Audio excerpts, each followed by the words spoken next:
same time. And for most of them, we are using the same resource persons. Our aim is to start in the next 10 minutes at 10 o'clock. And we shall begin by listening to Ambassador Mohindo and the Permanent Secretary, after which we expect to have a tea break, and we can begin the panels after that. I'd like you all to take a moment just to look to your left, look to your right, and hopefully you're not sitting next to whoever you came with from home. Hopefully there is somebody next to you you do not know.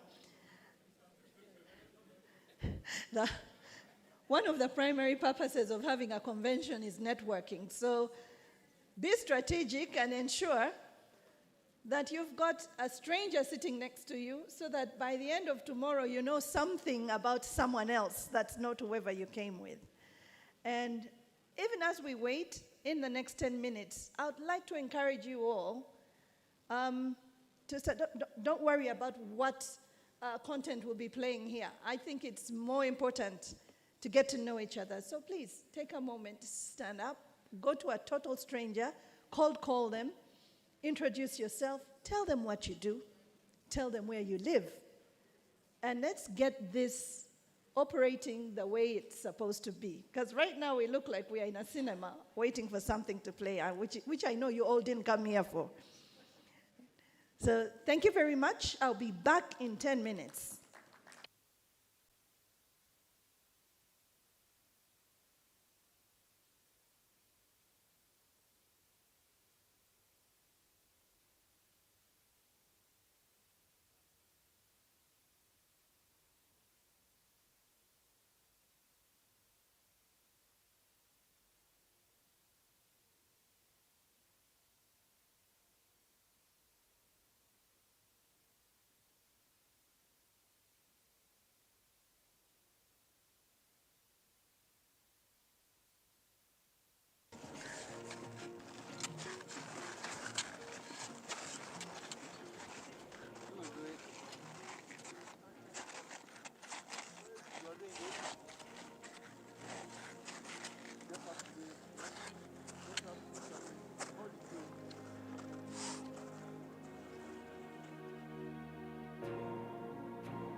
Oh, I'm exhausted.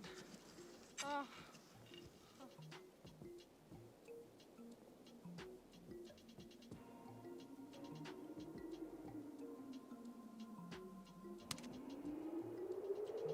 Take on the phone!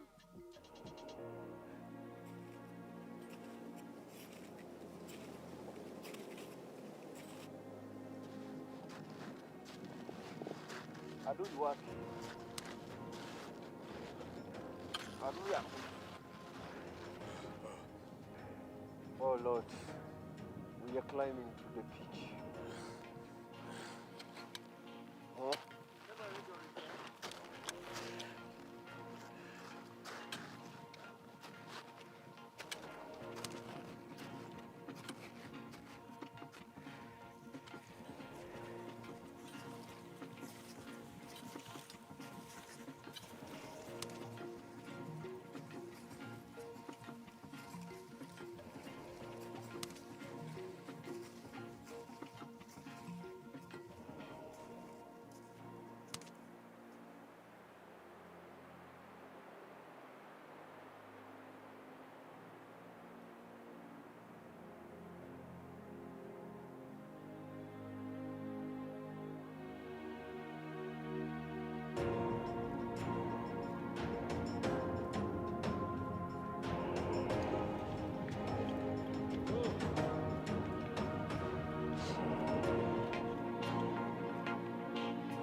5, reaching on the top of the mountain.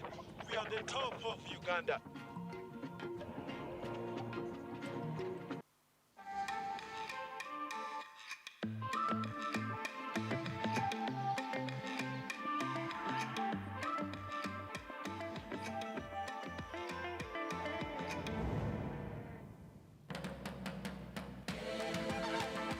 We are very friendly people. We welcome everybody. We go to the local market, everybody will welcome you with a smile. There's a feeling that I have that everywhere is so relaxed. That combined with the accessibility of the wildlife, you put the whole thing together. It's so easy. Across the world, Ugandans are making an impact in research, business, technology, education, health, and beyond. Yet much of this expertise remains disconnected from Uganda's development journey. The Uganda Diaspora Think Tank, or UDTT, is changing that. It is a global platform that brings together Ugandan professionals and intellectuals living abroad, harnessing their knowledge, experiences, and international exposure to support Uganda's national development. Through expertise across diverse sectors, the think tank generates ideas, transfers skills, drives research, and builds partnerships. It advises, connects, and influences policy to advance Uganda's growth. The UDTT represents a new era of collaboration, where Ugandan minds worldwide unite to shape solutions for the country's future. Together, innovation, knowledge, and action create a bridge between the diaspora and home. Join the Uganda Diaspora Think Tank, connecting expertise for a stronger Uganda.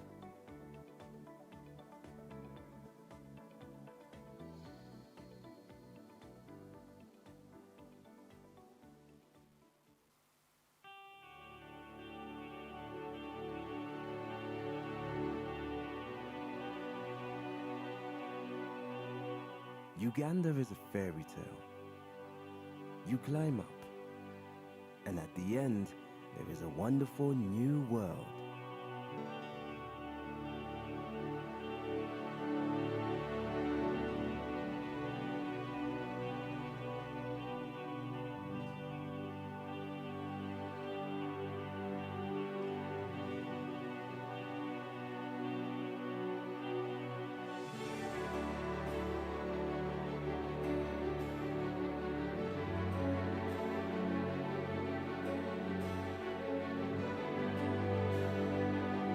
The scenery is different.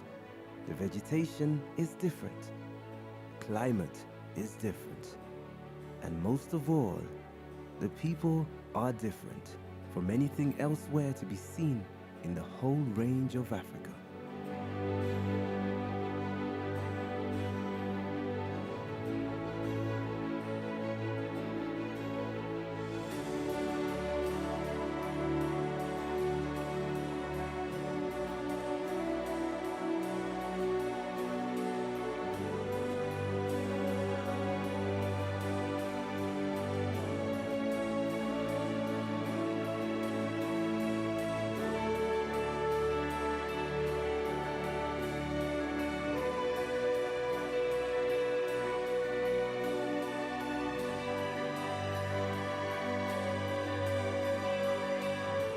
I say, concentrate on Uganda.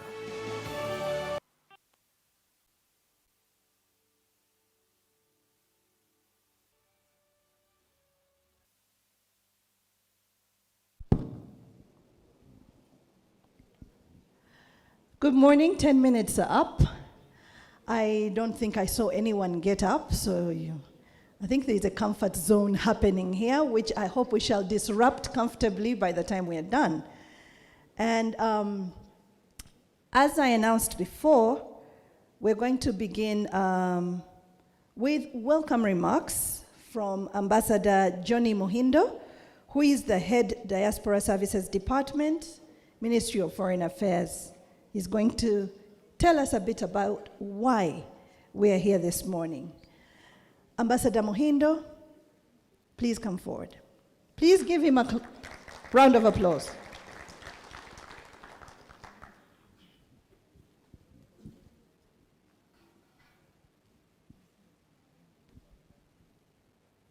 Thank you, Margaret. Good morning, everybody. Good morning, everybody. Still very early. Let's, good.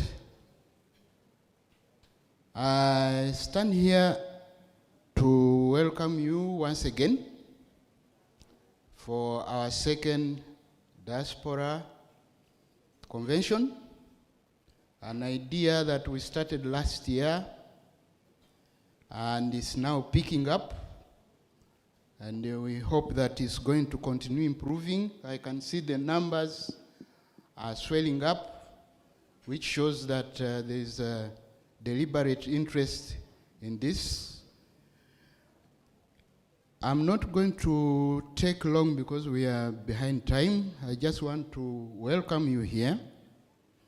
But before I finish, I would like to just make a few highlights connected to directly to our theme here, which is concerning the economic and commercial diplomacy. First of all, as most of you chapter members know, we've been going around talking about the formulation of the diaspora policy, which we think will be the main driver of all that we want to think about in the diaspora. We need this policy very urgently. We need your input in it because it's yours. You have to own it. It's about you. We are very aware now that we are not supposed to be bringing you here to lecture to you on what happens and what should not happen. This program is meant for you. This time, you've got to tell us what you have up your sleeves and how we can share. In this process, we have already done benchmarking to look at good practices elsewhere where diaspora has succeeded. We've been to India, we've been to Ethiopia, we've been to Kenya. We have also done skills mapping, both physically and virtually. We are trying to make sure that we map your skills with Uganda's needs so that in this partnership we can move our country ahead. There's a draft policy already in place, which I have distributed to most of you for your input and comments before we start looking at the rear and then finalizing the policy. Our PS is here and my colleagues from the embassies, the heads of missions are here who support you in most of these conventions that you have in your host countries. And I really want to make a few points here. I have only 10 minutes. I want to state that our diaspora, Mr. PS as our CEO here, our diaspora should no longer be taken to be a mere contributor to Uganda's story, but as central partners in building Uganda for shared growth, opportunity, and prosperity for all. This is in the spirit of what our president has been preaching and what he continues to preach as he goes around campaigning in this election, the election that is coming up in January. We need to take certain bold steps, which most of our neighbors have taken, and we are really behind. We are really behind in everything. We contribute the least. We have only $1.48 billion, which is a mere 5.5 trillion into the economy, which some of our people have not yet recognized. The Kenyans have 4.6 billion, and it has replaced all their foreign currency expenditures. They used to depend on coffee, tourism, and others. Now, the economy is being driven by contributions from the diaspora. So we need a government diaspora investment strategy. This is very crucial. We can talk of commercial and economic diplomacy here, but if we don't have an articulate strategy, we shall not make much out of this.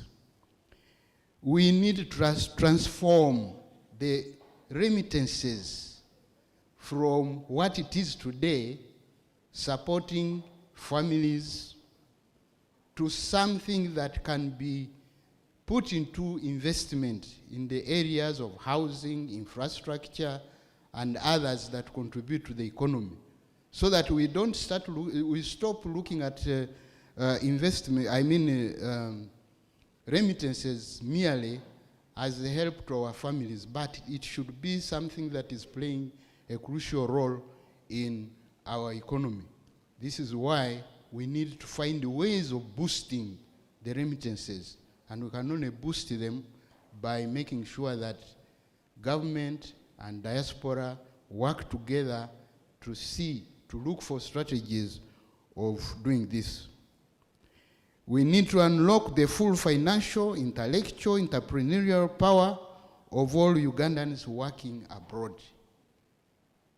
Our country needs to wake up to the fact that the diaspora is a very, very big partner, a very central partner in the development of this country. The diaspora strategy in investment should be a clear, practical roadmap to shift remittances from the current short-term household support to long-term wealth creation, again in line with what our president has been propagating all through.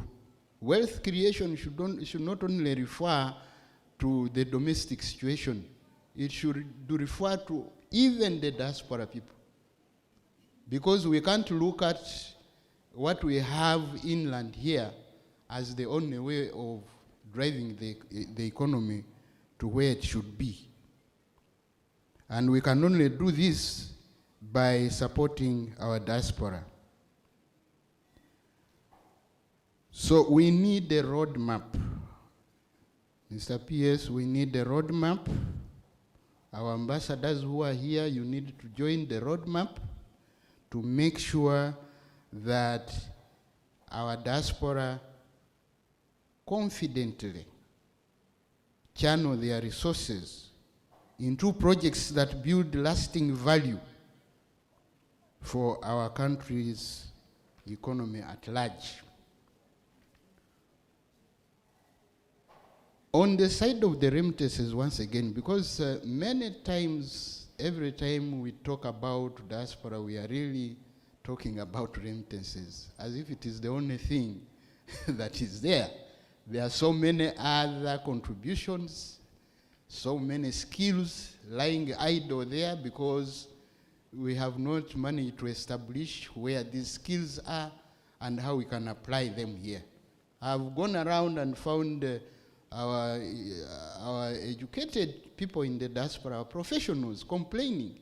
I went to school, government paid for me, I'm here, I want to come back and do something, but I can't do it because nobody even wants to know where I am. So this is where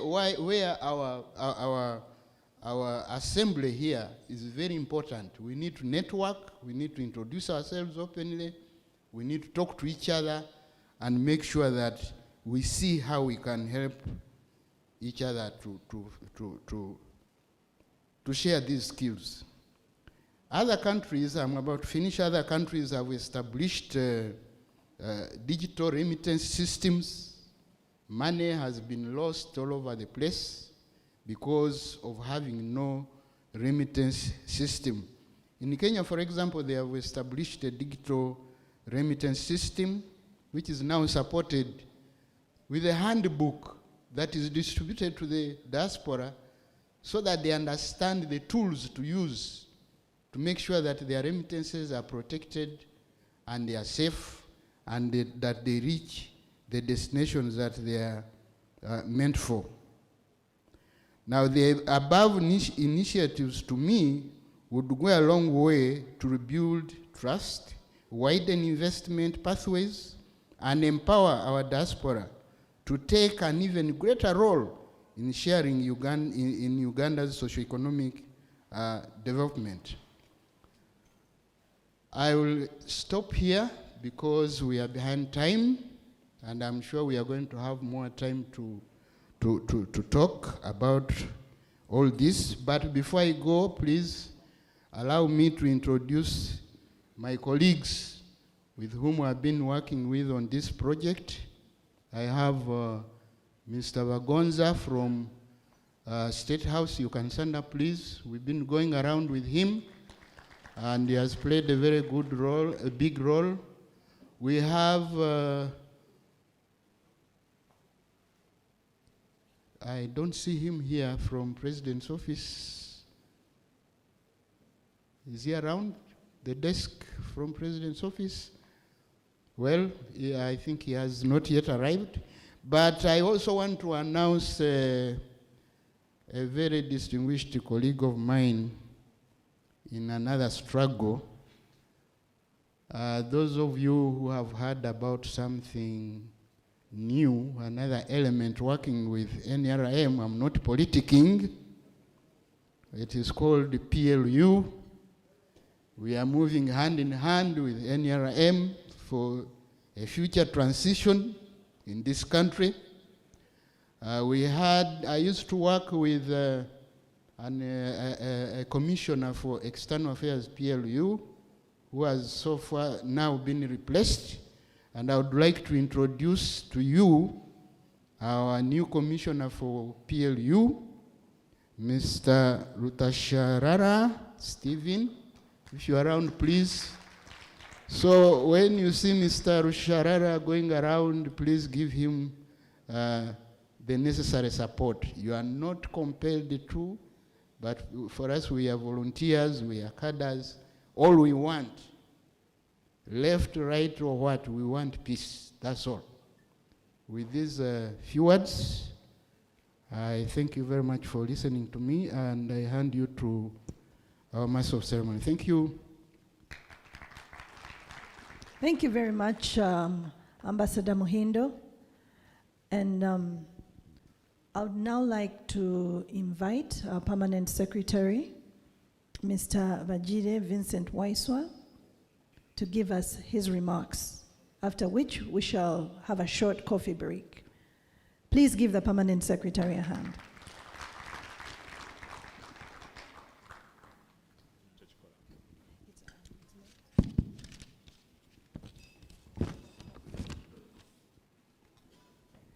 Thank you very much,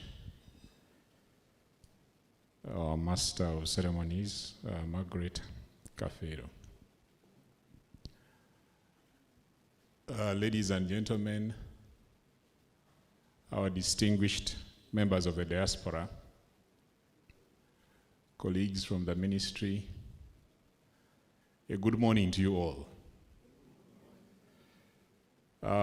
First of all, I would like to welcome you back home and to say that we are extremely delighted to have you here this morning as members of the diaspora. And I want, in a very special way, to welcome back those that were with in the first edition of the Diaspora Conference that have made it this time again as well. And I can see some familiar faces from last year, so you're very welcome.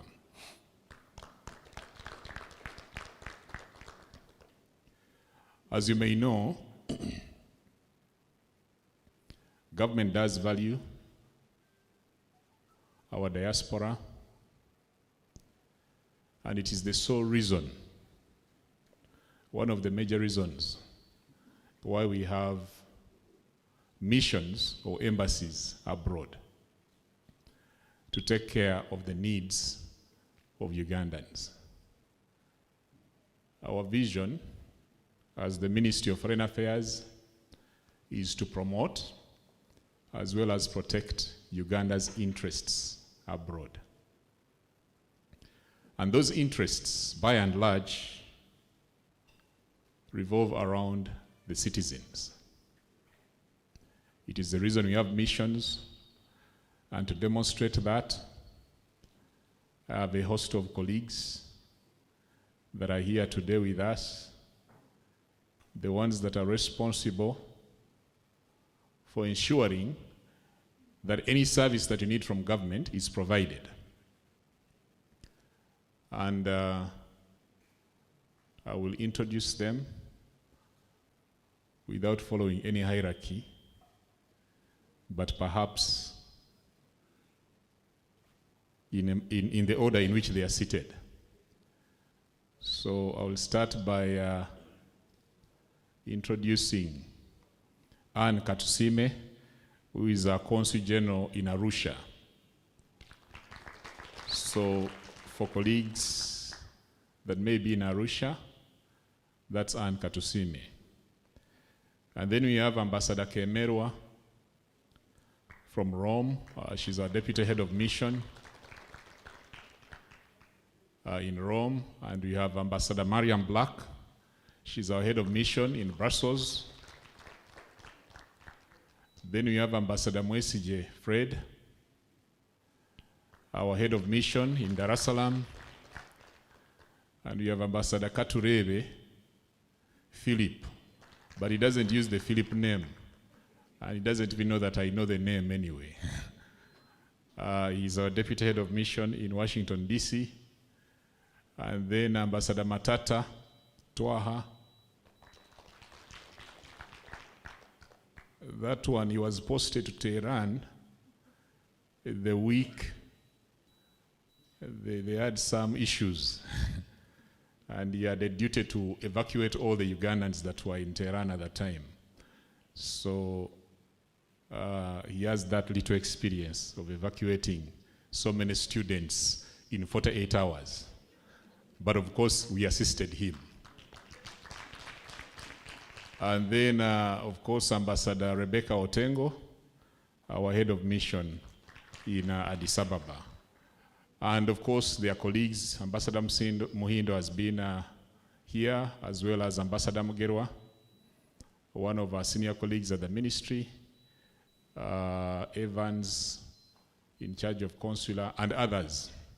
I just thought I should introduce them, and if you have any issues in your area of jurisdiction and they're here, kindly get to them and they resolve the issues.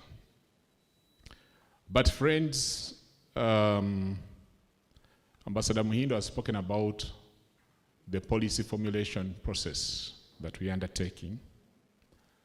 We've done consultations, we've met some of you, you've given input, and we are at the tail end of finalizing a diaspora policy.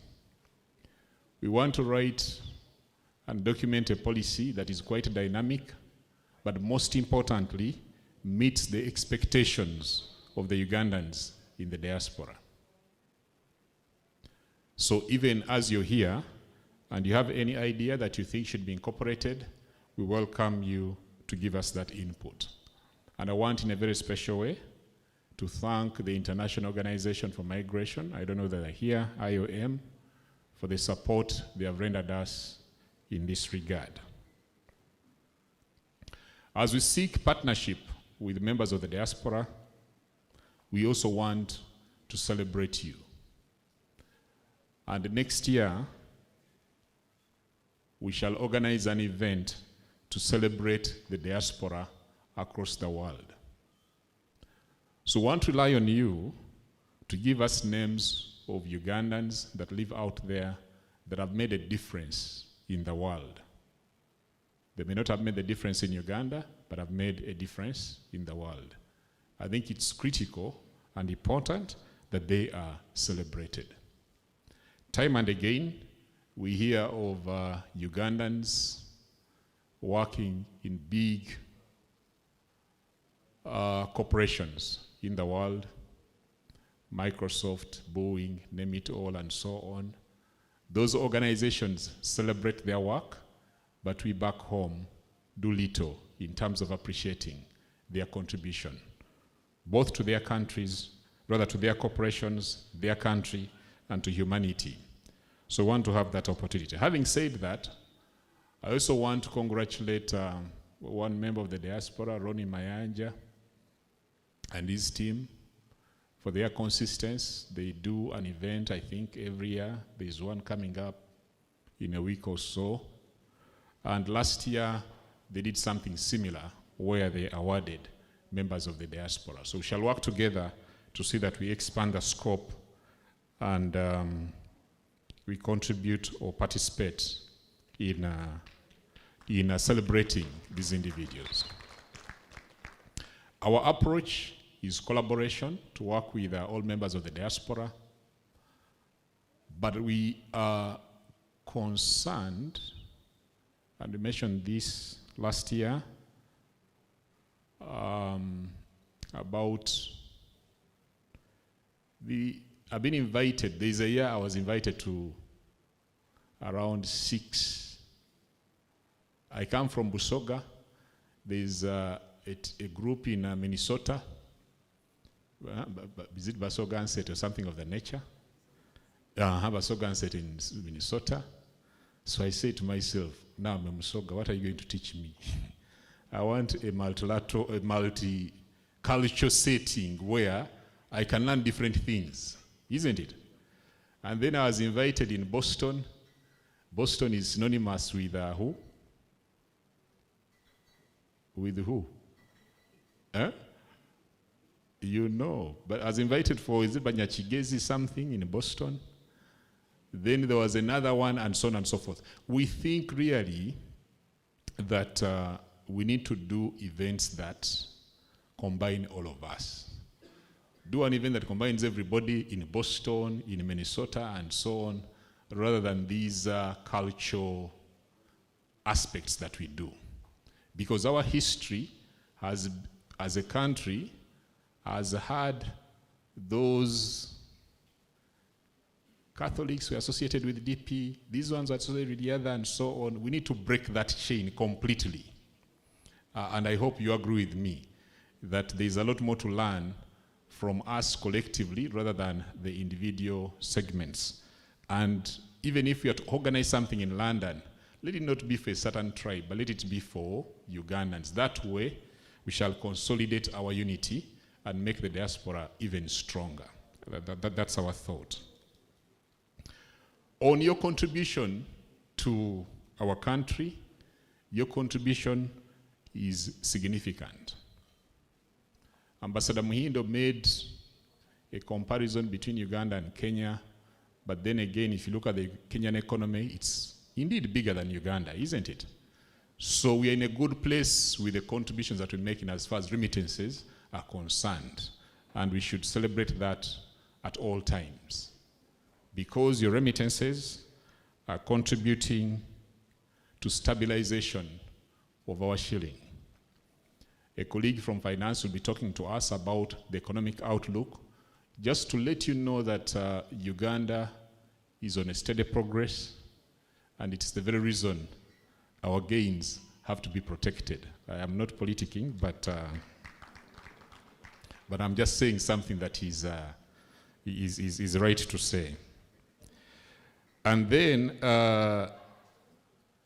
so as they explain, the economic outlook is for you people to look out for opportunities, but also to establish ideas and ways in which government can actually collaborate with the diaspora and perhaps even have joint projects with the diaspora. That is possible.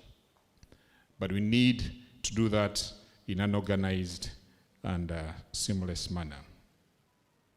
So friends, I want to conclude my remarks by saying we congratulate you and celebrate you in your individual capacities for what you have been able to achieve in the diaspora.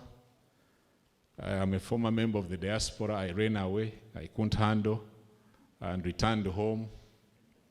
So for you, for your resilience, to go in a place, and why we should celebrate you, to go in a place where there are cultural differences, there are all manners of imperatives, and you survive is not something that anybody should take for granted. So we should celebrate you. We thank you for all your efforts, and we're here to have a discussion. So the program is designed in a manner that we shall tell you what is home, and then in the first part of the day, and then we shall hear from members of the diaspora what they have to say, and then later we combine the two tomorrow, and we agree on a constructive way forward on how we take things forward in collaboration with yourselves. For emphasis, government is a friend of the diaspora. Government respects the diaspora. Government loves the diaspora, and we are here to support you. I thank you very much, and enjoy the rest of the day. Thank you. Thank you very much, Mr. Permanent Secretary. I realize that we are not going to have the kind of networking we want while sitting here, so I would like to take another angle. I know most of you are yearning for your morning cup of coffee, and you might actually relax if we give you a cup of coffee. So I would like us to, if you look over, probably on your left, over in the corner, we've got some tea set up and some bites. And I'd like to invite you all to have a 15-minute tea break. 15 minutes enough? I think so. So let's have that. Thank you, DJ. 15 minutes, start now.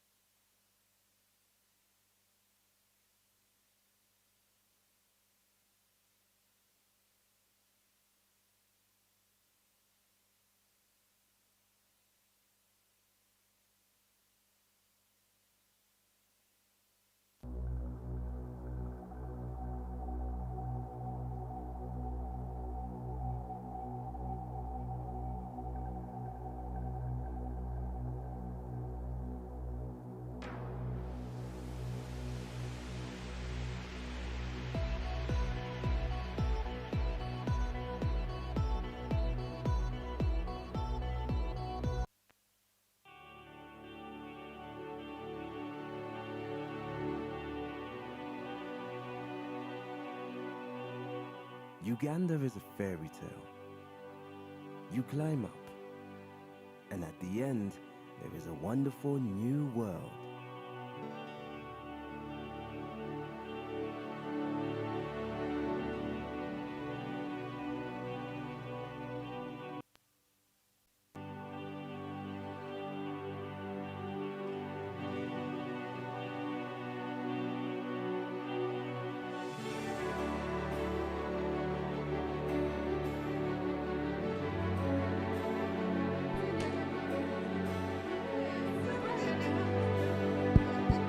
Scenery is different. We have participants asking for the program. On your tag, on your name tag, there is a QR code.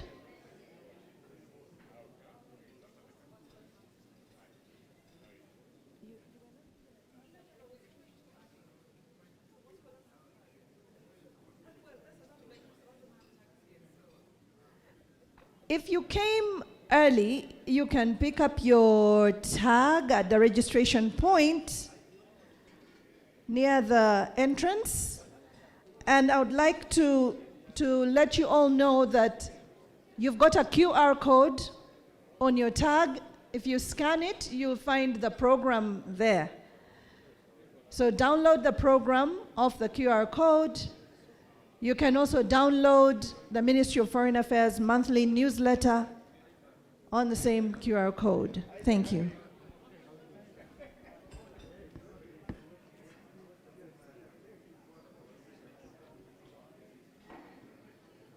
Insect, reptile, beast, and for vast scale.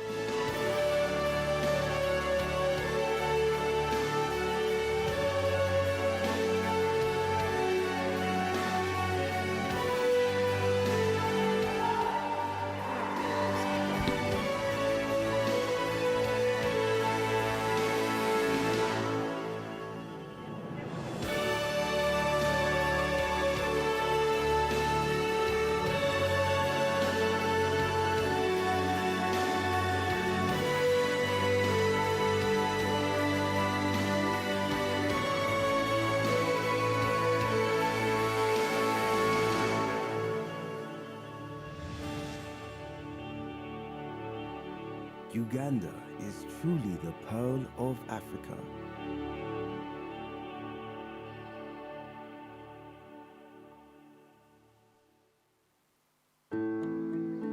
Every waking day is a reminder just how beautiful this, our land, truly is.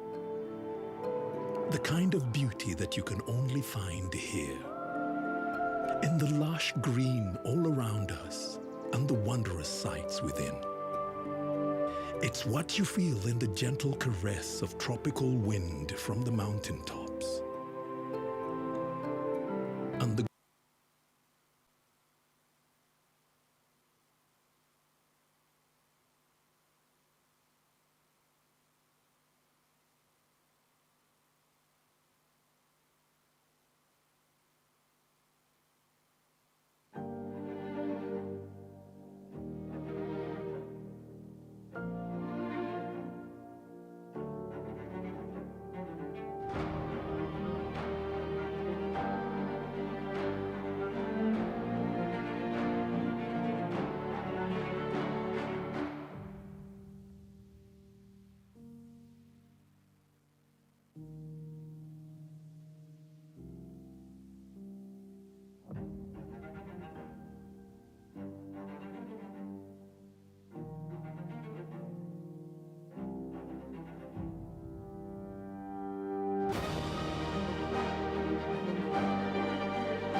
Welcome to one of Africa's highest, most remote and unknown mountain ranges, located in Uganda, the Pearl of Africa. The Rwenzori Mountains, also known as the Mountains of the Moon, are stretched over 120 kilometers long and 61 kilometers wide.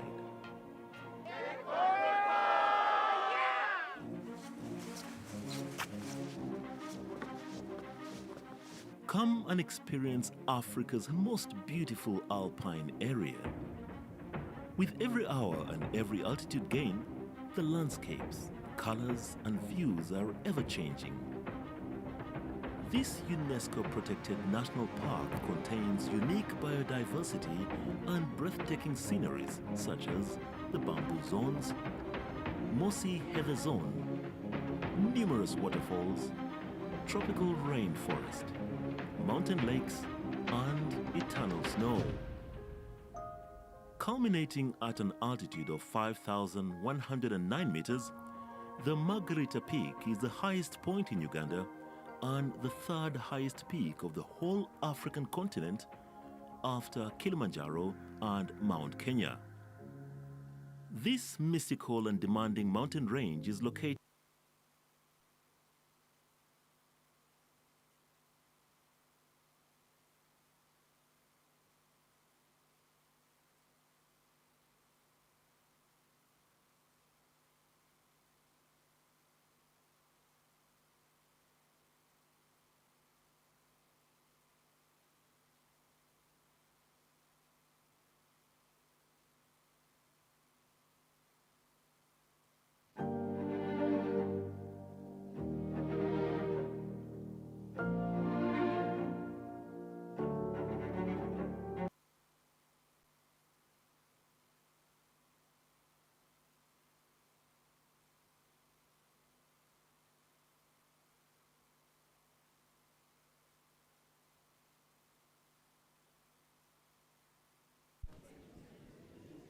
As you have your cup of coffee, I just want to announce that there is a book that will be available for sale by Mr. Ismail Mulawa.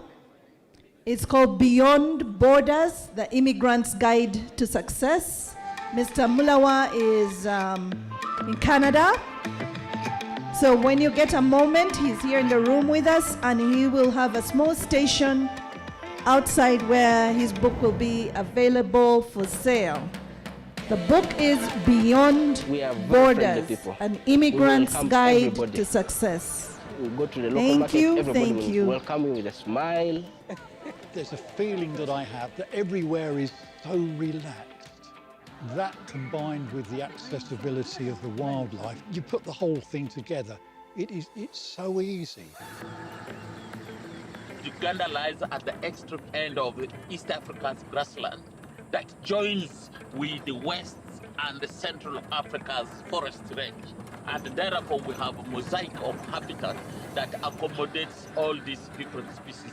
We have Africa's big five. We have the lions, we have the elephants, we have the leopards, we have the African rhino and the buffaloes. However, Uganda has additional two. That's the gorilla and the chimpanzee. And Uganda has 10 national parks with 12 wildlife reserves and 13 wildlife sanctuaries.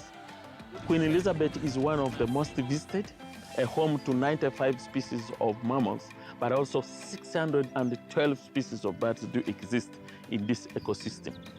The diversity and the range of wildlife is something really special.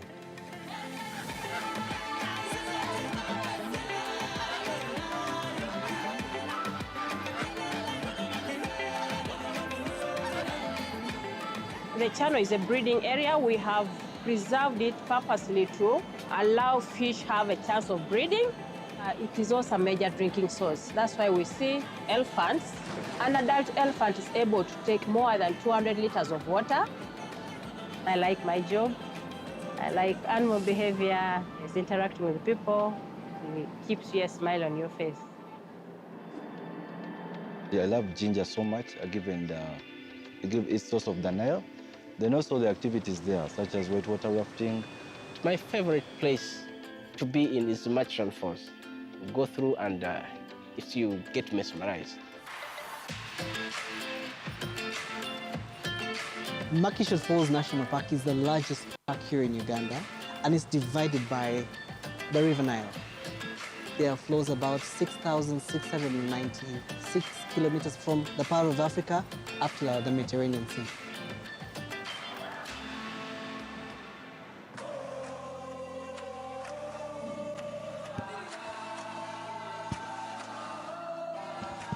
This is the Kanyantale chimpanzee community, made up of 100 to 120 members living together. For chimps to be fully habituated, part of this networking, roughly about 5 to 10 years, where they would be. The importance of this networking is what we discover about each other.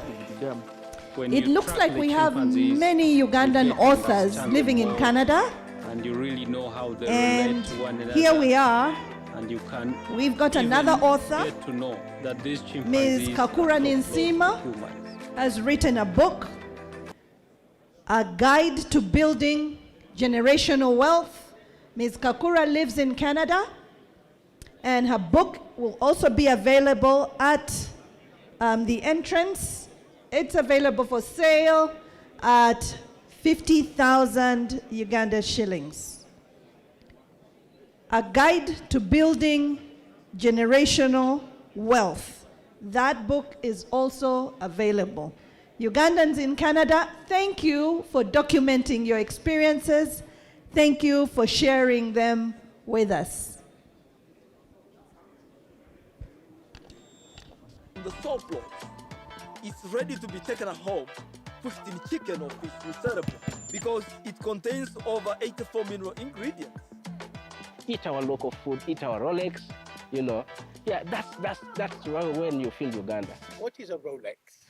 Oh, Rolex is our identity, I should say, a Ugandan food identity. It's a quick food, like a fast food.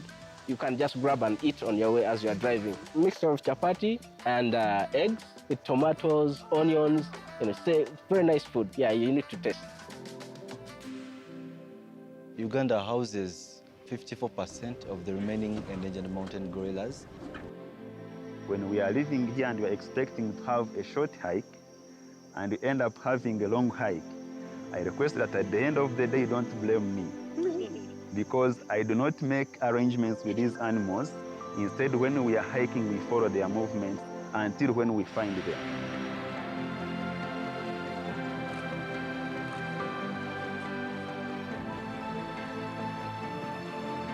Lead of the family being Mark, we have Ndunguse, we have Rukondo, we have Shuti. They move in families. They rarely abandon each other. Then also they are ready to protect their families. To have a silverback walk in front of you at probably no more than 2 meters away. Now that is something absolutely special.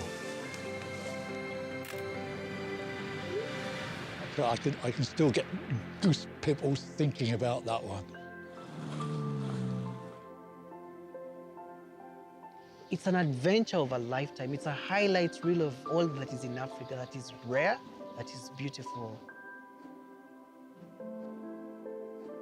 I'm just looking forward to the next time.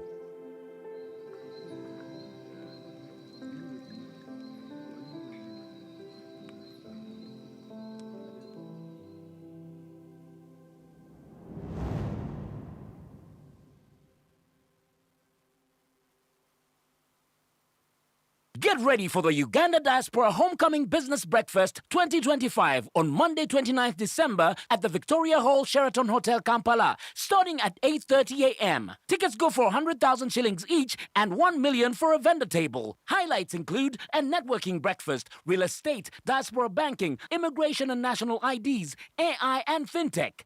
On Tuesday, 30th December 2025, don't miss the Uganda Diaspora Homecoming Awards Gala at the Rwenzori Ballroom, Sheraton Hotel Kampala, starting 6 p.m. till late. Tickets go for 150,000 each and 3 million for a VIP table. Guest artists include Azawi, Navio, Black Roots and the Academy of Soul. Highlights include a networking cocktail, awards, dinner and live music. For tickets, visit the Sheraton Front Desk, Pearl Bank Diaspora Desk, and Eventbrite for online tickets. For more information, visit our website or call the numbers on your screen. Powered by BBS Television and Diaspora Partners.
In the past, my people could predict the weather, but now the rules of nature have been rewritten.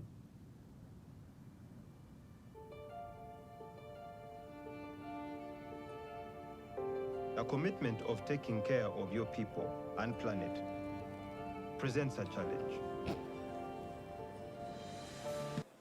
It appears some of our guests haven't yet got their cup of coffee, so we shall extend for another 10 minutes to ensure everyone has a warm cup of coffee or tea in their belly.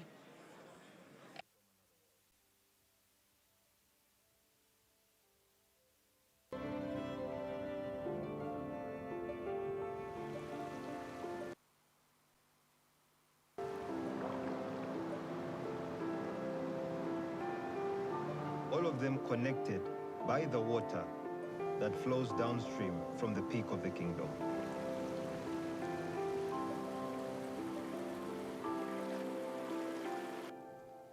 Hello!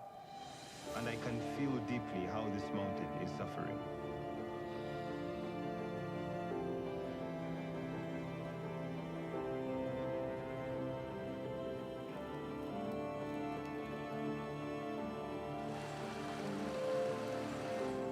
A place where the purity of the air Attention facilitators.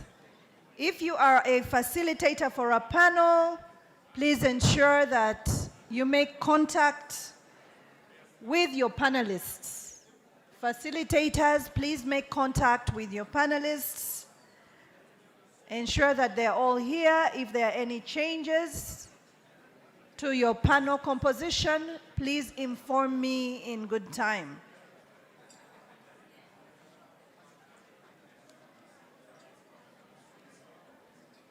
Panelists, please make contact. Facilitators, please make contact with your panelists. If there are any changes to your panel composition, this is to request that you notify me in good time. Thank you.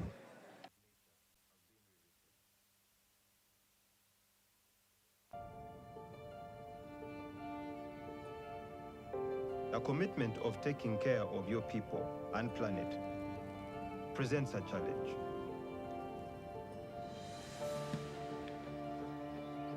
A challenge that leads you into the unknown.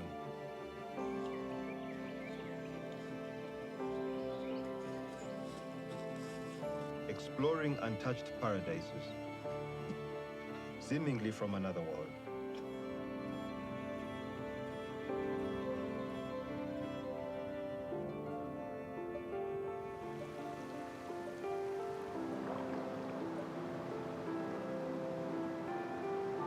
All of them connected by the water that flows downstream from the peak of the kingdom.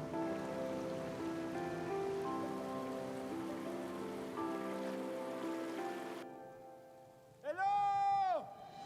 And I can feel deeply how this mountain is suffering.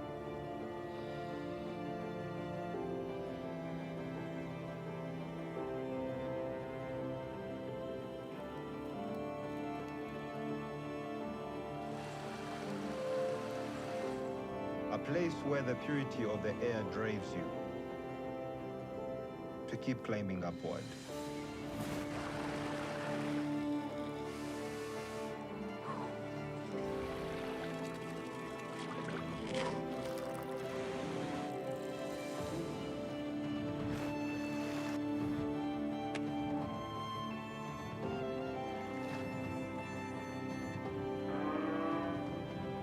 A treasure that we must all protect before it's lost forever.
Members, could we please find our way back to our seats?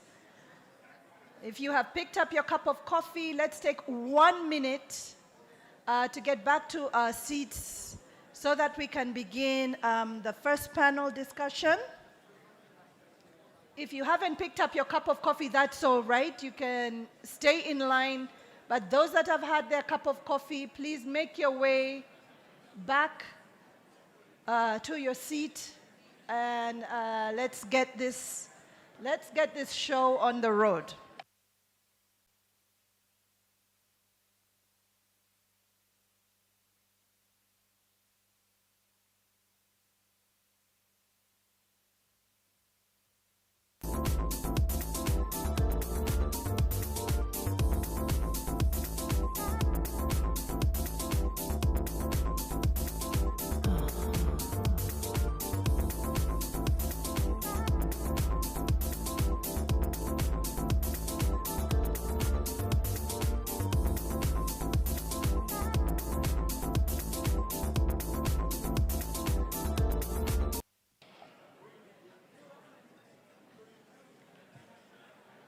Members, could we please take your seats? We are going to begin.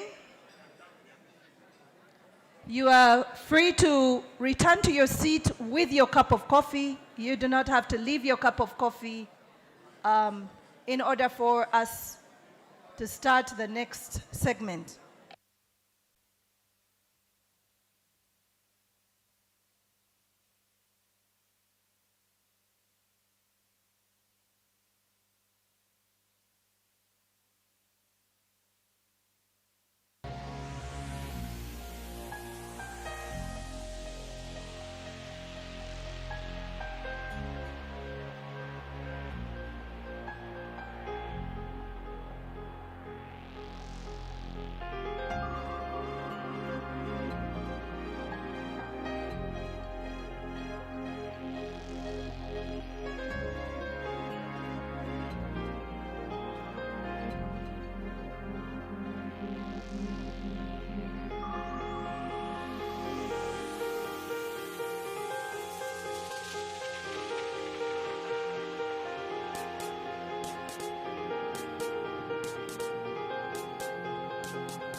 Our protocol team, please help us guide our participants back to their seats so we can start. Public diplomacy team, could you pitch in?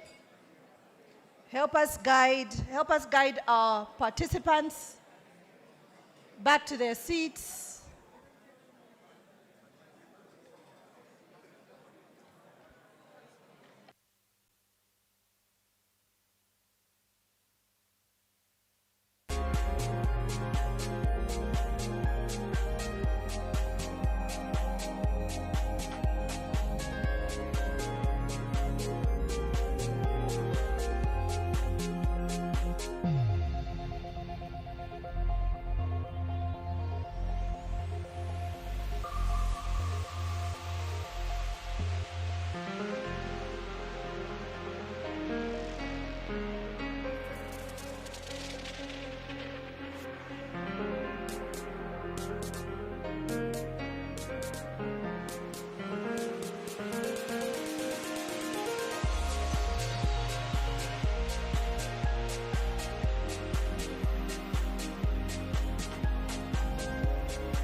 Thank you all.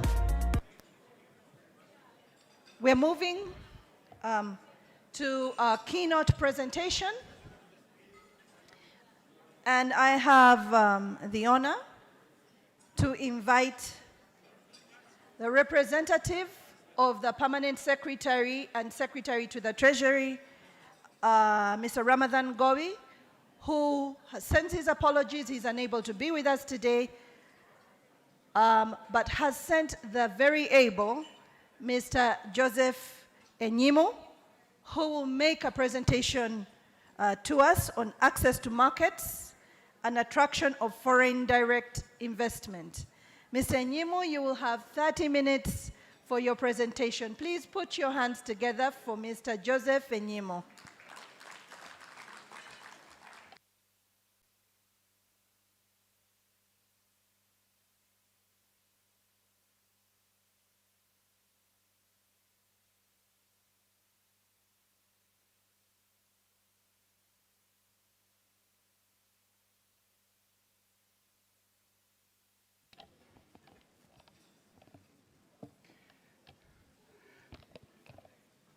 Thank you, the Permanent Secretary, Minister of Foreign Affairs, senior government officials in the room, members of the diaspora, distinguished guests, ladies and gentlemen, good morning.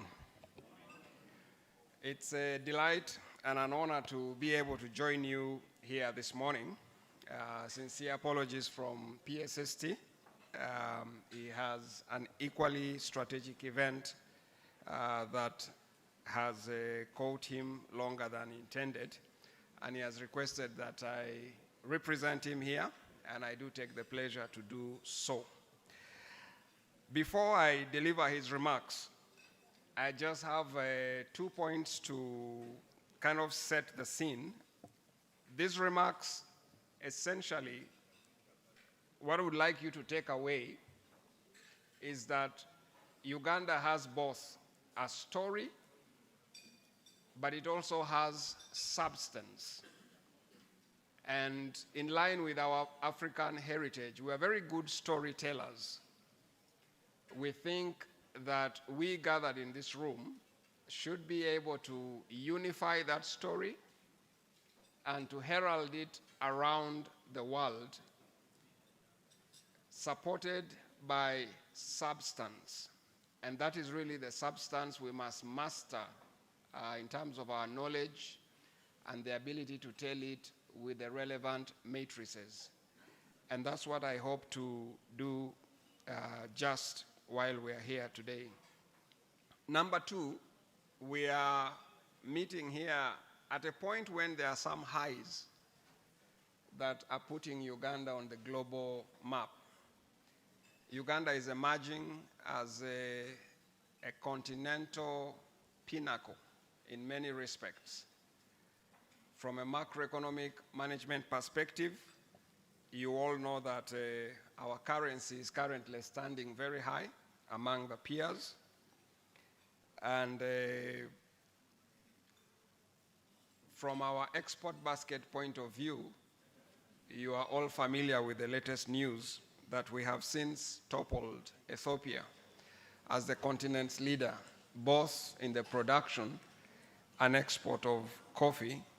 And of course, good as that news is, it is not close to our ambition of transforming that product from a primary to a tertiary export product. And very good news for the diaspora. As you gathered here, yesterday we had the launch of a new financial product in our financial landscape, something called Okusevinga. And at the comfort of your home, you will now be able to participate in owning a share of government securities just through a USSD code. And that is to tell you that we are democratizing the landscape and making sure that every Ugandan is able to run this journey of the economy we are building. With those remarks, allow me proceed to deliver PSST's address to you, I am honored to address this second Diaspora Convention under the theme, the role of the diaspora in the economic and commercial diplomacy strategy. This theme directly aligns with Uganda's growth ambition and the strategic repositioning of our foreign policy instruments toward trade, investment, and economic transformation. The diaspora is no longer viewed merely as a source of remittances. Rather, government increasingly recognizes the diaspora as a strategic economic actor, a bridge to markets, a conduit of investment, a carrier of skills, technology, and a trusted voice shaping Uganda's economic reputation and commercial acumen abroad. As underscored during the inaugural convention last year, Uganda's economic and commercial diplomacy is firmly anchored in the tenfold growth strategy, which sets an ambitious target for expanding the size of our economy to USD 500 billion in under 15 years. Central to this ambition is the rapid expansion and transformation of Uganda's export basket. As Africans, you are no strangers to what the basket represents in Africa, and your deep knowledge and connection with the African basket should be able to run as a thread as you champion the cause of Uganda's export offshores. And we need to do this both in terms of scale, but also the sophistication of the products in that basket. The strategy envisions a decisive shift away from an economy dominated by raw and semi-processed commodities towards value-added, knowledge-intensive, and technology-enabled exports, while strengthening Uganda's integration into regional and global value chains, starting, of course, with the EAC and the African continent, and extending into high-value global markets. Where are we today in this story? As of June 2025, Uganda's exports amounted to just over 10 billion US dollars. These are merchandise exports. If you combine with services, we crossed the threshold of 13 billion US dollars. And these remain dominated by commodities, chiefly gold, coffee, cocoa, and other primary and semi-processed commodities. And those particular ones account for a significant share of our export earnings. As far as markets are concerned, Uganda's exports are currently concentrated in a few key destinations, chiefly the United Arab Emirates, which accounts for over 30% of our formal merchandise exports. And at the center of this is obviously gold. The beauty is that it is refined gold that we are putting out there. The EAC follows suit, followed by the European Union. And on this note, Uganda has now run a trade surplus with the European Union coming to 3 consecutive years. So that is a good story to tell as well. And Asia remains an important market, while exports to the United States and other high-income markets remain relatively modest, but they are picking up. This export structure reflects both progress and limitations. While Uganda has diversified away from exclusive dependence on coffee over the decades, the current basket remains low on technology content and value addition and heavily skewed towards a narrow range of products and markets. And that, of course, sets the stage to what lies ahead, the export basket we are building.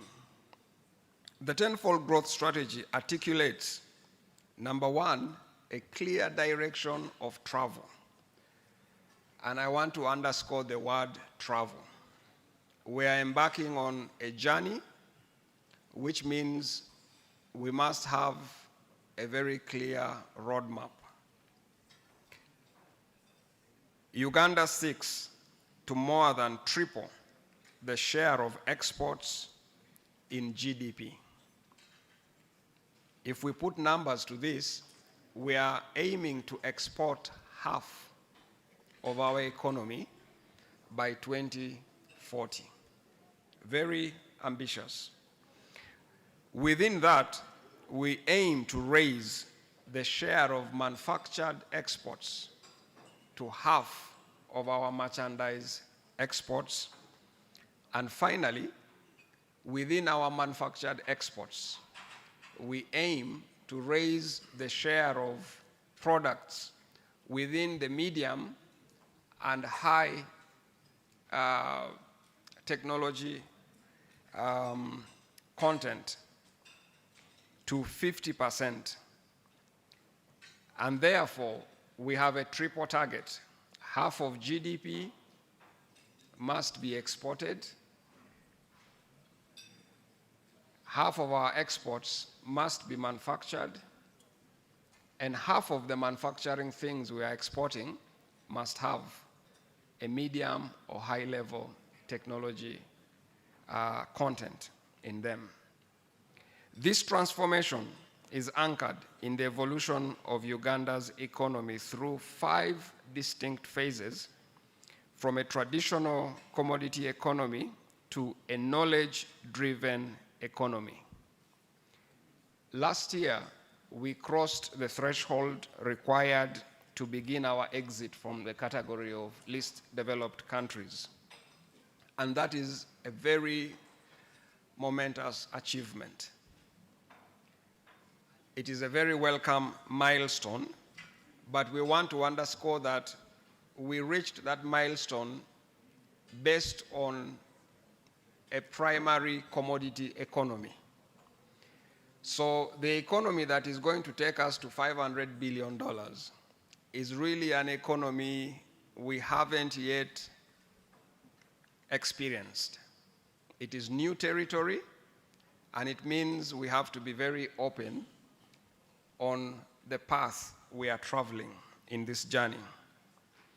Our export future, therefore, lies not only in exporting more coffee or minerals, but in exporting processed foods, industrial materials, pharmaceuticals, tourism experiences, digital services, creative content, and knowledge-based products, firmly embedded in global value chains and competitive in high-income markets.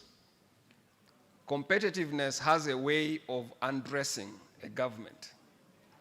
If you talk about being transparent, your ability to penetrate and retain presence in global markets will tell you a lot about what kind of institutions you have at home. And therefore, we embrace this ambition with a willingness to reform, to grow, and strengthen our institutions. What is the strategic role of the diaspora in scaling this market opportunity? The message is simple. Accessing such markets requires more than trade agreements. It requires market intelligence, standards compliance, branding, trusted relationships, and distribution networks. This is precisely where the diaspora's role becomes strategic. Ugandans abroad are uniquely positioned to act as market scouts. They need to act as distributors, brand champions, and commercial intermediaries, helping Ugandan farms meet regulatory requirements, understand consumer preferences, and penetrate competitive markets in Europe, North America, Asia, and the Middle East. Government therefore views the diaspora as an extension of Uganda's export promotion architecture, working alongside our missions abroad and trade promotion institutions to open doors that would otherwise remain closed. Foreign direct investment must be understood within the content or the context of Uganda's value proposition. What makes Uganda distinct? Why should Uganda stand out? Export transformation cannot occur without sustained foreign direct investment. The tenfold growth strategy recognizes FDI as a critical driver of capital accumulation, technology transfer, productivity growth, and integration into global production networks. Quality FDI, however, is underpinned by clear prerequisites. Number one, macroeconomic stability. Number two, peace and security. Number three, a predictable policy regime. And number four, credible institutions. Uganda has built these foundations over decades, creating a stable platform for long-term investment. That's a story you need to persuasively be able to convey within your interactions. As you meet citizens from around the globe, they shouldn't be in doubt that the hangover about Uganda that you see in the media must be one that your compelling narrative of Uganda in the next 15 years puts to the background. Equally important is how we position Uganda. With a domestic market that is relatively small, Uganda's value proposition lies in being a gateway economy, serving the EAC, COMESA, and African Continental Free Trade Area, and the broader African markets, while leveraging preferential access to global markets. Our incomes are improving, but they remain below the level that can get the eye of certain global brands. So it is important that they see Uganda as a launchpad into other African markets and not necessarily as a closed market, because then the volumes of FDI will be limited. And that's why you, as the diaspora, as missions, you must take interest in understanding the dynamics in our neighboring economies and on the continent, and how the middle class in those jurisdictions is transforming, because it is part of the story you can tell concerning Uganda as a gateway into Africa. Uganda offers compelling fundamentals as a production hub. We are competitively priced when it comes to labor. We are very fluent in the world's commercial language, English. And therefore, you need to be able to harness that. We have serviced industrial land, and we continue to expand it. We are rapidly improving in our energy and transport infrastructure, and we provide a range of targeted financial incentives. And like I said, these are not just stories. We have substance to back this up. These fundamentals are not theoretical. Global firms have made long-term commitments to Uganda. Total Energies has anchored major investments in the energy sector. In hospitality, we have global brands such as Marriott, Hilton, and Sheraton taking a firm foot presence, signaling confidence in Uganda's tourism and service economy. In manufacturing, a clear example is the recent partnership between Roofing's Group and Italy's Daniela Group, one of the world's leading suppliers of steel-making technology. The Daniela Group, with over 4 billion in annual revenues and more than 10,000 employees globally, has opted to establish a partner in Uganda through Roofings. This collaboration embeds advanced industrial technology in Uganda. It strengthens local manufacturing and positions the country to compete in regional and global steel value chains. This growing investor presence is reflected in sustained FDI inflows that have remained strong even amidst global uncertainty, positioning Uganda among the more consistent FDI destinations in East Africa. All this has implications for economic and commercial diplomacy. Against this background, our missions abroad must be deliberately repositioned as economic delivery units. Economic and commercial diplomacy can no longer be ad hoc or personality-driven. It has to become a science. Missions require specialized teams with competencies in trade analysis, investment promotion, sector knowledge, deal structuring, and investor aftercare. They must be equipped with up-to-date data on Uganda's export priorities, industrial capabilities, and investment opportunities. Critically, government must project a unified national economic message. Uganda must be marketed coherently and consistently across all missions, aligned to the tenfold growth strategy, rather than fragmented narratives. Accordingly, the Ministry of Foreign Affairs must develop and coordinate a single national trade and investment message for all missions, ensuring consistency, clarity, and alignment with Uganda's growth priorities. Ladies and gentlemen, I wish to conclude with a call to action. The diaspora stands at the intersection of Uganda's domestic ambition and global opportunity. By mobilizing your networks, capital, skills, and credibility, you can help Uganda expand its export footprint, attract transformative investment, and secure a place in global value chains.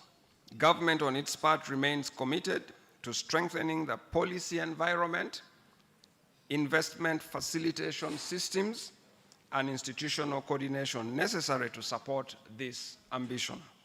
Together, through purposeful economic and commercial diplomacy, we can turn Uganda's tenfold growth ambition into a reality. I thank you for your very kind attention, and I look forward to the subsequent engagements.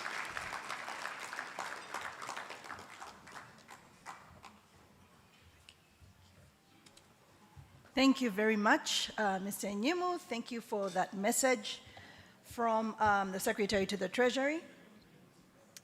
I would like to move straight into the next panel discussion. And before I do, just a quick reminder that if you scan the QR code, you'll be able to download the program that we are using. Okay? Scan the QR code. Most documentation you're going to need or of interest will be on the QR code, so please scan it. Our next panel discussion is called Government and the Diaspora, and it's going to be facilitated by Ambassador John Leonard Mogera from the Ministry of Foreign Affairs. Mr. Mogera, we invite you to come. We have a representative from the Uganda Revenue Authority, Ms. Agnes Nawire. Is Ms. Rita Mugula here? Uganda Investment Authority. please come up. Please give our panelists and facilitators a clap as they come around. I tell everybody, public speaking is not easy. Is Agnes here? Oh, there. Here she comes. Uganda Revenue Authority over there. We have Ms. Rita Mugula, Uganda Investment Authority over here. Welcome, Rita. Uganda National Oil Company, Mr. Bintu. Please give him a clap. Is Mr. Basil Ajer here? Mr. Ajer, please give him a clap as he comes over. Uganda Tourism Board, do we have a representative? So we shall have the panel as it is on government and the diaspora. And we have about 40 minutes, after which we shall have a question and answer session. So, Ambassador Mugerwa, please start us off on government and the diaspora.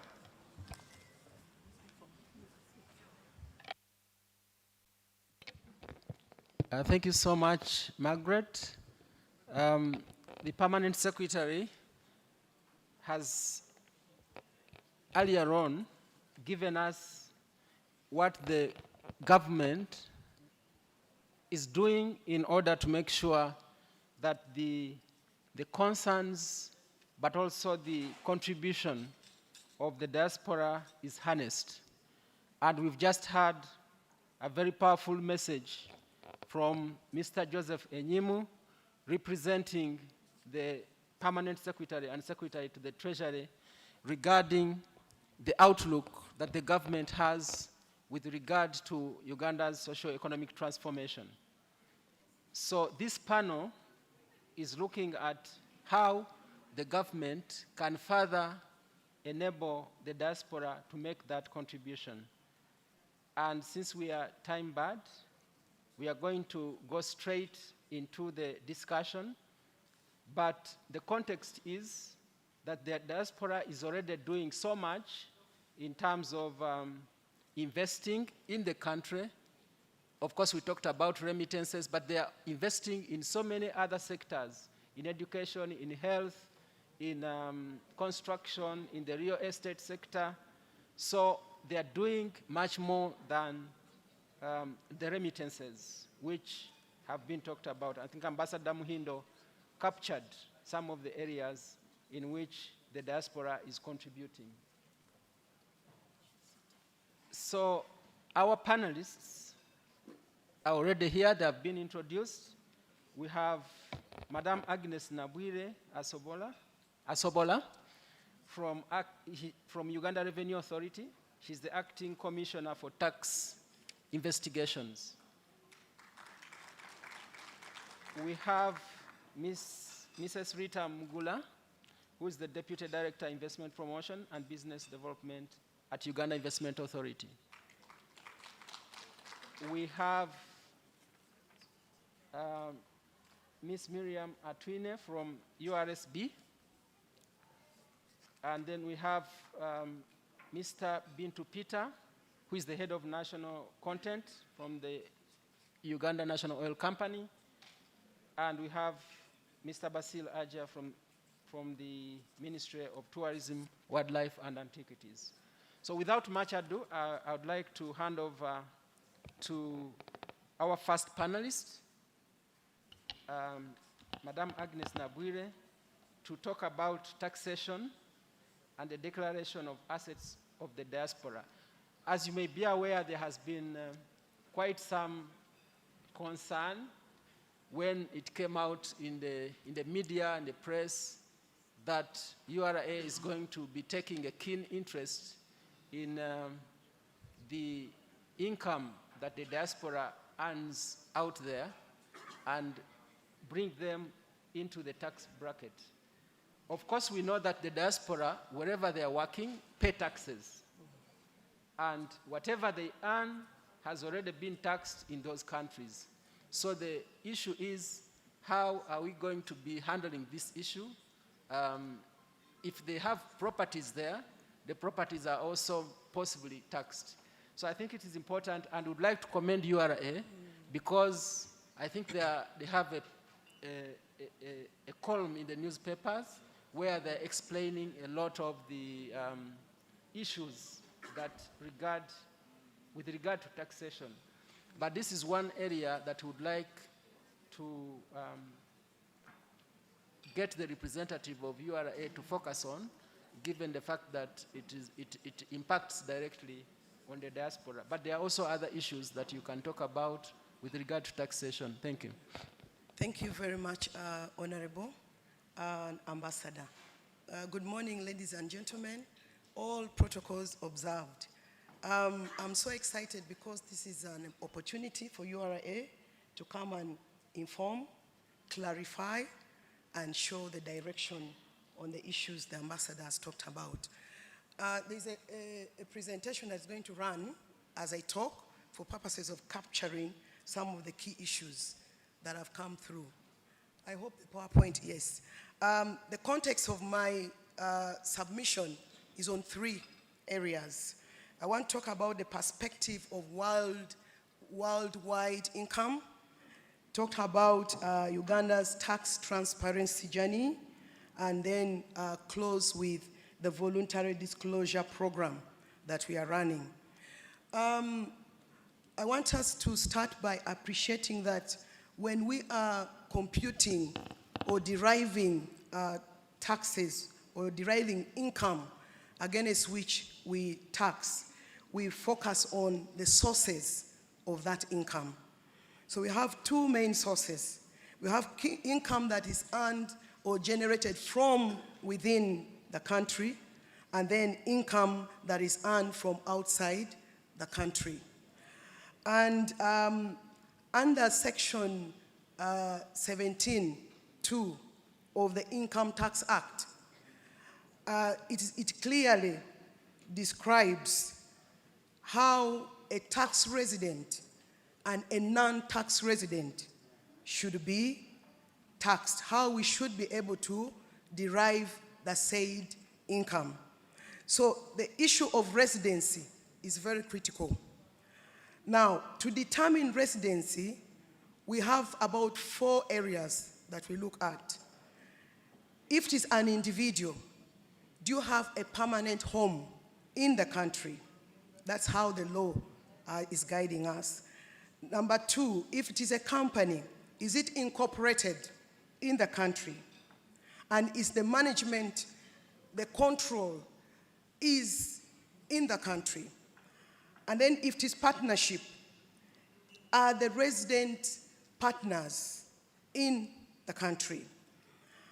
And then if it's a trustee, where is it registered? Is it registered in the country or the trustees registered in the country? So those are the areas we look out for. Now, I would want to speak verbatim how the law describes this. In Section 17(2) of the Income Tax Act, resident person, the gross income of a resident person in Uganda includes all income derived from all geographical sources, both within Uganda and abroad.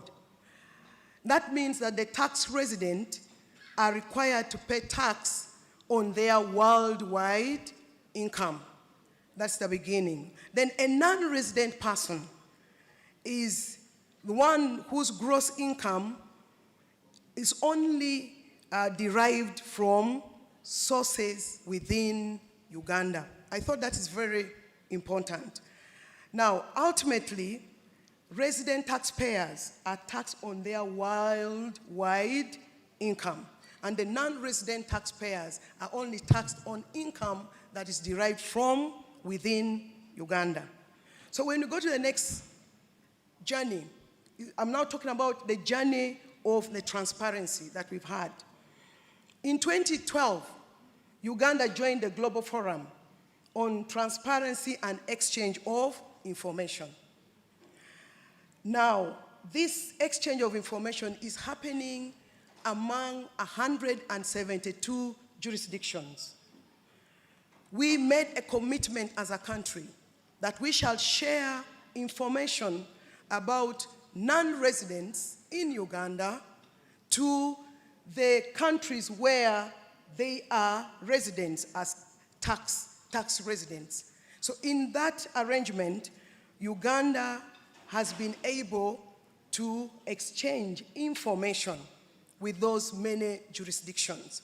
Now, this journey started in 2014. Now, how have we been able to do that? It has been a case by case where probably we are handling a tax matter and we are able to request for that information. We were exchanging information on request. Now, the journey has moved from request to automatic exchange of that information. Why tax transparency? The globe, world over, every jurisdiction wants to have a sustained revenue mobilization. In simple terms, every jurisdiction is interested to know that their respective citizens or the tax residents are actually paying the taxes that they ought to pay in those respective jurisdictions. Hence, this arrangement of globally exchanging information. Going to the next slide. The exchange of information, like I already highlighted, started in 2014. But with Uganda, our automatic exchange of information rolled out in September, a month and a half ago. That was our first exchange, where we have had jurisdictions with which we committed to exchange information, share with us information on the tax residents who have income, assets, and all these other categories that I will highlight in those jurisdictions. And we are doing the same. On the same date, we also exchanged information on the non-tax residents here in Uganda, shared with the respective jurisdiction. So what is the intention of this initiative? We want to increase the revenue yield, like every other jurisdiction. URA has been a competent authority, a delegated competent authority. Why delegated? The actual competent authority who is supposed to share this information is the Minister of Finance, who delegated that authority to URA. So as a delegated competent authority, we've been mandated to collect that information from financial institutions and then be able to consolidate them and exchange with the respective jurisdictions. Of course, the achievements is increased capacity to verify expenses and taxes paid abroad. The ambassador highlighted that most of us in the diaspora are actually paying taxes, which is true. But this exercise is intended for this information to come, and then we do the verification that indeed, where you are, you're actually paying taxes. And when we confirm that taxes have been paid, you shall not be taxed again. But that exchange is happening. The next slide, I just want to expound a little bit on the diaspora assets and tax transparency. And as you pay attention on the screen, I already highlighted that we agreed to exchange this information. Now, how is this information picked? You as an individual, you go to the bank, say in UK, and you open an account in UK. The details that you're providing in that bank is what the bank will use to share the information. If the details in the bank about your address is Kampala Road, Uganda, and then your tax residence, it's like you're declaring that where I am paying taxes is Uganda, that information will be picked by the respective bank, or if it is an insurance company, and collect that information and send it to the revenue authority in that jurisdiction. Who is the competent authority? Once they've gathered that information, they now remit or send that information to Uganda. So that's how that information is picked. It's picked from the individual information that you have declared to the respective banks or insurance companies or other financial institutions. So that is how it flows. You, the taxpayer in country A, in Uganda, you've opened an account in any of the countries, UAE, for example, and you've told them that you're a tax resident in Uganda by even the address you have put there, Arua Park, Uganda. Now, they are mandated under this arrangement to collect information on all the non-residents in that, the non-tax residents in that jurisdiction, collect it, hand it over to the authority in that jurisdiction, which is the revenue authority, and that authority now sends that information to Uganda Revenue Authority. So that's how we are getting this information. And those are the categories of some of the details of the income, but with many others. Say if you have an asset or a house that you're collecting rent from, that's another category of income. So what is URA doing? Besides getting this information, the first journey that URA launched 2 years ago, 2023, we launched what we call the Voluntary Disclosure Program. Now, this program is not only for Uganda. This is a program that other jurisdictions have launched first before they go into any other enforcement mechanisms. And this program, we launched it in 2023. What are we saying? We are saying if you are a tax resident in Uganda and you have worldwide income in whatever jurisdiction that you've not been declaring in your tax return, in your income tax return, please go and do so. Voluntarily come and do so. Why are we doing that? Because we don't want to use any iron hand. Come just as you are and disclose what you have earned from whatever jurisdiction. If you have paid taxes and peradventure that information has come to URA, this process will help us to validate and confirm with evidence and verify with the said jurisdiction that you have actually been paying taxes in that jurisdiction. And hence, you will benefit from either tax treaty credit. If there is a double tax agreement with that jurisdiction, we should make sure we follow through. So how do you disclose? Just as I'm about to wind up. You identify the accounts and the income. You know best than we know what you have actually earned worldwide. And if you have been, if you have been a tax resident in Uganda, then you ought to do that. And then go and amend the tax return. Amend your tax return. There is a form we have designed that you are able to access on our website. Download it, fill it, and upload it. There is a guideline on where to upload on our touch point, or you can physically bring it to URA and specifically to the tax investigation department. We have a dedicated team, And maybe I use this opportunity to let all the URA experts here please rise up for recognition. We have a dedicated team that is willing to walk this journey with us. Thank you very much. So the voluntary disclosure is a window that is still open. We've opened it up and we are saying, come, we have now received the information. We have the ability to cross-check and confirm with the respective jurisdiction about this information. And what is the benefit?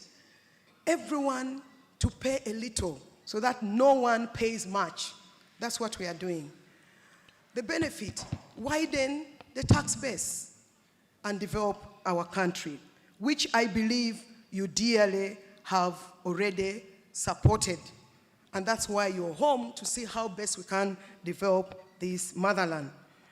Reduce on the cost of compliance. I must say it was not easy to confirm some of the business income that somebody, or business expenses that somebody has incurred on business probably outside.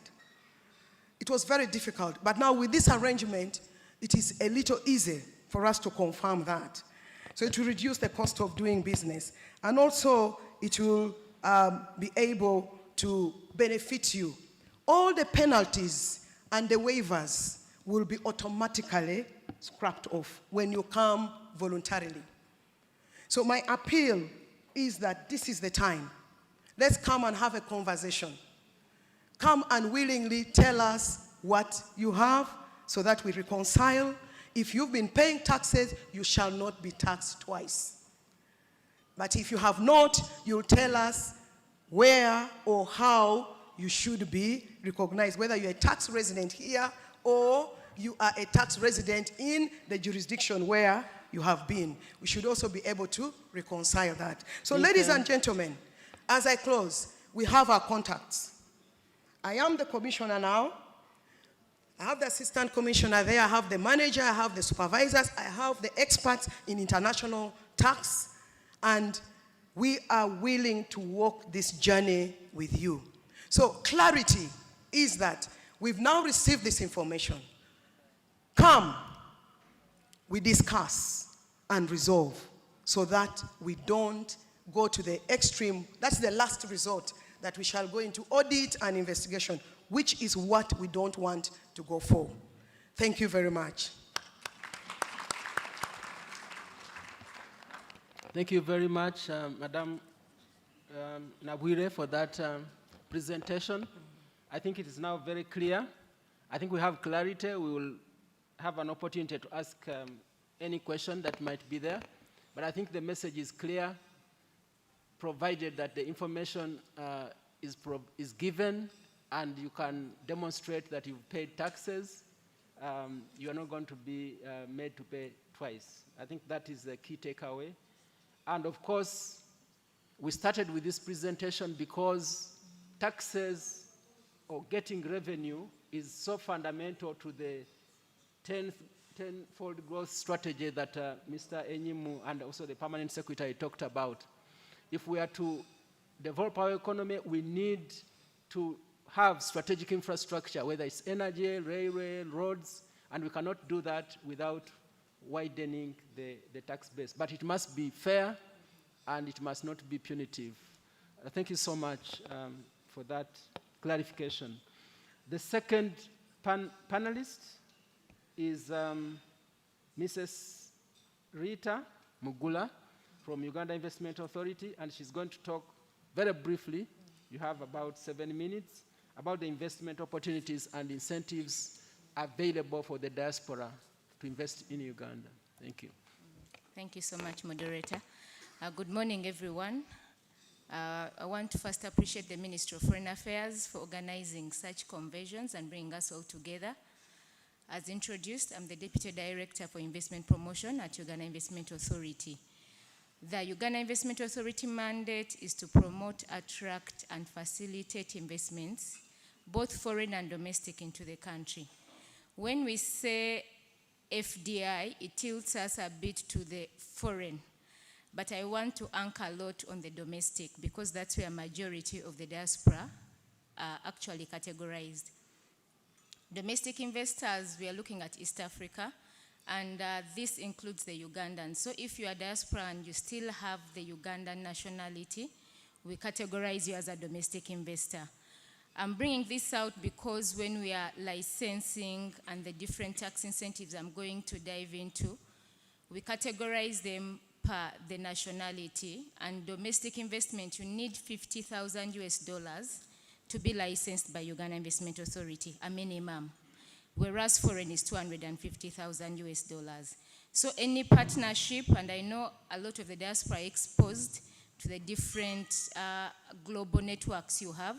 So even if you come into a partnership, what we'll categorize and anchor on is whether your shareholding is the majority to categorize you as a domestic investor. So we are encouraging partnerships where you are to form and ensure that you come back home and invest. The opportunities we have in the country, as earlier discussed by the discussants prior to this, we are focusing on 4 critical sectors as a country, which are going to drive us and propel us to the 10 growth strategy. And those, of course, include agro-industrialization. Uganda is an agriculture country. This is an entire value chain. We have developed specific business cases and opportunities.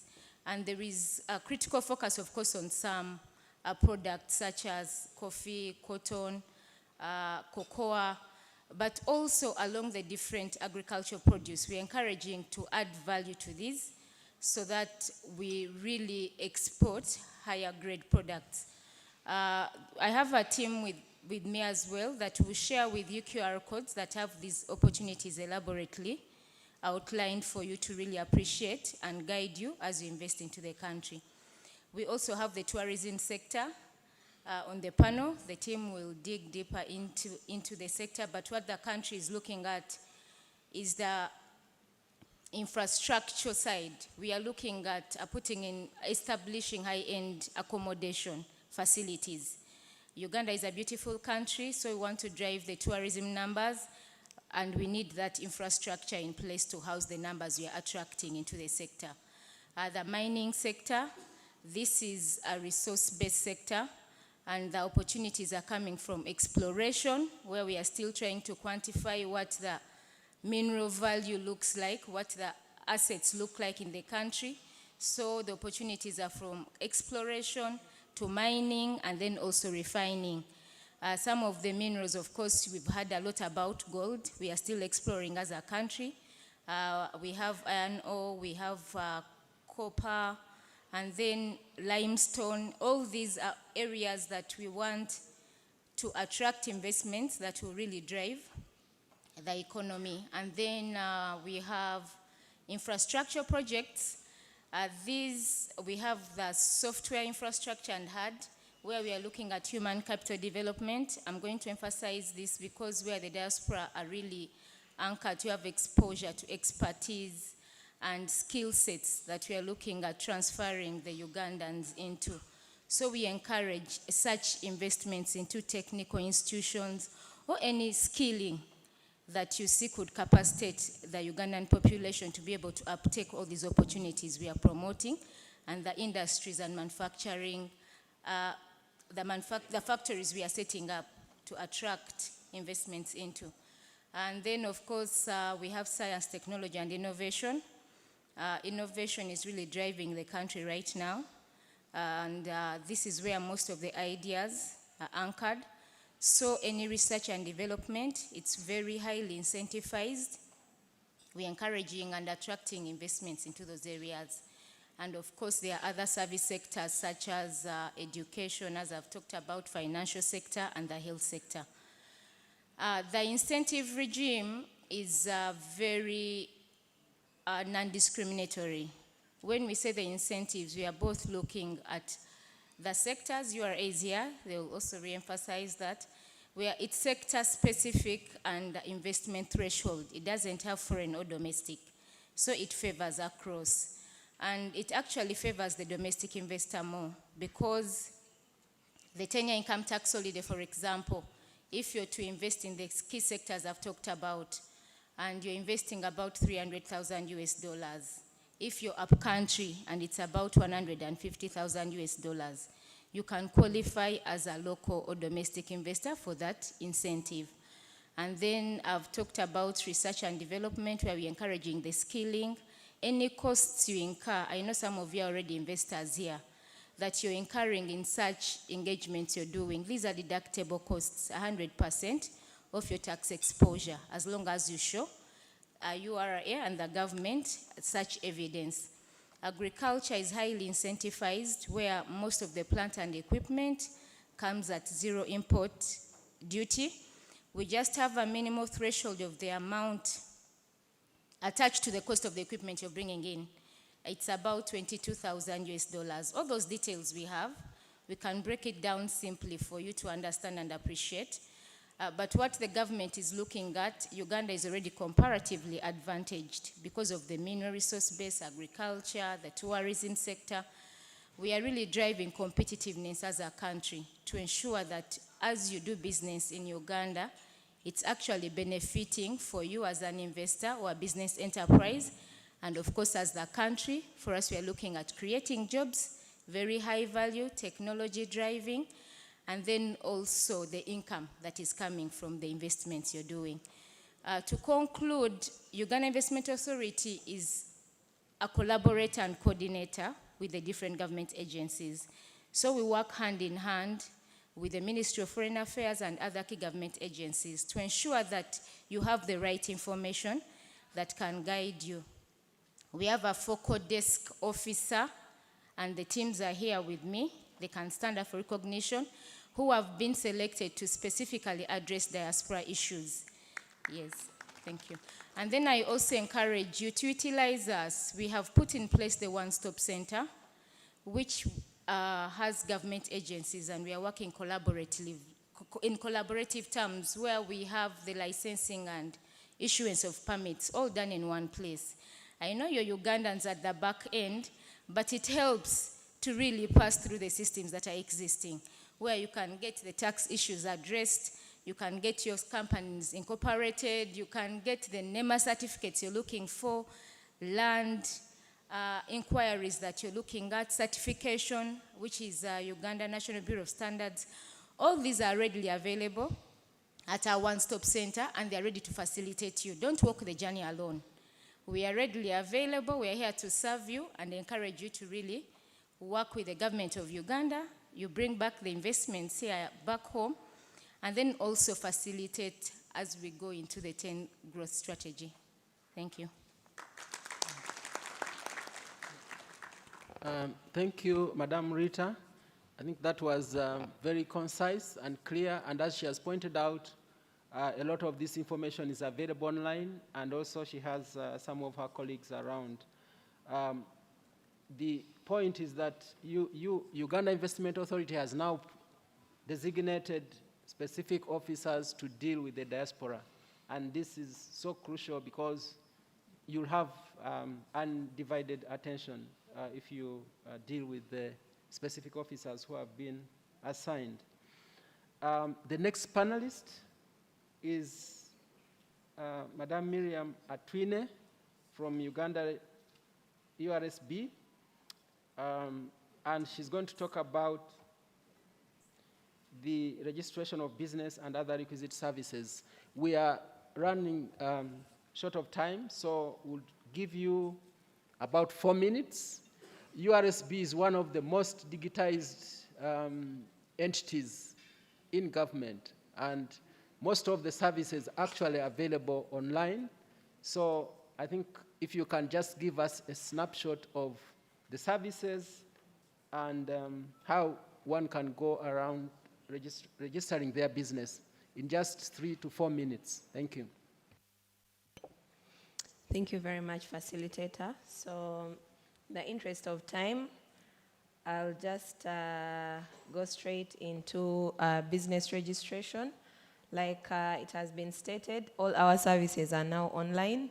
Previously, you needed to come physically to our offices to register your business, but you can now go online wherever you are and register your business. So we register business names, we register companies,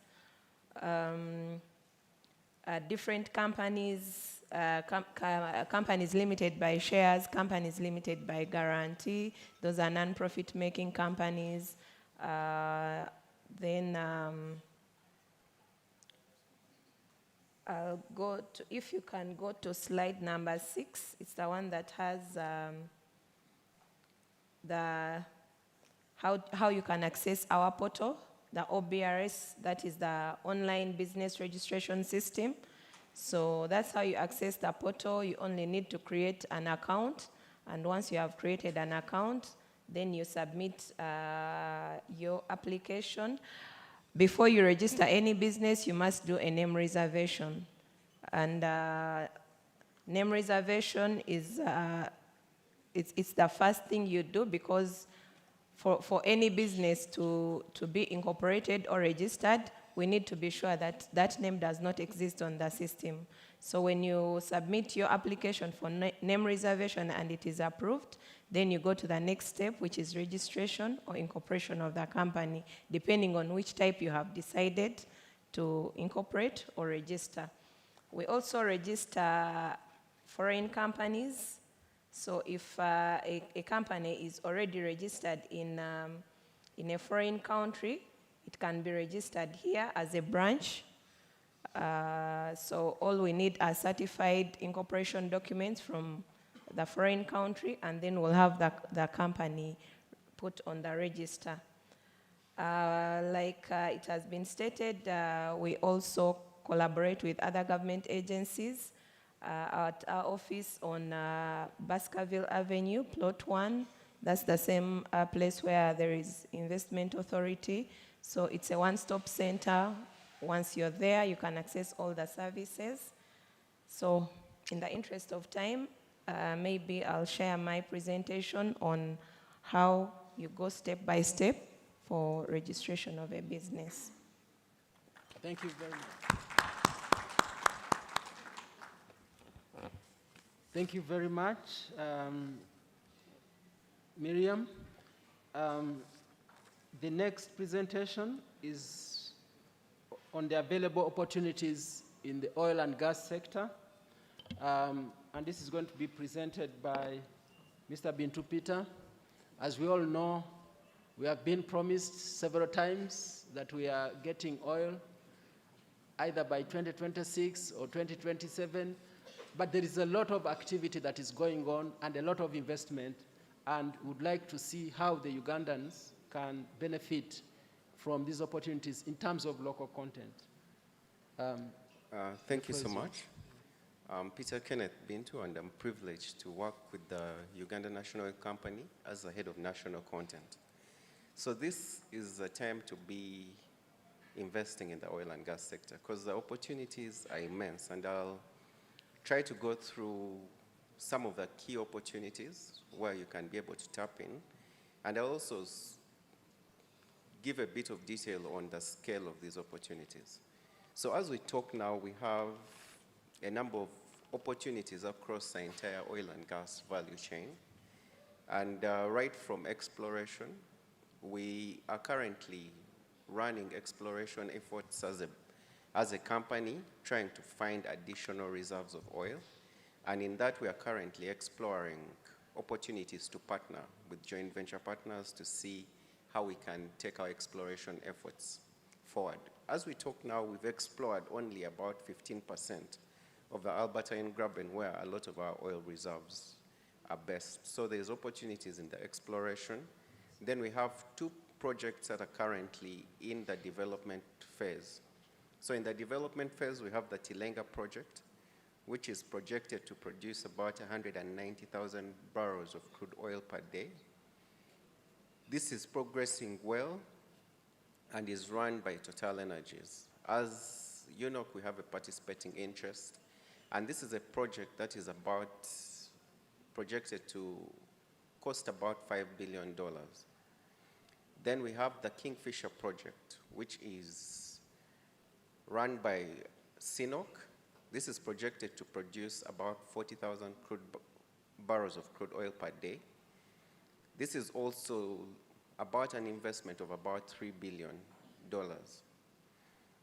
Then we have the crude oil pipeline, which is the pipeline that is going to run from Tanga at the coast all the way to Hoima, where our oil will be sent to the coast.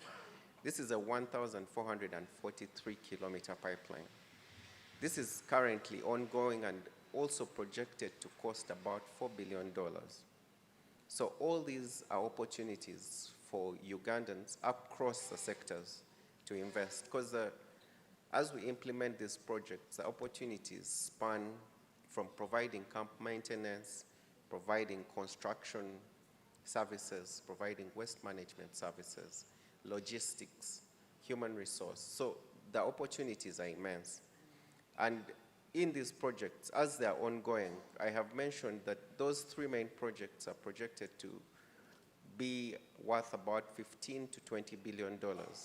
As we speak now, about $7 billion of contracts have been awarded and are currently being implemented, which means that there's still an opportunity for companies that are looking at investing and doing work within those projects. But beyond the development and exploration, there are also opportunities when it comes to the downstream. So we hope to set up a refinery as well, which will be a 60,000 barrel per day capacity refinery. That will be based in Hoima. And this is going to come to create a number of opportunities for petrochemical industries. And we currently have the Kabalega Industrial Park, which has been set up to host a number of the industries and companies that will be off-takers of the refinery. So the refinery is estimated to cost about $4 billion. And then we are currently setting up the industrial park and listening to expressions of interest from different companies that would like to set up within the industrial park. So we've done some work in segmenting the industrial park to host a number of different companies, from the heavy industries to the small scale to the commercially, those that are going to provide accommodation, residential services, as well as other industries. So there are also opportunities around the refinery and areas that are related. Once we do the refinery, we are going to also do a products pipeline, which will bring our products from the refinery closer to the market. So we are going to do a storage terminal, which will be based in Buloba, a Kampala storage terminal. That is going to be a 320 million capacity storage terminal. That is going to help to beef up the current storage terminal, which we have in Jinja, which is a 30 million capacity. We also plan to expand the existing Jinja storage terminal to have an additional 10 million liters as well.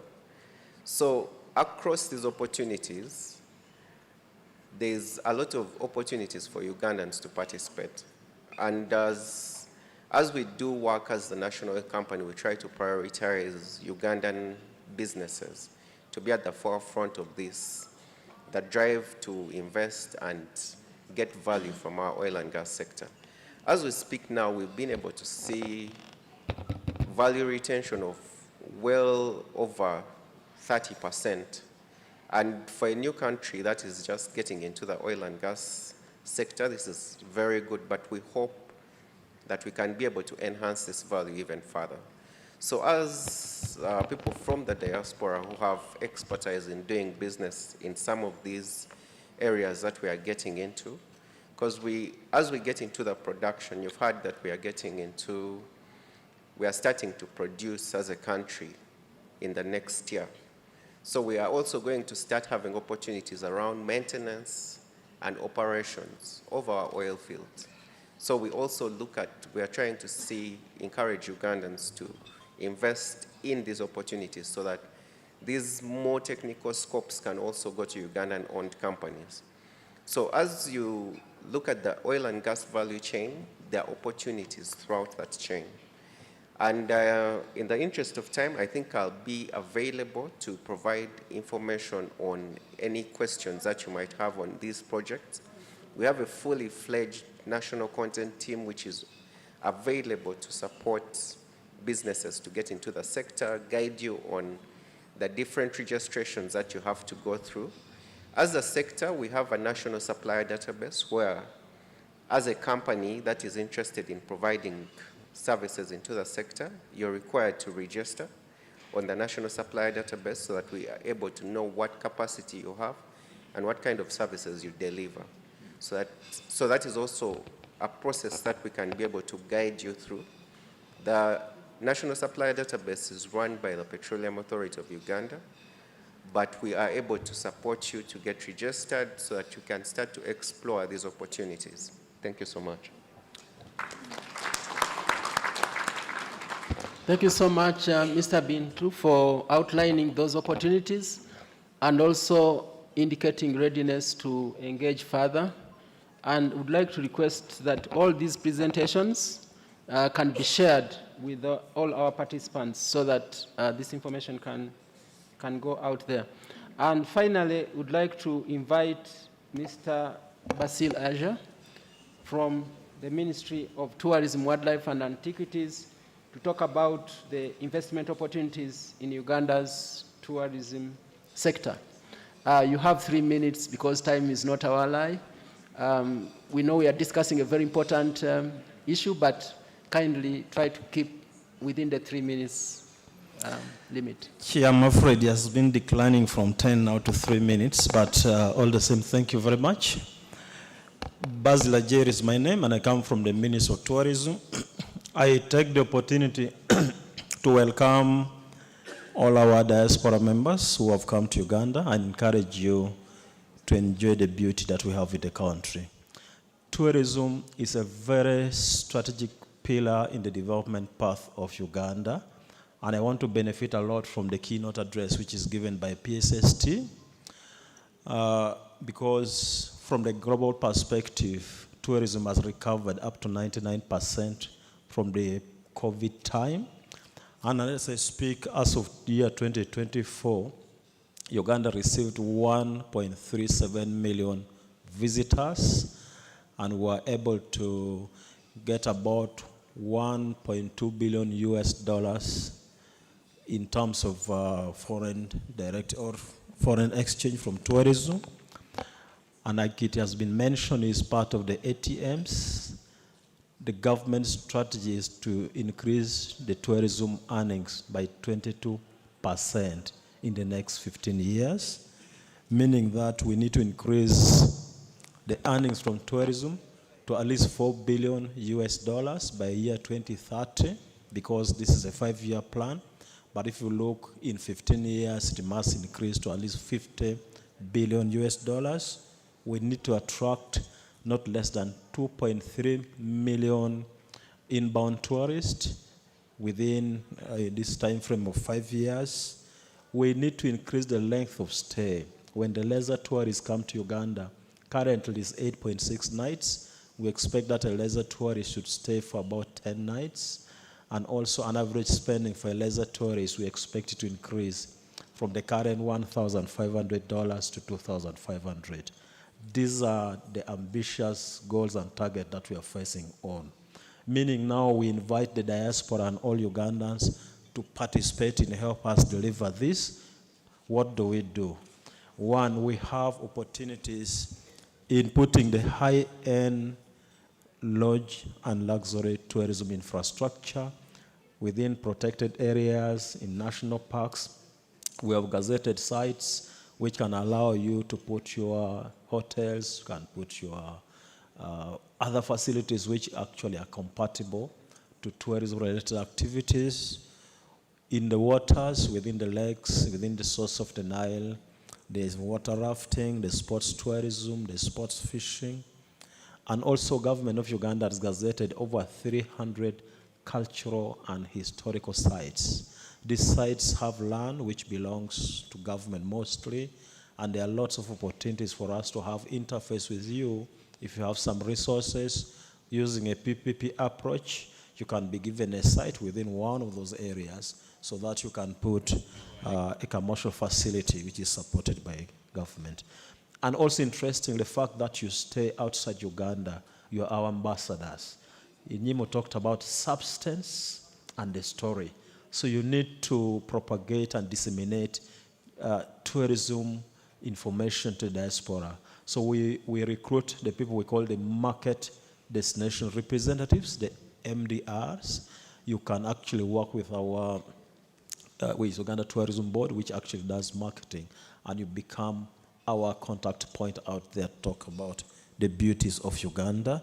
We work with people, influencers, bloggers, content developers, and promotion on Twitter, and many others. So we encourage you and welcome all the team to work with us so that we can promote the tourism potential that we have in the country collectively. Thank you. Moderator, I hope I'm within the range. Thank you so much. Thank you so much, Mr. Aja, for that very concise presentation. And the prospects for tourism are really immense. If you look at some of the countries in Africa which have big numbers, like Morocco, I think 17 million, Egypt, 15 million, South Africa, 5 million arrivals annually. Surely Uganda should be able to make 4 million in the time frame and that is a joint effort, and that is why the diaspora is extremely important in this endeavor. Once again, I would like to thank all our panelists for the presentations, and we can take a few questions, maybe one question per presentation. So if it is tourism, we take one on taxation, we take one on registration, the oil opportunities, so one. You introduce yourself and then indicate which question you are asking and who. Thank you. Sure. Hi, my name is Papamila Isiagi. I'm a Ugandan Malawian, and I have a question for the tourism. You mentioned that you plan to extend or expand average nights spent by tourists and spending. How do you plan on doing this, and how do you collect this data, particularly on the tourist spending?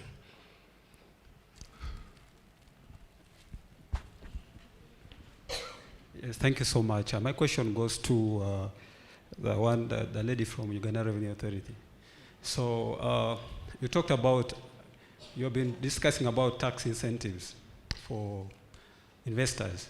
So there are some startups who have investors who can invest like even more than $1 million in their innovative projects. Does the 10-year tax plan or tax incentive, does it apply to such categories of non-traditional business like people into startups? Then the last question goes to Uganda Registration Service Bureau. Assuming I stay in Switzerland and I want to register a company in Uganda, and that the name of that company is similar to a Ugandan company, does that, will it be registered differently, or you maintain the name? Thank you. Thank you. I think let's go to this middle section here, and then. Thanks very much, the panelist, Wilson Were. I work in Switzerland. My question goes to Uganda Revenue Authority. When you are talking about the income and assets, does the assets include property you own outside? And also the question, some of us are retiring and trying to come back home. Will our pensions be taxed? Thank you. I think let's go this side. Any questions?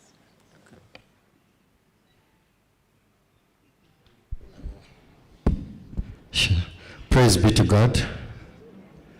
My name is Yasin from Above Management, and my question goes to the Uganda Revenue Authority, Taki, from Uganda Revenue Authority. I wanted to tackle on the issue of the double taxation, because you said citizens are going to be taxed from where they live and their home country.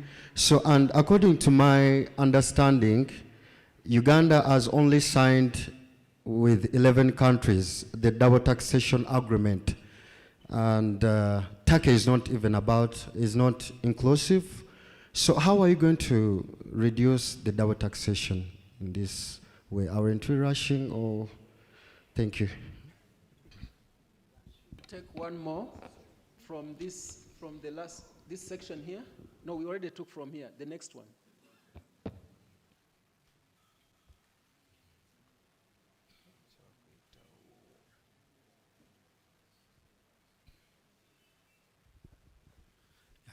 Thank you so much. My question goes to Mr. Kenneth. I'm called William, South Africa. My question is on registration. If I want to be a supplier and I want to register a company here, the documents that are required are so many. From URSB to tax income, to NSS, to PPDA, to letters, bank letters, to experience letters. Are you really opening doors for Ugandans, or the door is so limited? So, if we are you really want us to be interested, you should at least, I'm not saying that you should close it. I know it's a law passed by Parliament, but you can take up the issue with parliamentarians to have these laws introduced at a later stages when companies are already working. Thank you. We'll take only one more, and let us be gender balanced. I think we can take one lady from the center there. Thank you, panelists. My question goes to Ugandan Revenue Authority. When am I required to pay taxes in Uganda? For example, if I work remotely in Uganda, but already pay taxes in another country. Thank you. Let us take one more question from Mr. Joshi.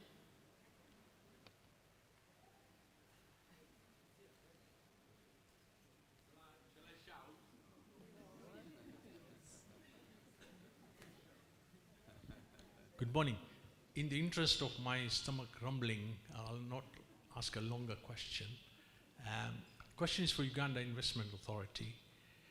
With the massive emphasis on investment in Uganda, I'm a bit more concerned about how you're going to make sure that the energy needs are supplied when it's needed for all producers, consumers, exporters, and importers. Because I've just arrived yesterday and I've experienced power cuts and internet. Thank you. So, unfortunately, time is not our best ally. I think if we took more questions than this, we are going to be impinging in the next panel. But what we could do, some of the questions I think can be passed on either by email, and then we can be able to get some responses. So let's get answers. There was a question, the first question was about tourism. Mr. Basil Aja.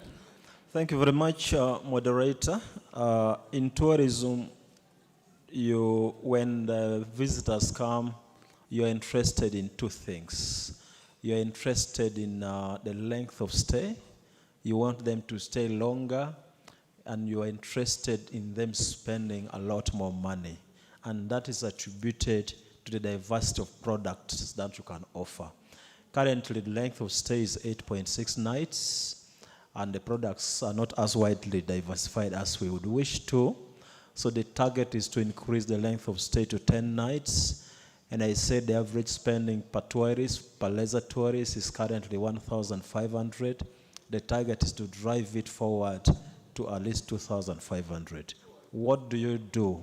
One, you need to open up the product offerings. For example, when the tourist comes, is leaving Kampala and is going to Chidepo, there should be other products. For example, Source of the Nile.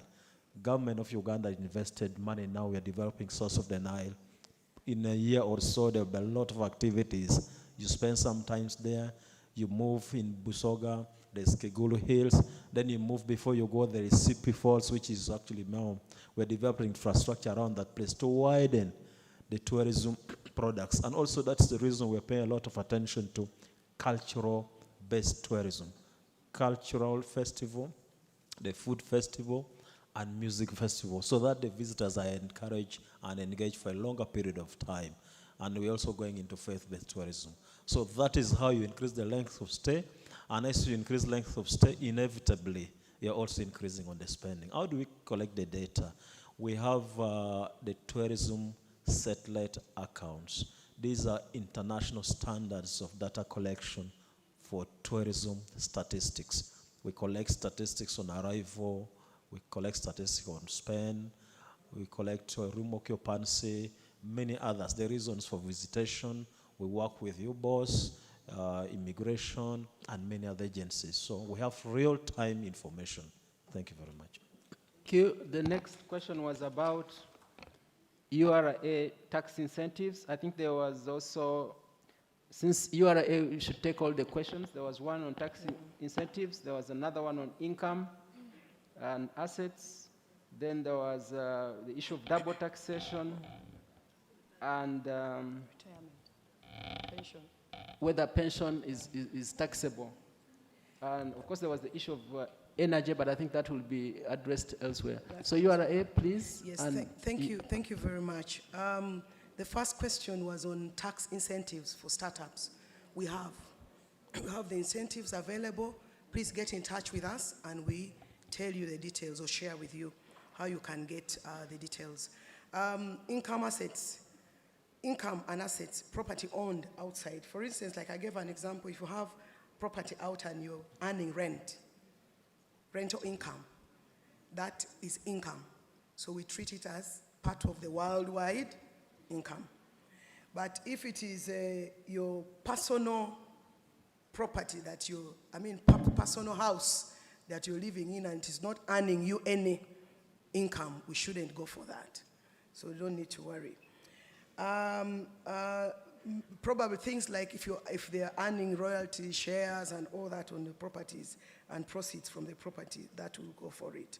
DTAs, you said we only have DTAs with only 11 countries, but I want to say that that the intention is basically to make sure that we don't double tax anyone with which we have that double tax agreement. But even with these other jurisdictions, this has now given us a platform to verify and confirm the taxes you have paid or the expenses incurred. So irrespective whether we have DTA or we don't have, you can still enjoy the tax credit once we prove that you actually already paid. Someone asked about why am I required to pay taxes in Uganda when I already pay in another jurisdictions? It's more or less the same. If you are a tax resident in Uganda and you've already been paying taxes in the other jurisdiction, we are supposed to reconcile and confirm that indeed you have been paying taxes so that we don't tax you again. So the other jurisdiction has capacity to confirm to us that indeed you have been paying taxes. So we don't need to double tax. So we are not, by the way, this is not about citizenship. It's about tax residency. You may be in Dubai and you already notified Dubai that you're a tax resident in Dubai. So your address and everything, you're paying taxes there. So once we confirm that, we don't need to tax you again. So the question is, where are you a tax resident? I hope that is clear. Yeah. Thank you. Thank you so much. I would like to take this opportunity to welcome the Honorable Ruth Nankabirwa, who is our Minister for Energy and Mineral Development, who just joined us just right now. I think we need to recognize her.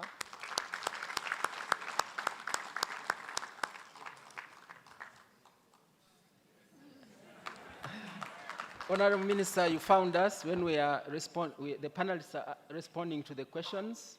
So the other question was from, it's about registration of businesses, URSB. Contrary to what many of us thought, there's a perception that you are asking for so many documents in order for companies to be registered, especially if they are based outside of the country. So if you can kindly respond to all the questions that were related to. I think that particular question was for UNOC. Oh, because for UNOC, okay. The challenges around registration on the National Supplier Database.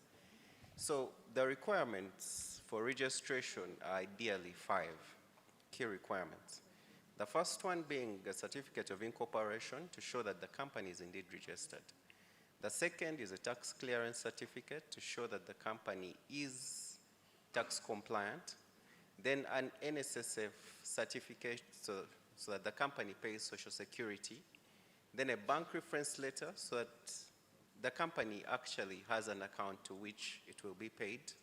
And then finally is an annual return to show the directors and the shareholders. So much as these may look like there are many requirements, there are requirements that any credible business should have. So the approach that we are using to ensure that as many Ugandans participate and are not locked out is we have enterprise capacity development programs which we run, and we've set up, there's an industry enhancement center that has been set up to support businesses that would like to supply into the sector so that we build capacity. The oil and gas sector standards are internationally high, and this is an opportunity for Ugandan enterprises to develop our capacity so that we can compete not just within the oil and gas sector in Uganda, but beyond Uganda. So we are not going to, we have actually purposed not to lower standards so that Ugandans can participate, but we are supporting Ugandans to meet the requirements and standards so that we can be competitive beyond the oil and gas sector and beyond Uganda. Thank you. I think there was a question which was directed to URSB. If a company is registered outside, what do they need to do to get registered? The question was about a similar name, where a company is registered outside Uganda and it has a similar name as one that is as a local company on the register. The whole idea about reserving a name and checking if a name is available is to ensure that we don't register companies that have similar names that would end up confusing the public on which company are we dealing with. So in such circumstances, we will advise the client to add something in the name that can differentiate it from that company that is already on the register. Thank you so much. And finally, we had a question from Mr. Joshi. He was asking, given all this growth that we are talking about, do we have enough energy to power the key sectors? I was grappling as to who would answer that question, but we have the minister responsible for the sector who is going to be able to answer that. Yes, you are very quickly. I forgot to respond to the gentleman who asked about pension. Yeah. Section 21 of our Income Tax Act exempts us from taxing pension. But other jurisdictions, we don't know. So whereas the information may come, but according to our laws here, we don't tax it. What about gratuity? Gratuity, I don't want to misquote, to be misquoted. You can always check it out and we can always check it out. We can always check it out. Wanji? Then that means there must be a provision, but we can just cross-check that. But the information that we are sharing globally, we share with every jurisdiction, and every jurisdiction looks at their domestic laws and apply as provided. So I submit. Please join me in thanking our panelists. We are also grateful for all the questions and contributions that have come from the floor. Thank you so much. Thank you so much, Ambassador Mugerwa and your panelists. Our segment on government and the diaspora has come to an end, and I would like to, at this juncture, invite our permanent secretary to invite our keynote speaker, to invite our chief guest to speak.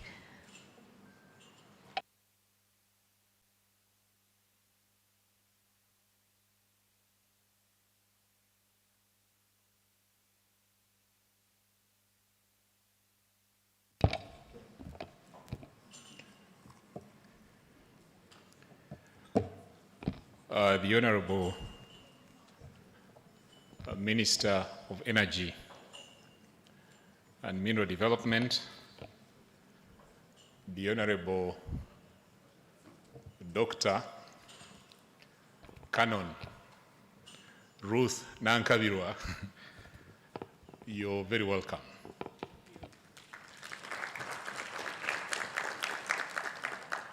I want to take this opportunity thank you for gracing this event, which is a very, very important event in the calendar of the Ministry of Foreign Affairs. Today we mark the second edition of the annual Diaspora Convention. Honorable Minister were here last year around the same time, where we engaged with the diaspora, as you're aware. And we had very constructive discussions on that occasion.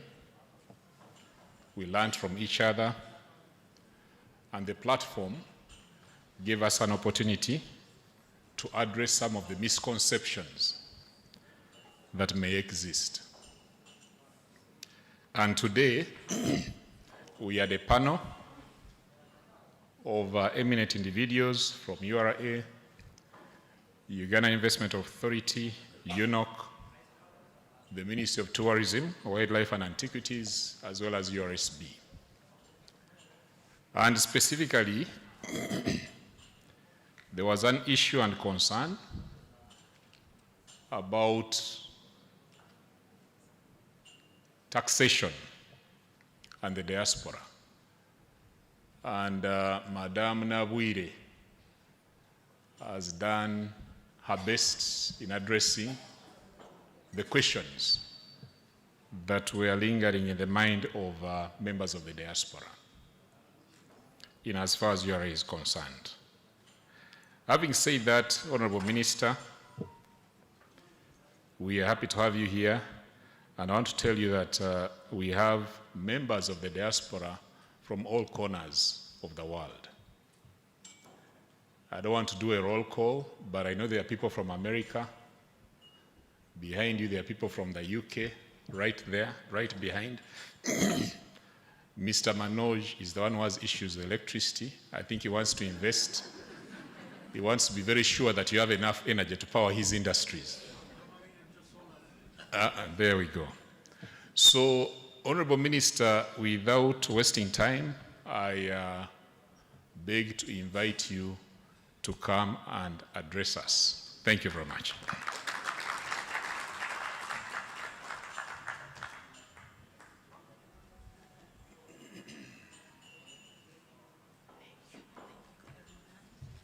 Thank you very much, PS. The problem of coming late when people have been introduced is that you cannot know who is in the room so that you can recognize them. But allow me to say that your beautiful Ugandan is in the room, and that I respect all your portfolios. Good afternoon to you. First of all, I am so pleased to convey heartfelt greetings from His Excellency, the President of Uganda, whom I hosted yesterday but one in Chiboga. Those of you who follow social media, you saw what Chiboga produced.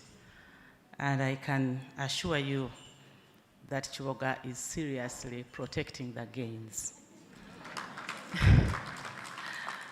Secondly, I would like to appreciate the Ministry of Foreign Affairs for this opportunity that you created for us to mix and mingle with a wider community of the diaspora. Thank you very much, PS, and I want to thank the entire ministry. I am familiar with diaspora. The President appointed me as the coordinator of the diaspora. But I have been concentrating on UNA. And those from UNA know that every year I've been attending, and not only attending, but I've been showcasing what Uganda looks like as of today. I've been shooting PowerPoint presentations, and I have been enjoying the boat cruise as well.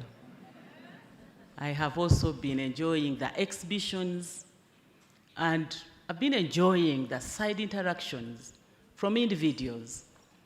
And I'm happy to report that the diaspora from America, those that have been attending UNA consistently have benefited a great deal.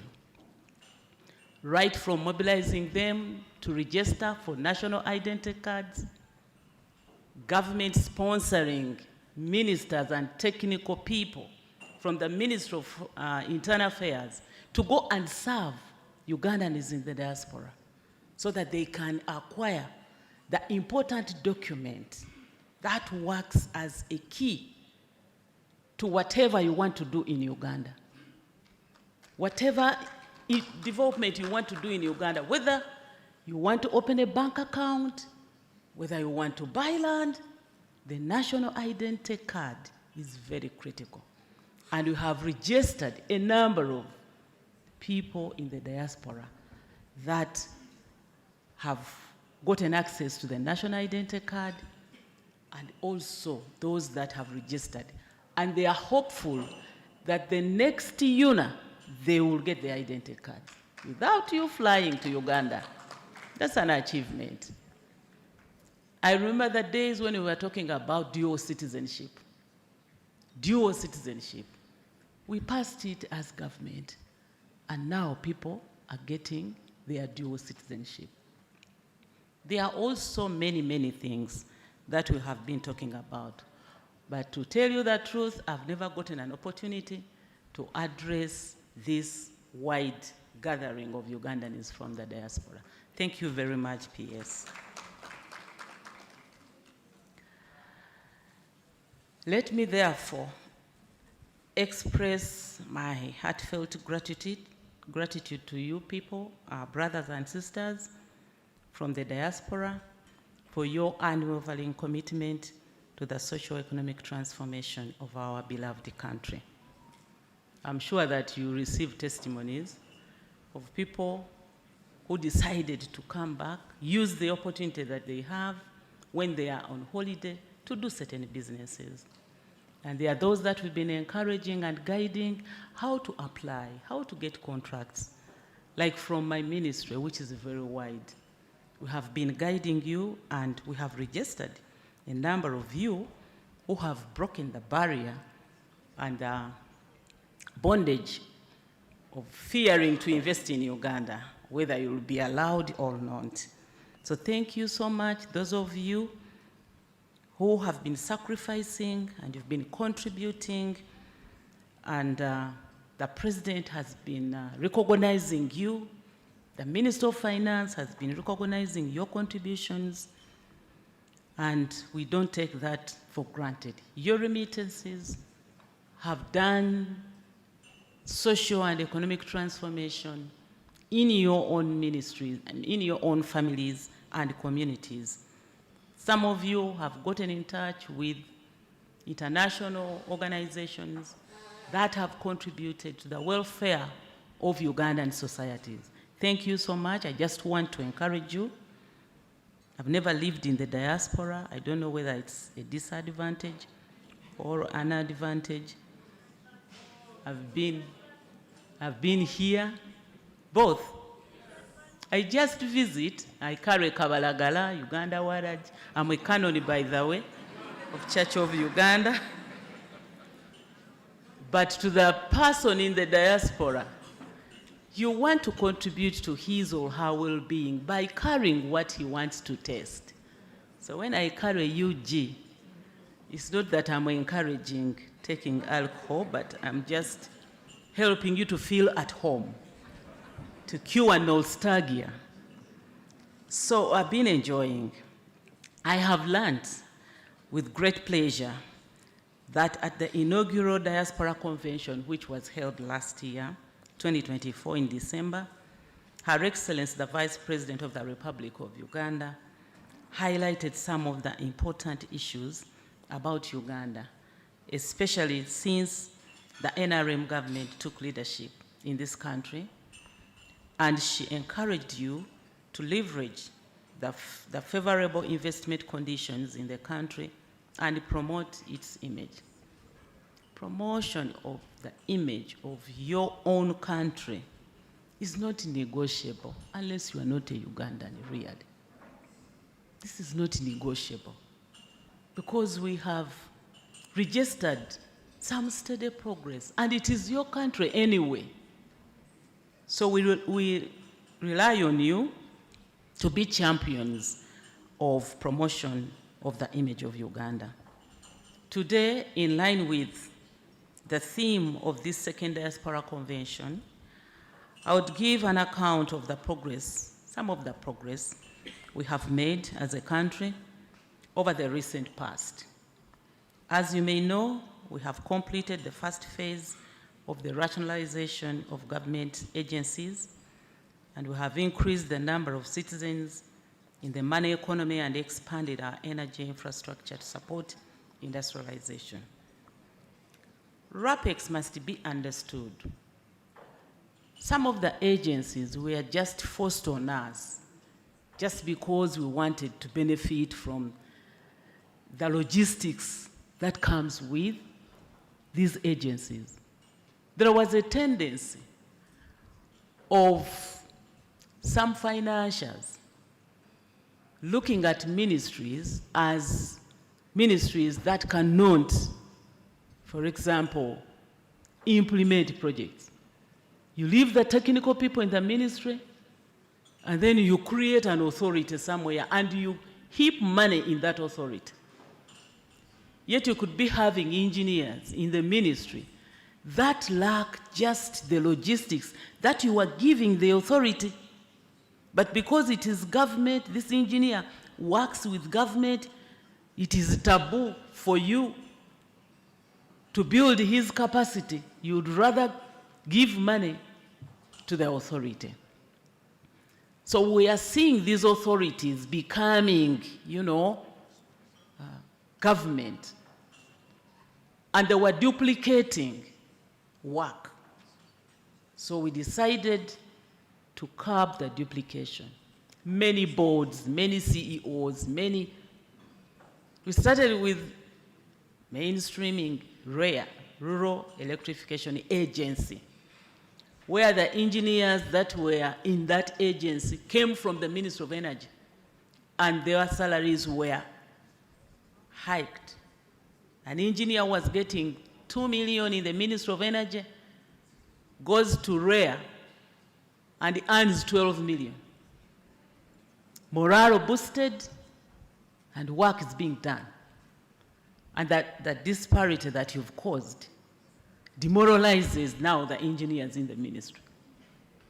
So Cabinet decided to mainstream some of them back into their main ministries while doing away with some of them so that we can save money.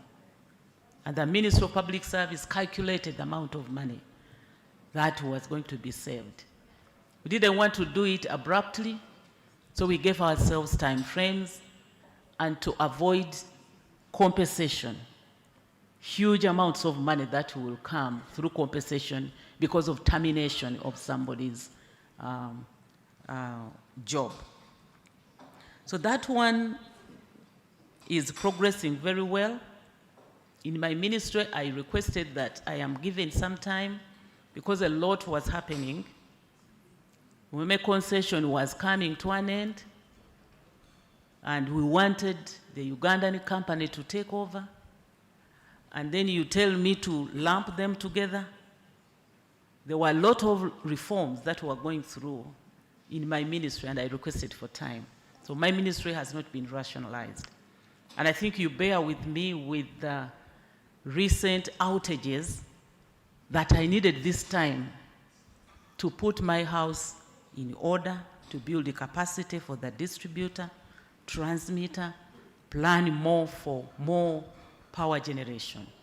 I'll talk more about power.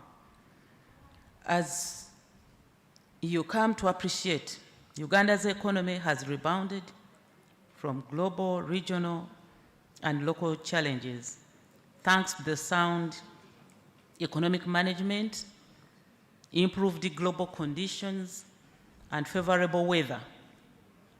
And I want to thank the late Mutebire, Governor Bank of Uganda, for his macroeconomic reforms that he introduced that saw Uganda developing.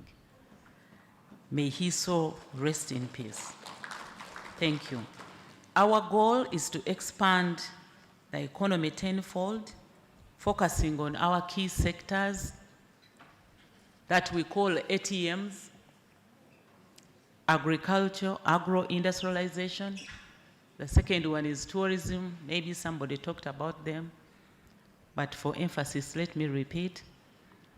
And mineral-based industrialization. This includes oil and gas. And then science and technology and innovation. Those are the ATMs where we are laying emphasis. But mineral development is critical. And I pray that the budget allocation will reflect the criticality of the sector. The energy transition now requires critical minerals. Science, technology, innovation requires minerals. These minerals, to be beneficial, must be exploited and processed. And as I speak now, the law does not allow you to export unprocessed minerals from Uganda. We need the final products to facilitate industrialization in this country. And therefore, there must be enough power, affordable, reliable power supplied to the industries. So we have identified properly the critical areas. I pray that the budget allocation follows that, because there are gaps. And I don't fear to talk about it. I'm not lamenting, but I'm telling you the facts. That as you demand for power, you must know that I need money to work on the infrastructure, inject more transformers to serve the increasing population. Ugandans can really produce. We can. Population growth is, I think, 3.2.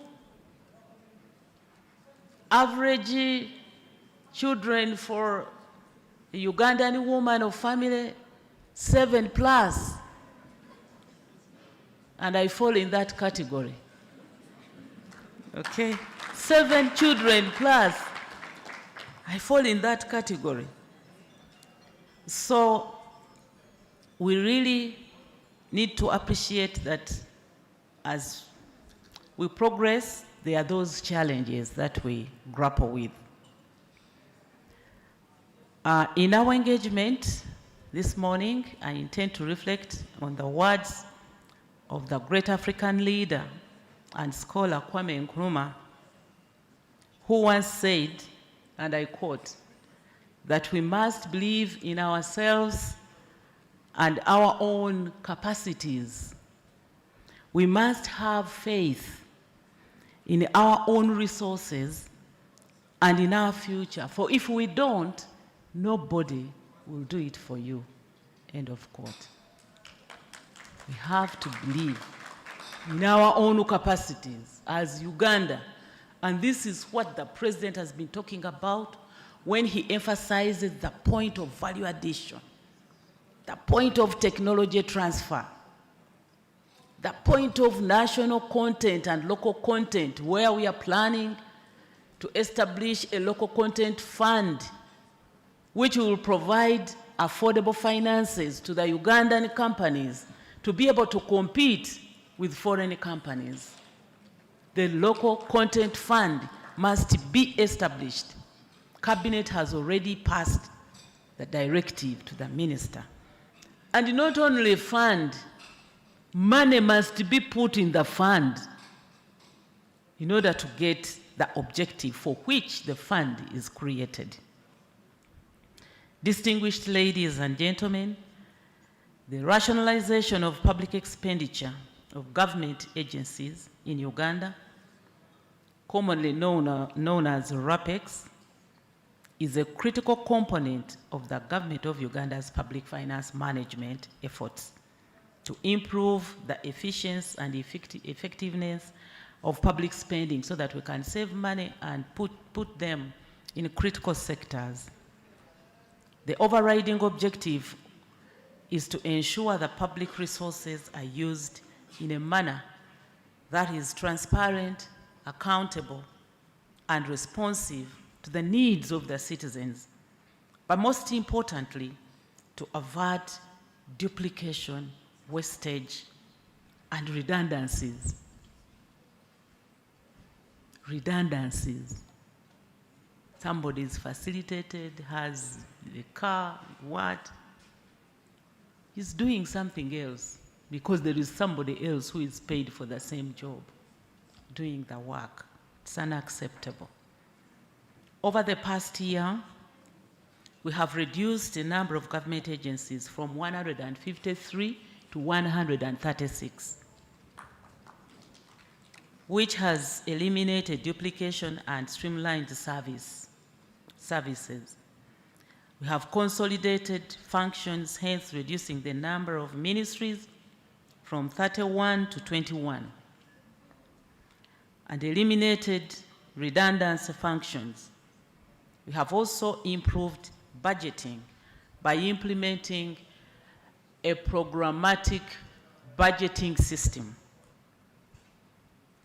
And this is what the National Development Plan follows. It has resulted in significant savings, and we have enhanced transparency and accountability by strengthening oversight mechanisms.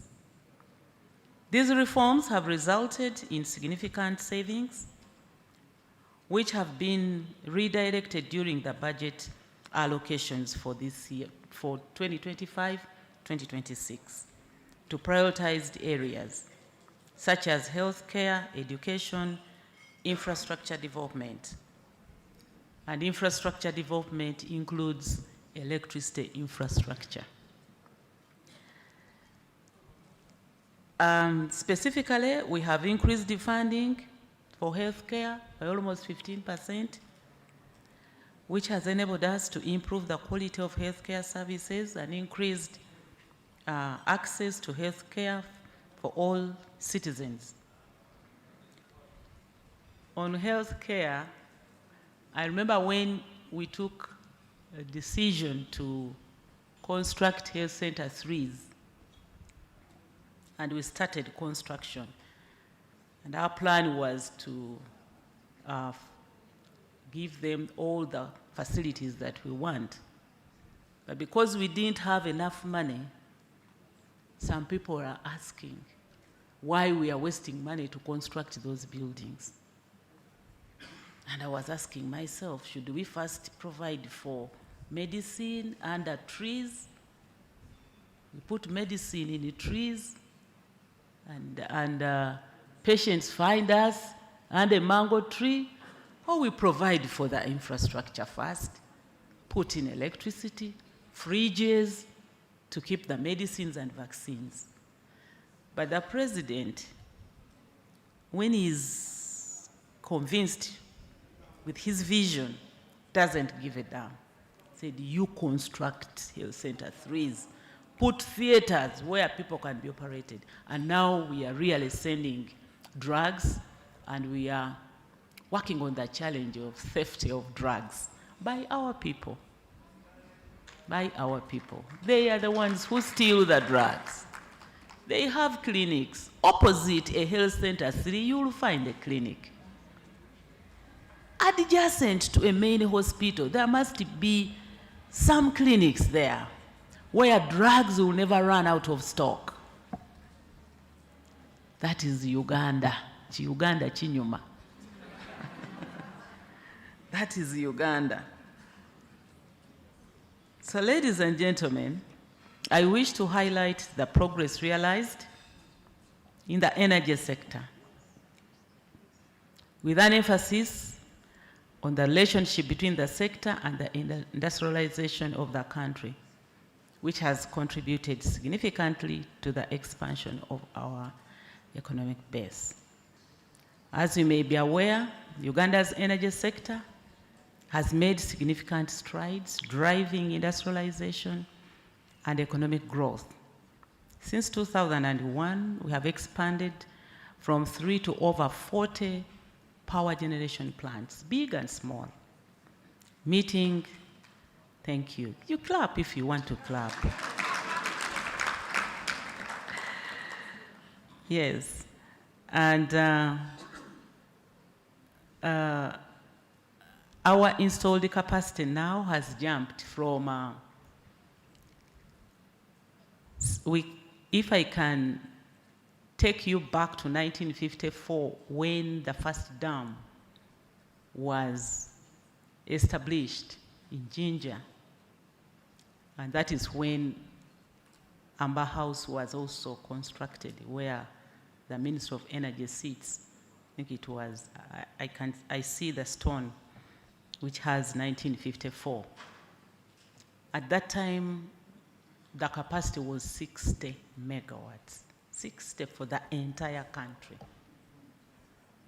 in 1954.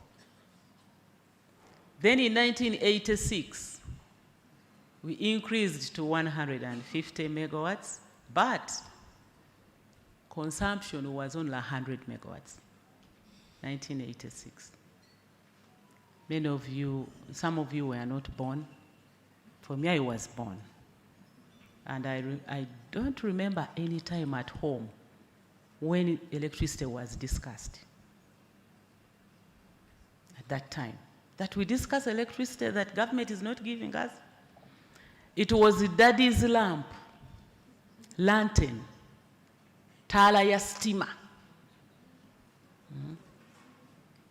That one was a home with a lantern, a tala ya stima.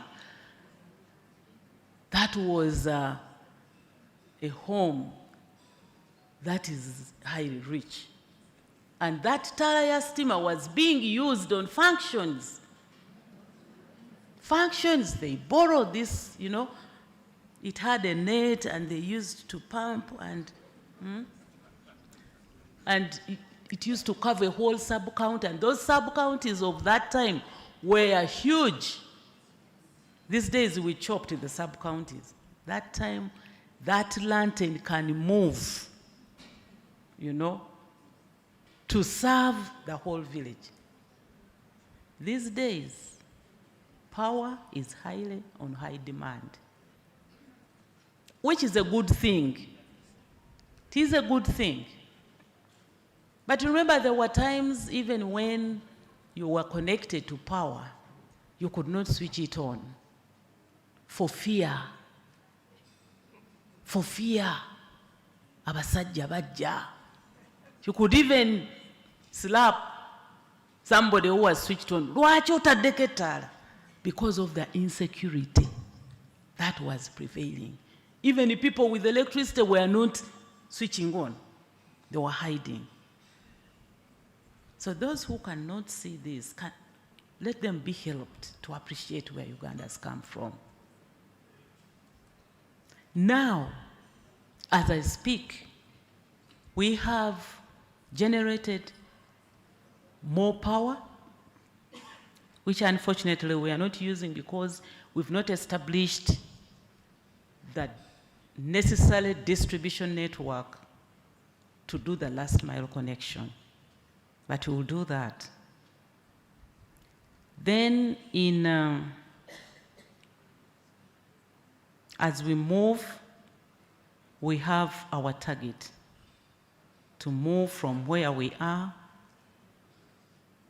When we commissioned the Karuma with its 600 megawatts, the total capacity, installed capacity of the country is now in 2,481. But this one, I just talk about it here in Uganda. The president calls it comparing pygmies. It's not good at all. 2,000, but we've made strides. But our plan, generation plan, which we submitted, is to have 52,000 megawatts by 2040. If we are to see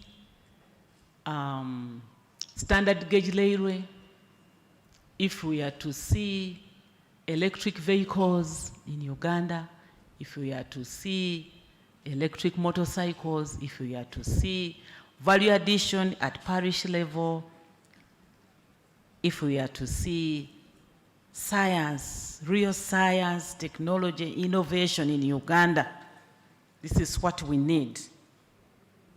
This is what we need.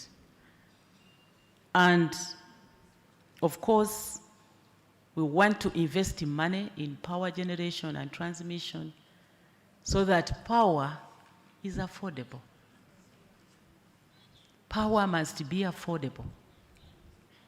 And the biggest component into the tariff comes from the generation.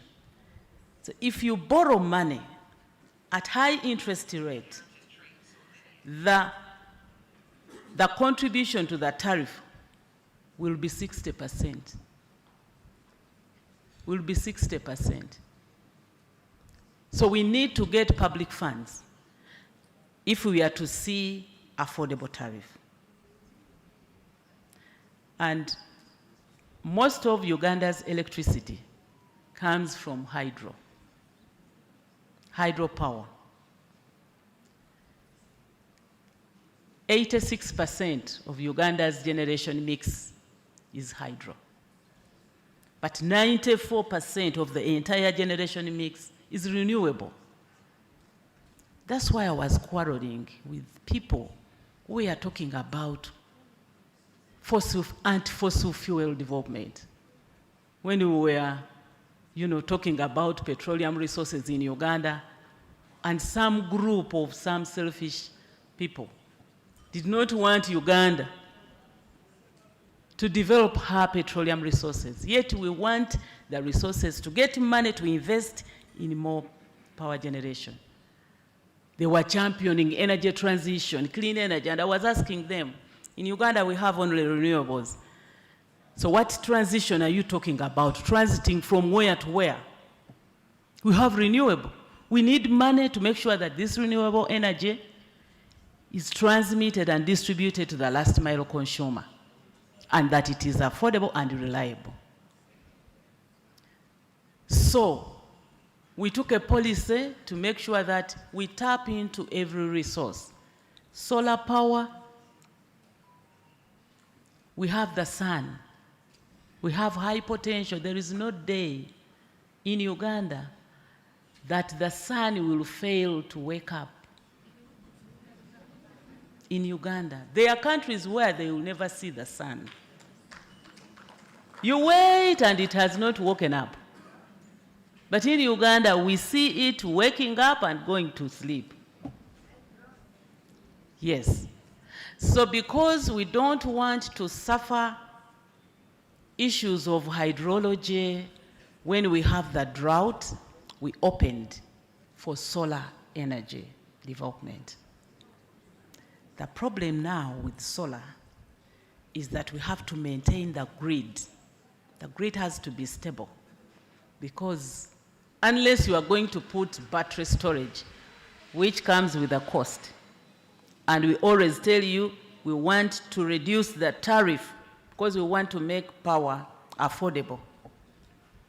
If you don't introduce storage facility to power, solar power, then you will cause load shedding, because at night that power will not be there. Yet you have included it in your surplus, in your kitty, in your energy, portfolio. At night it is not there.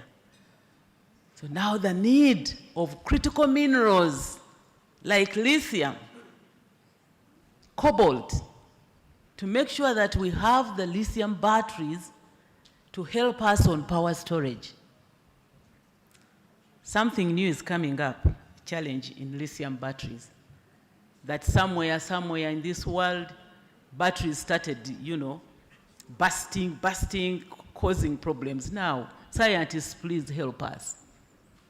Come up with another solution, because we need to tap into all the possible resources or sources of clean energy.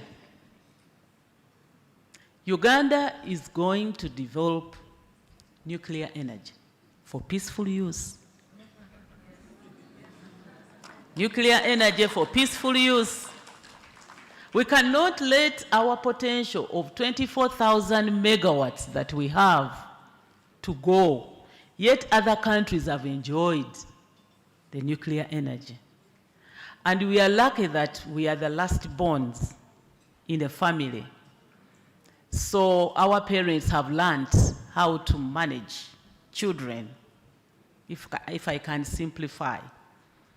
We have benchmarked Germany and other countries, and we know the challenges of waste management, and we are coming up with technology that will help us to curb waste management in nuclear, because this is where people are skeptical. If the people of Nakasongola were here and Buyende, I was going to use this opportunity to please allay their fears that men will cease to be men when we establish the nuclear plants in Buyende and in Nakasongola, that they will not be men again. We will create a buffer as required. We've been assessed by the International Atomic Energy Agency. We've worked with them. They have assessed us and they have okayed us.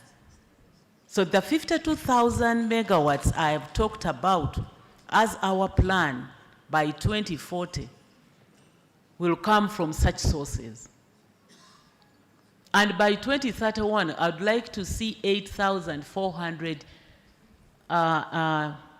megawatts from nuclear energy by 2031. So by 2040, probably we shall have more added on. We have geothermal in Chibiro, in Kasese, in Panimul. We have geothermal. I think our potential for geothermal currently stands at 1,500 megawatts. And it is Ugandans in my ministry that are doing exploration for geothermal in Panimul. Ugandans. Thanks to President Yoweri Kaguta Museveni. He believes in human resource development. You remember when commercial oil was announced in 2006, and international oil companies came and they were saying, you know, it's not much. President said, okay, thank you very much. You go, we shall call you. He sent Kalisa, this, go to study in Norway. They studied, came back, did the commercial discovery of our oil. Ugandans. Ugandans. And they are the ones now who negotiate all the agreements. These are big agreements. They negotiate. We got money in the petroleum fund before even petroleum was out. Ugandans negotiated in London, and we won the case. And we got the 432 billion shillings in the petroleum fund before we even see the oil. So the president has trained Ugandans to manage, because he's very wise, doesn't want us to be cheated. I'm telling you, if we didn't have knowledgeable people, we were not going to make economic sense out of these projects. But we have knowledgeable people, smart. Let me also mention the challenge in energy, because I know you know what is happening. These days, vandalism is at the highest. I don't know why. Is it because we are in campaigns? When you cut down a pylon, these still big, you know, tall, majestic pylons, you bring gas and you cut and you harvest the members, and you put on a truck, off you go to South Sudan. That pylon does not come down alone. That force brings the neighbor on this side and the neighbor on that side. And so you have lost 3. And so the people who have been enjoying power are left to be in darkness. Recently there was vandalism on UETCL infrastructure that affected Kampala North. It affected Namave Chiwanga. It affected Namave South. These are substations that supply power. That one vandalism activity affected Luzira, affected Namungona and Namuongo, densely populated areas, and people are cursing, and they don't know what we are going through. And it takes time to mobilize funds, and then if you can come closer to those pylons, the foundation goes so deep, you can't just weld. You know, you lift up and you weld. No, you have to dig again the foundation and raise it. So we have vandalism, but we also have the problem of old infrastructure that needs to be worked on. And we have plans. We started on Kampala Metropolitan program that is going to see substations coming up like Buloba, which we are going to commission next year in February. It will stabilize the power. We need to inject in more infrastructure to stop the leakages so that we curb power loss. If the infrastructure is old, you lose power. And also, by the time this power reaches you, it has weakened. So when you switch on and the neighbor switches on, then fluctuations. So there are those, challenges, which are not difficult because we have the technical know-how and we are mobilizing funds.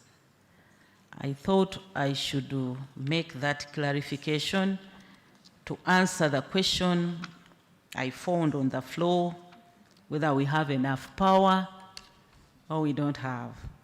I cannot say that it is enough because I've told you my target of 52,000 megawatts. We are not yet even at 10,000 megawatts. But we are increasing the injection of transformers. We are densifying, we are intensifying.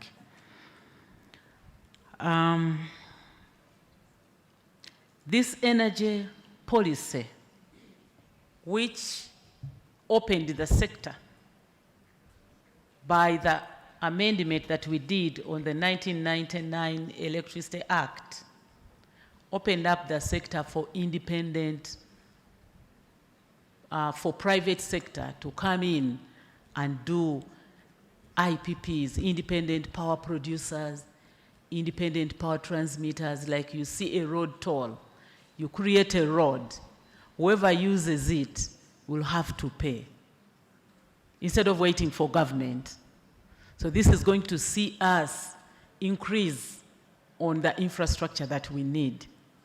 We have some applications, about 3 applications now, and I'm excited, where people are going to construct their transmission lines and they will be recovering the money through the tariff when people buy electricity.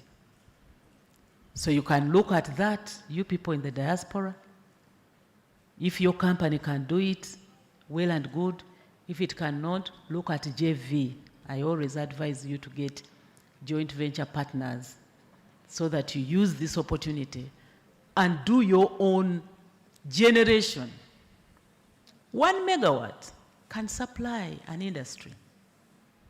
1 megawatt is big. You can have a dam of 5 megawatts.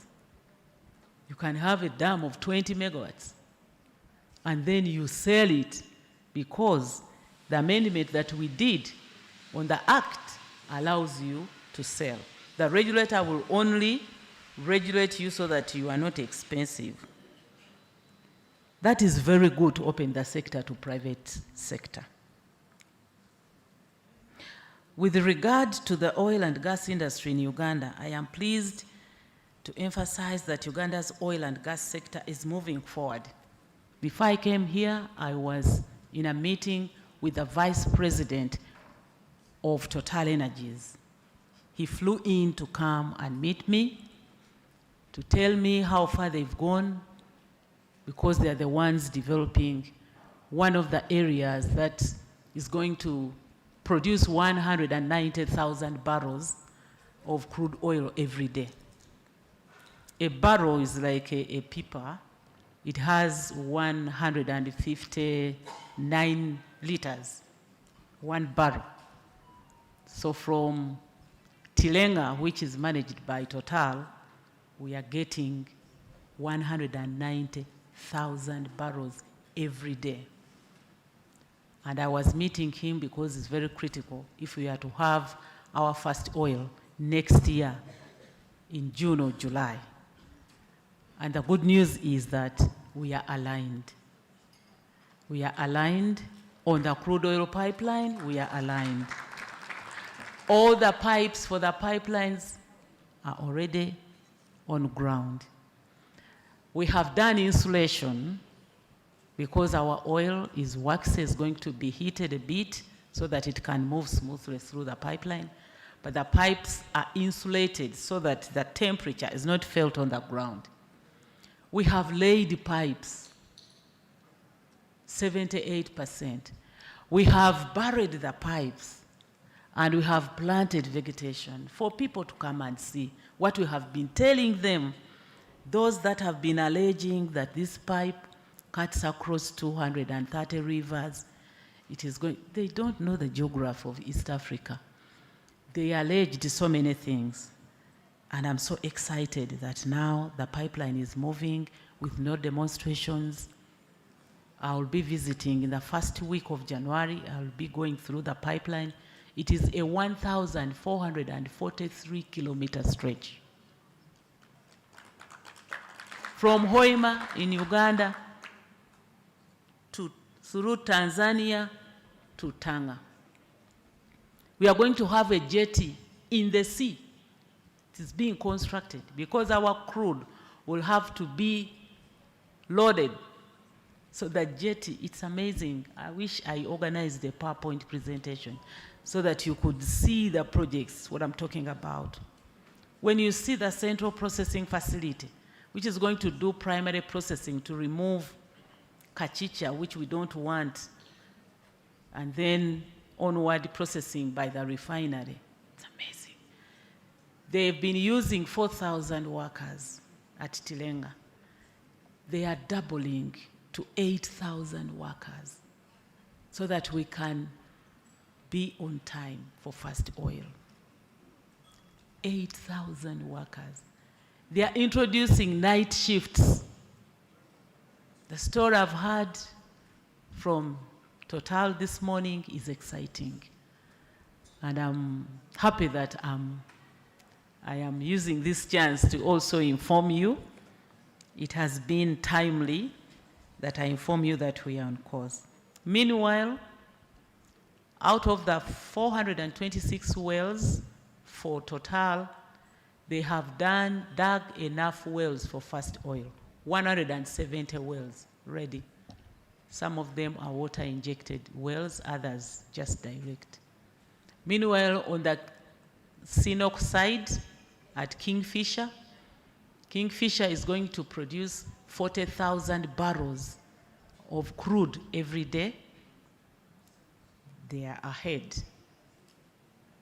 Total had problems with their first contractor, McDonald. They were moving slowly, but now they are using Sinopec, which worked on the central processing facility for CNOC, Kingfisher. Kingfisher is ready for first oil. Out of 31 wells, they've done 17, which is perfectly good. We will have a refinery. We spent 4 years and 9 months with the first consortium. And we decided not to renew so that we can get more serious investors into the refinery. At that time, anything to do with fossil fuel was being decampaigned so much. So the first consortium failed to get an anchor investor. Now we have Alpha, MBM from UAE. They're on the ground. The implementation agreement was signed. Crude oil supply agreement is finished. they are going to do what type of refinery, which you can bring. There is modular. They're going to do a modular refinery. They are aware of the need of this refinery. But since the crude oil pipeline will be ready, Uganda is going to lose some barrels because we are supposed to refine 60,000 barrels per day. But if the refinery is not ready, these 60,000 barrels will go through, will be sold. But we are still shareholders even in the East African crude oil pipeline. But we needed the refinery because of the obvious things. They facilitate other petrochemical industries anyway and create jobs.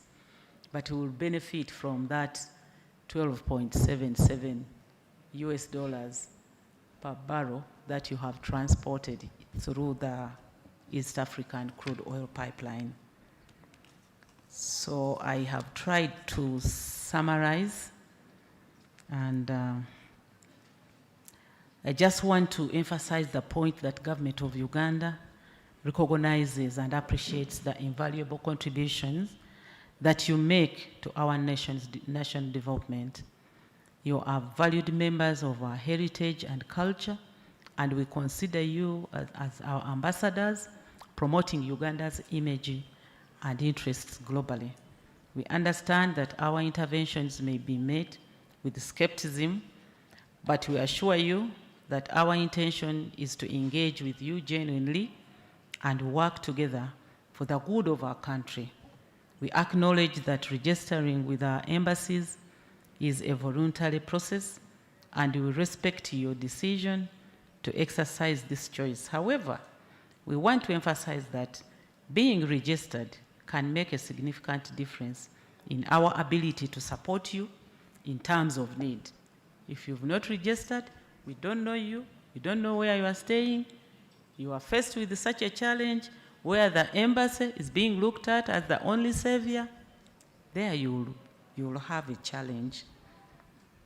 And in cases of tragedy and emergency, you need the people that know you better to come and be with you. We encourage you, therefore, to consider registering with us to ensure that we can provide you with the support you may need. We also want to highlight the importance of your participation in our electoral processes, because your choice matters, and we need you to be registered to exercise your right to vote. A credible voters register is essential for a fair and transparent election, and your registration is crucial to this process. We understand that some of you may have concerns, but to assure you that our electoral process is designed to be inclusive and secure. As you may have noticed, these issues have been and will continue to form the basis of our diaspora engagements going forward.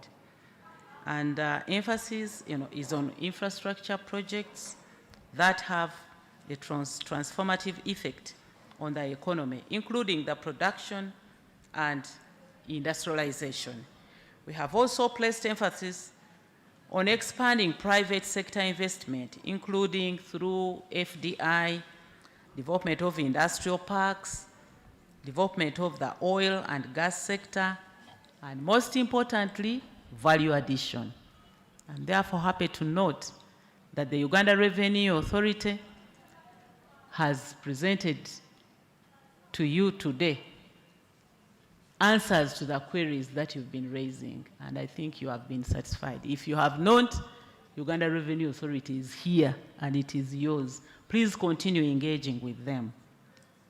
As I come to the conclusion of my few remarks, I am certain that the discussions that will transpire over the next 2 days will allow you to gain confidence in the government of Uganda. Don't fear.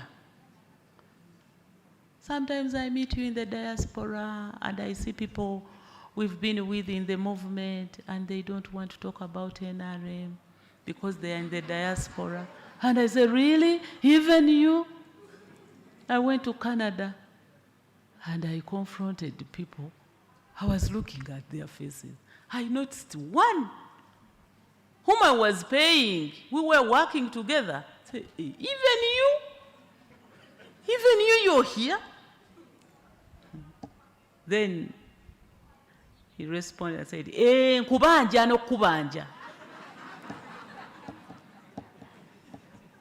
Then the colleagues looked at him and said, you mean you've been working with this Nankabirwa? He said, that one is my person. We work and we also talk. I have his number. You know, some of you, when you are in the diaspora, Banange, you feel shy to talk about your country because those people are rude. They look at you and they suspect you that you belong to government, and they can even do harm on you. Pick the confidence. Gather yourselves. Know yourselves. If you are 1, 2, 3, 4, 5, 10, confront them and you say, you go kolagana negundi ne government yekusasula. Because some of them, we are paying them, but when they go there, they pretend. Then some of them change names. Do you know? They change names, and then here at home they report that so-and-so is lost. Government yamuwamba. I know where they are in Canada. I have the list.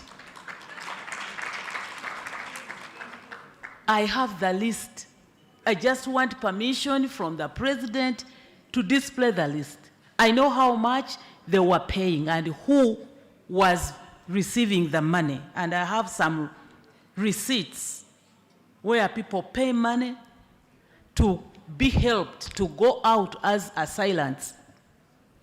And when they go, they change their names, and then back at home, their names are added on the list of people that have disappeared.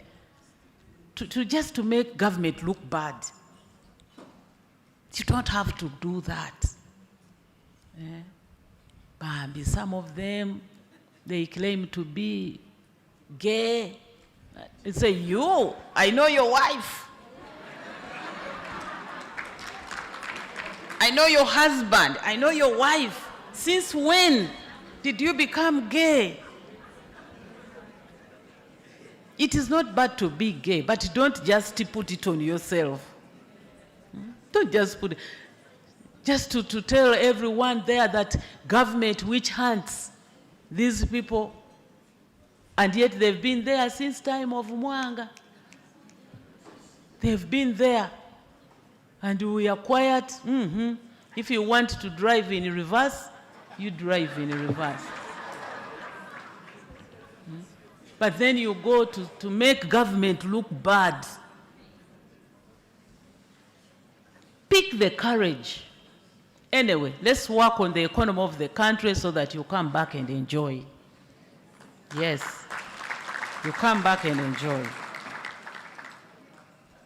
I hope I have not spent a lot of time, but I enjoy interacting with my brothers and sisters to help them understand, because like I told you, I have been in Uganda, born in Uganda, in the city of Chivoga, studied from Chivoga, and then Nabisonsa, and then Makerere, and then work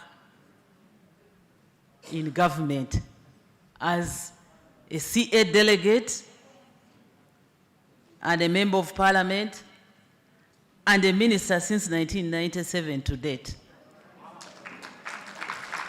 Don't ask about my age. Okay? So I know the policies that President Museveni has really championed, and I'd like many of you to enjoy them. I feel bad when they are being butchered, when we are being misunderstood, the goodwill of the president being misunderstood as a bad man. We are killing this man by everybody wanting to see him. Why is it that in Uganda, every person who has a challenge and has gone everywhere ends up looking for the president? It's because he normally gives response. He normally gives response. People will not be lining up to go to State House if this man was not helping, was not responding. He has paid medical bills for people who wish him dead. And is paying medical bills for them to be alive as they wish him dead. Amazing. Why shouldn't God bless this man? Why wouldn't God bless this man to go through all the challenges? COVID, what? He's a couple. Star in a film. Startuffer. Some people have died in their own films. Let me stop here because now I am... With these words, I don't know whether they are few or many, I would like to declare the Second Diaspora Convention 2025 open, and I wish you fruitful deliberations. Thank you very much. For God and my country. Thank you.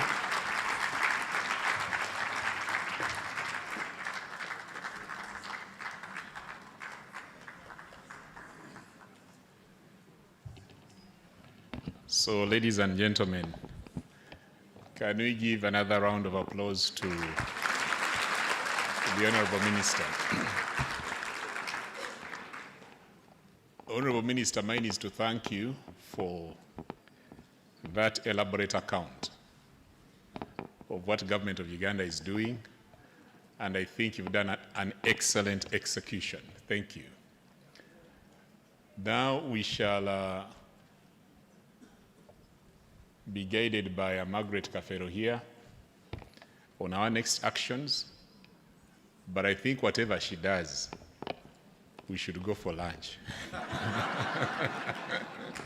So let me hear what she has to say. If it's not consistent with my thoughts, I'll overrule her.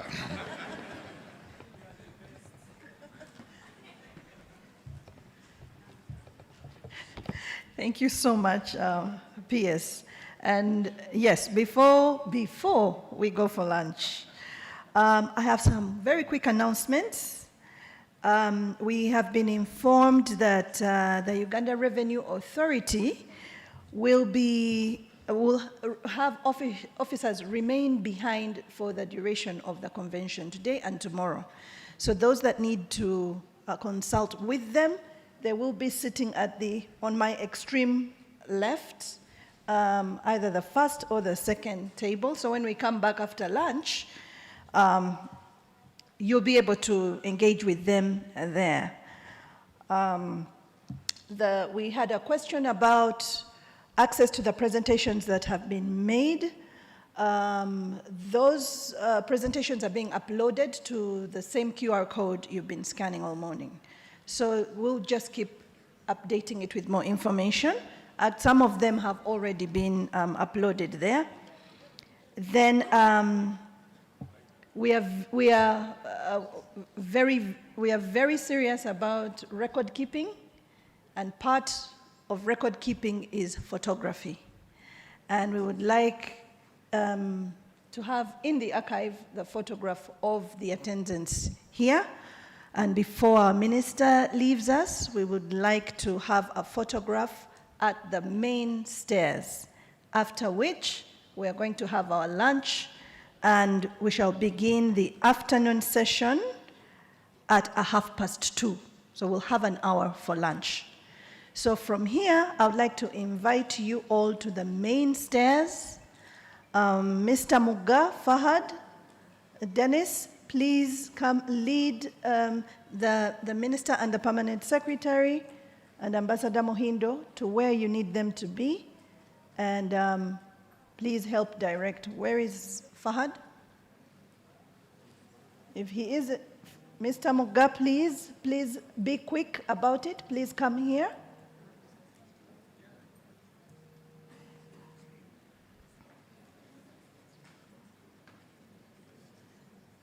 Mr. P.S., Mr. Muga will lead us to where the photograph will be, down at the front convention steps.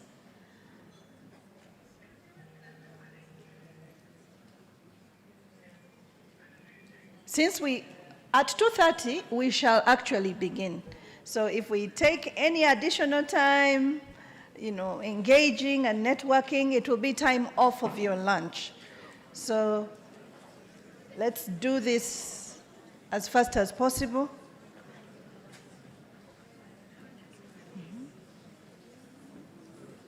Ambassador Muhindo, you need to deal with them.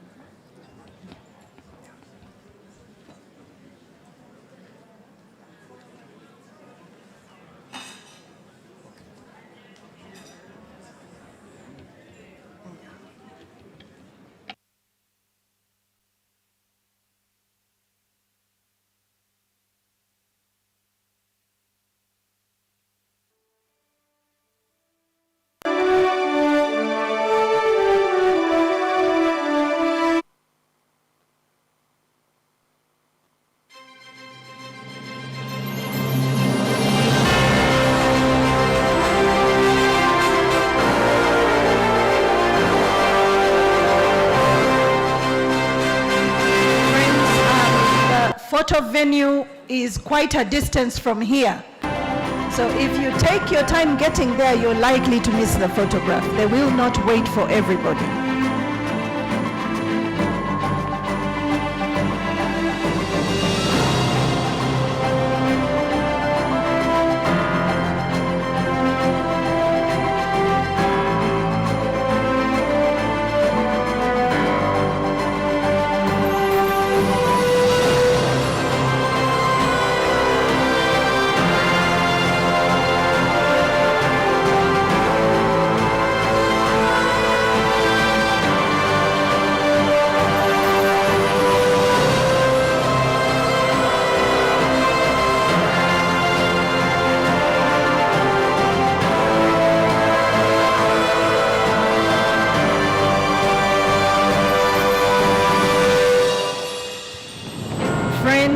Lunch will be served at Sunset Restaurant.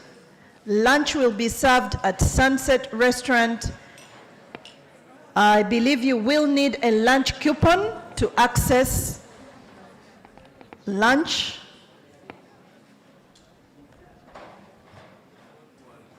Is Mr. Kakama here?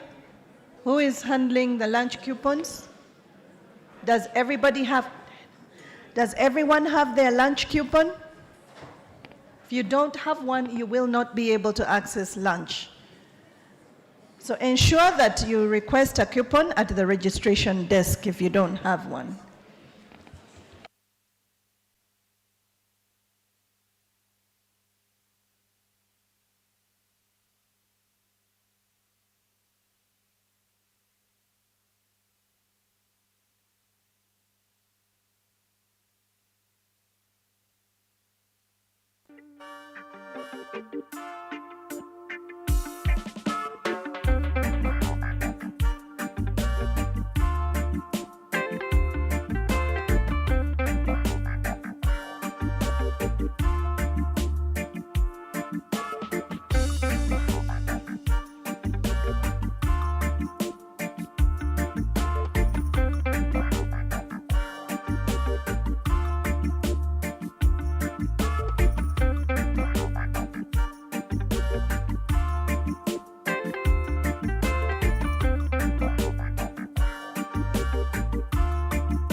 awezezaawo bino.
rules of nature have been rewritten.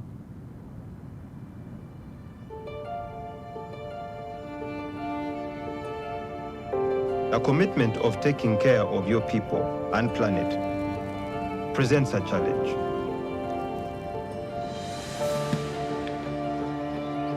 A challenge that leads you into the unknown.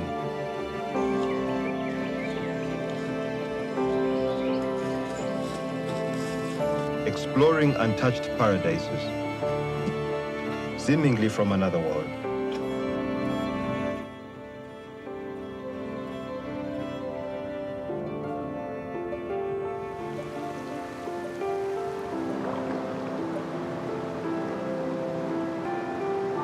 All of them connected by the water that flows downstream from the peak of the kingdom.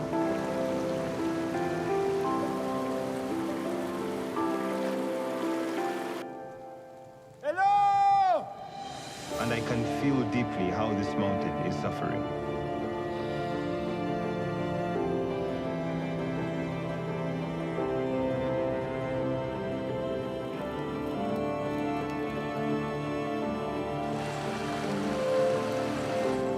A place where the purity of the air drives you to keep climbing upward.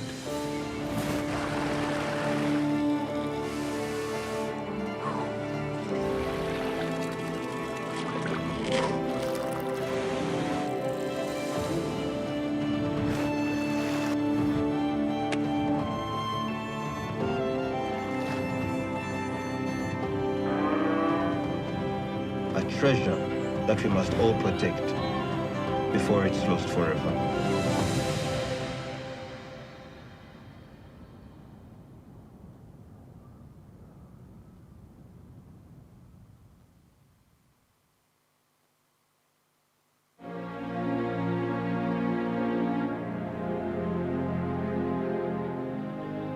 Welcome to one of Africa's highest, most remote and unknown mountain ranges, located in Uganda, the Pearl of Africa. The Rwenzori Mountains, also known as the Mountains of the Moon, are stretched over 120 kilometers long and 61 kilometers wide.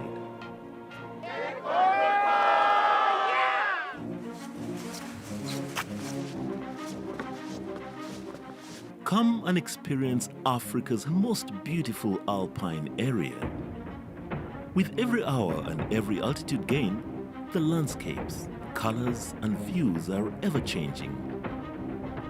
This UNESCO-protected national park contains unique biodiversity and breathtaking sceneries such as the bamboo zones, mossy heather zone, numerous waterfalls, tropical rainforest, mountain lakes, and eternal snow. Culminating at an altitude of 5,109 meters, the Margarita Peak is the highest point in Uganda and the third highest peak of the whole African continent after Kilimanjaro and Mount Kenya. This mystical and demanding mountain range is located on the foothills of Queen Elizabeth National Park, one of Africa's most popular game drives, and a few hundred kilometers from the Bwindi impenetrable forest that inhabits the endangered silverback mountain gorillas.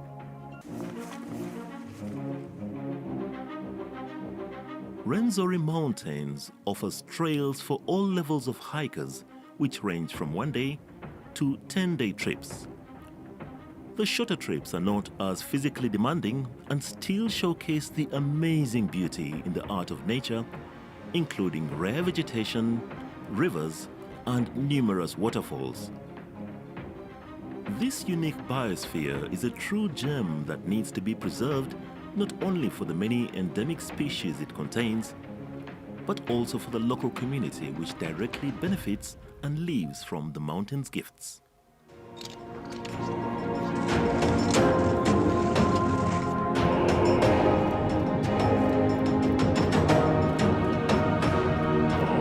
Be ready for the ultimate trekking experience. Come and discover Rwenzori, the Mountains of the Moon located in Uganda, the Pearl of Africa.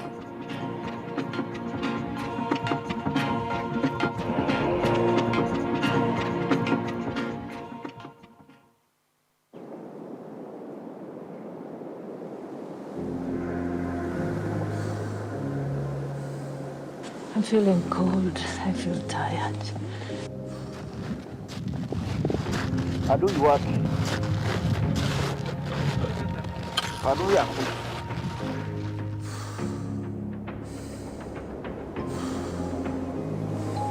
It's believing in God that all things are possible.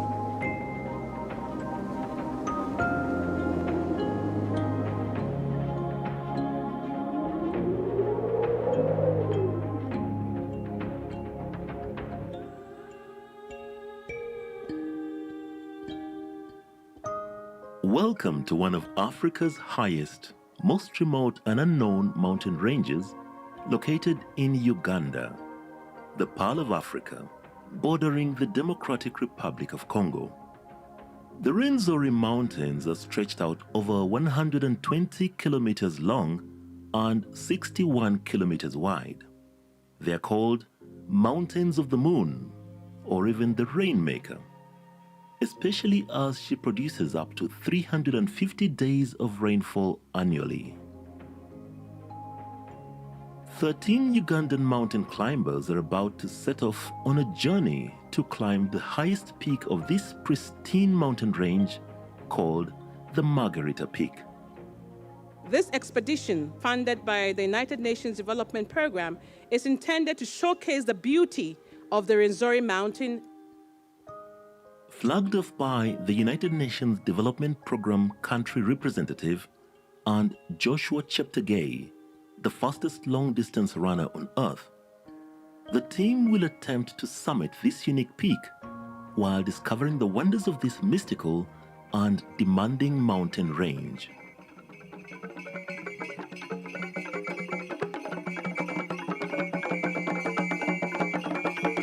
To the people of Rwenzori, you have the best place in the world. Treasure it, keep it. I'm so excited. I'm so thrilled to have this opportunity to summit Rwenzori.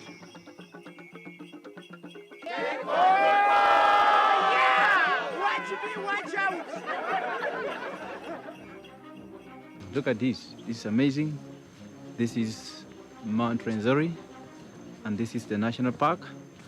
We will unveil to you the beauty of Uganda, the Pearl of Africa.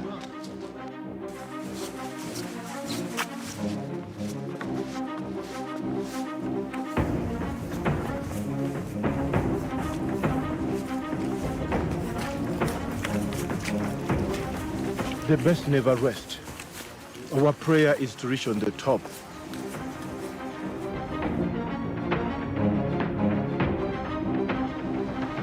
So I'm very proud to be part of this Rwenzori expedition. I'm proud to be doing this with Lily. We are the only two females who are doing this. The sun is out right now, and all is going well. Oh, Rwenzori, beautiful place to be.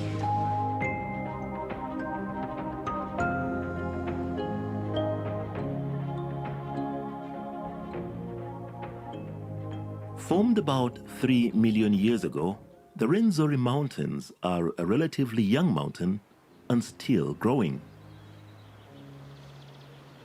The Mountains of the Moon are blessed with a wide variety of flowers and plants. With every hour and every altitude gain, the landscapes, colors, and views are ever-changing. You can find different layers of vegetation: bamboo zones, mossy heather zone, lobelias, alpine zone, and eternal snow at the top of the mountain.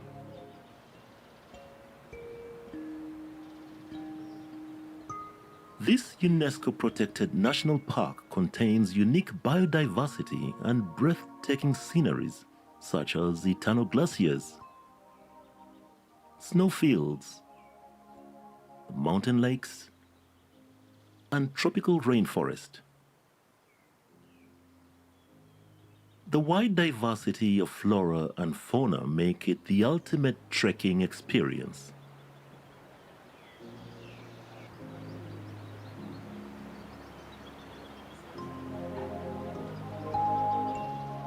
It's an adventure. It's life. It's fun. Very scenic. Amazing, amazing, amazing experience to go through the waterfalls, the hike itself, the boggy places. It was just amazing. But also a little bit more difficult, but I guess that is what the experience is all about. Beauty about it is that we are all working as a team.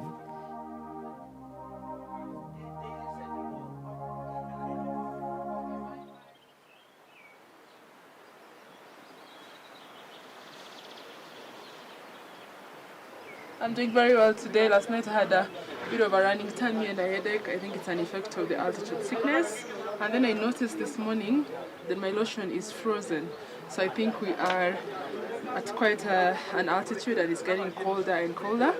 But I'm feeling great right now, and that's a good thing. My headache is gone and I'm looking forward to the day.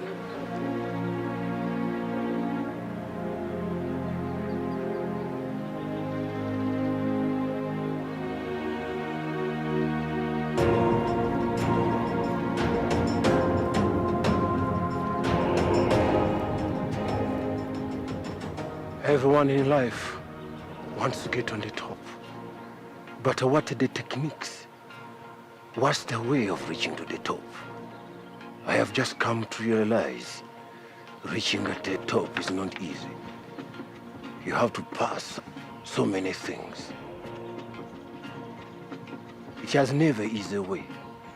But when you believe in yourself, when you prepare your mind, I have a saying of saying that nothing is impossible. The Kilembe Trail is a marvelous but challenging 82-kilometer hike that requires an 8-day trek with 6 days to the summit and 2 days of descent, depending on the weather conditions and the endurance of the hikers. Tiresome yet rewarding, this hike starts at 1,800 meters and culminates at an altitude of 5,109 meters on Mount Stanley, where the Margarita Peak is the highest point in Uganda and the third highest peak on the whole African continent after Kilimanjaro and Mount Kenya.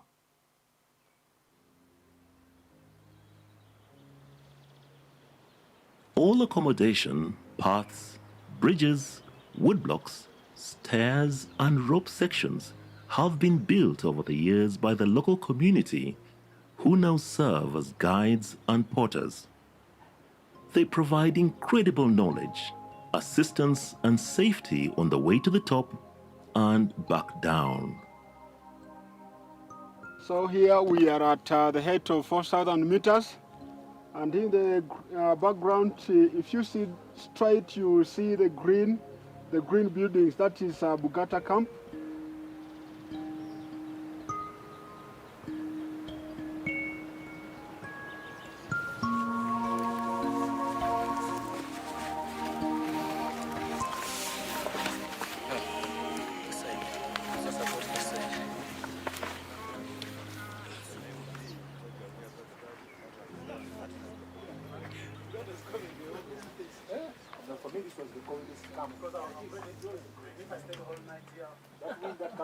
I must have strained my ankle. It was not only a long walk, but it was quite steep coming down to camp. So this morning, I just couldn't put my foot down. It was very difficult to walk. This is really helpful. I'm getting a celebrity massage.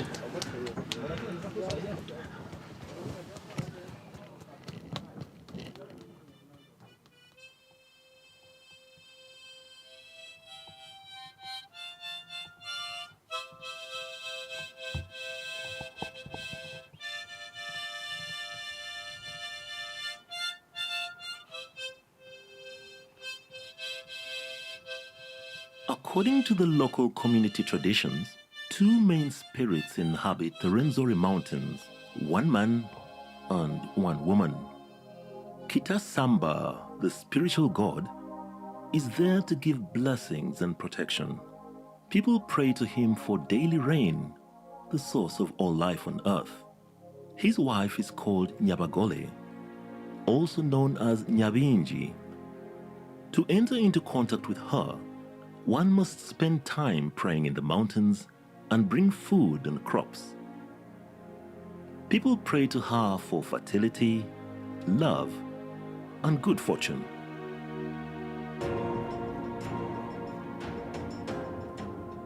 One of the sayings is, if you respect the mountain, she will give it back to you.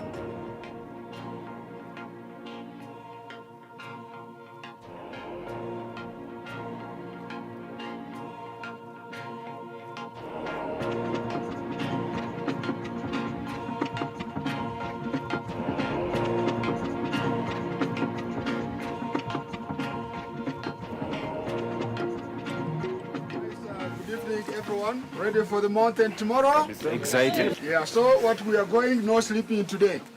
Thank you for being strong.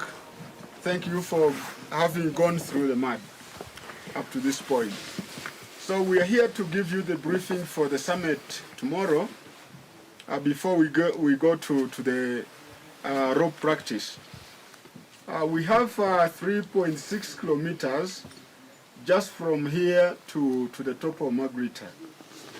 But that short distance takes time. It takes around 5 to 7 hours. We've decided that we leave here at 1 a.m. So roughly from here to the first glacier, it may take us 2 hours. So getting to the first glacier, we shall need to have the crampons getting connected to the ropes. If there's any crevasse fall, if one falls into a crevasse, then we are able to pull you out so quick. You transfer your hand. You push. You pull yourself up. You push. You transfer your hand. You put it this way. If you want to lock, because this one is locking.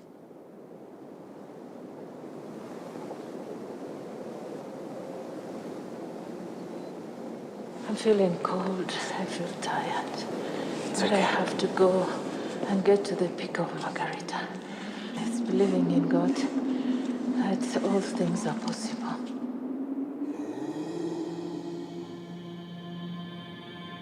Your body's gonna feel like breaking down. But your body's the only thing that can never give up on you.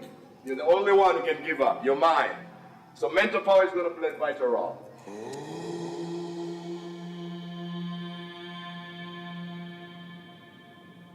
Your heartbeat, every single beat moving, you have to reserve as much energy as you can.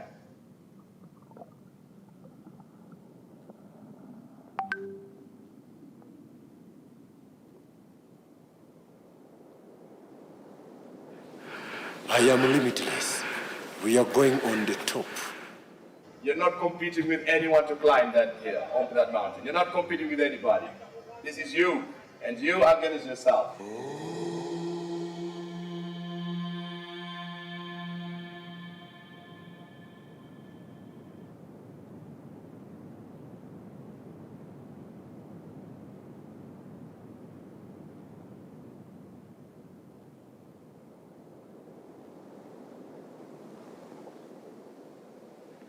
Let's go, guys. Let's go, let's go, let's go, let's go. It's getting late. Let's go.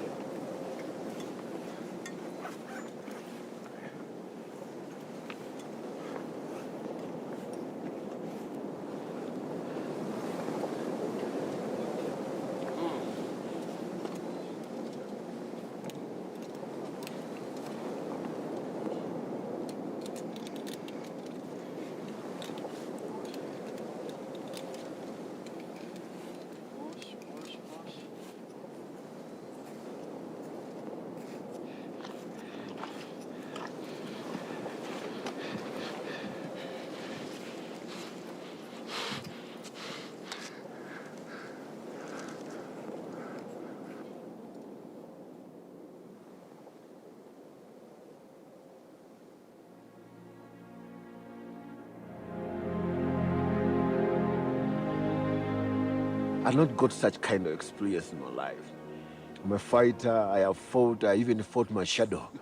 But This Rwenzori is becoming a hard bread.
Oh, I'm exhausted.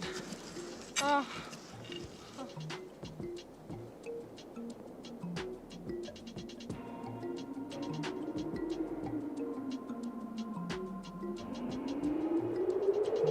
Take on the phone!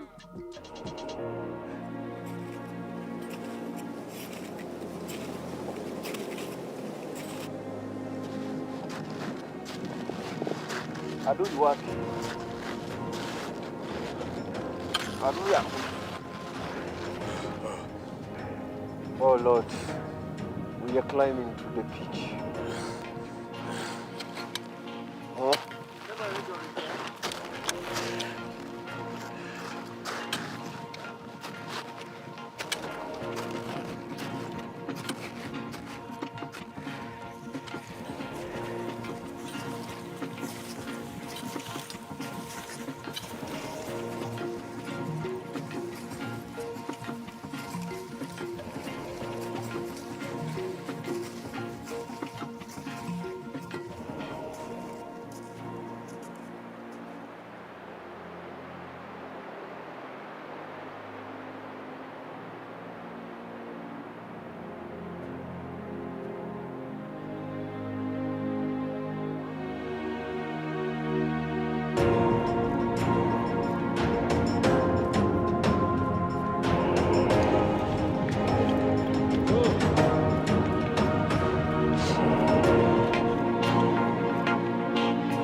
This is a grade 5 reaching on the top of the mountain.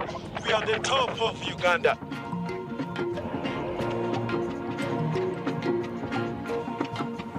Right! Woo-woo! Yeah!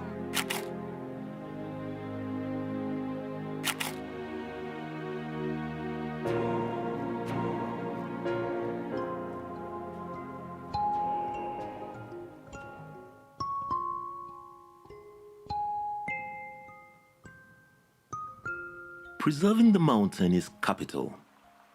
Unfortunately, due to climate change, the ice cap has reduced considerably over the years. With up to 350 days of rain per year, The Rwenzoris provide water to around 5 million people within the area of the mountain. This water flows to the River Nile, the longest river on earth, and continues its journey to Sudan and Egypt.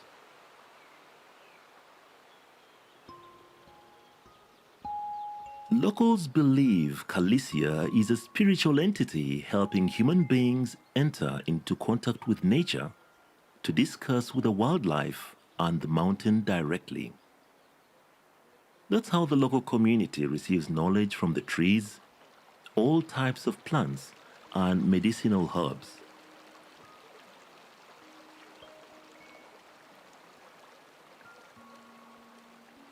People love and respect this mountain so much for the water, the medicine, and the incredible vegetation it offers.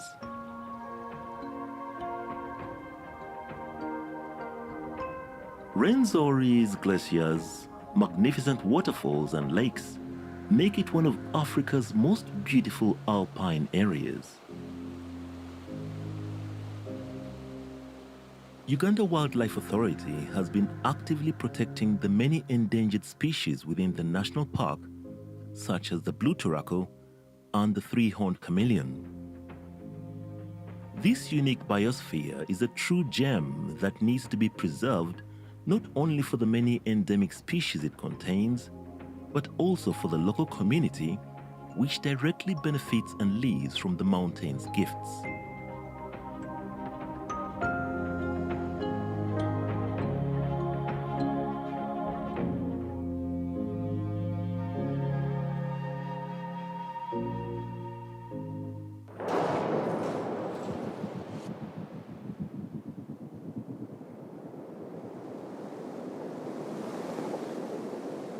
We are going to rescue the drones because our drone is just hanging up there in the middle of the rocks. So we are going to climb up there and make sure we have to come along with it. But before that one, we are planning first to make sure we are safe. Everyone, especially the one who is coming to be removing the drone from down, is supposed to be safe on the rope. We're also going to be giving communication, especially directing him where he's supposed to go.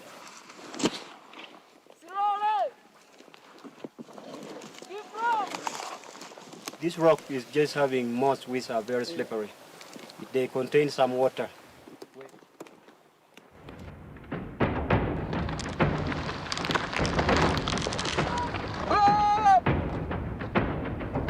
Guys, be careful!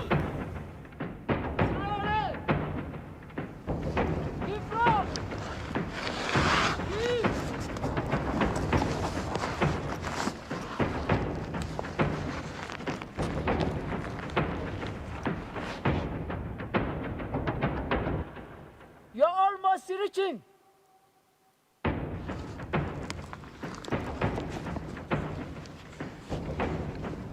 Are you okay?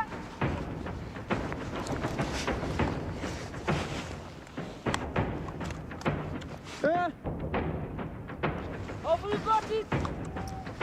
I have it.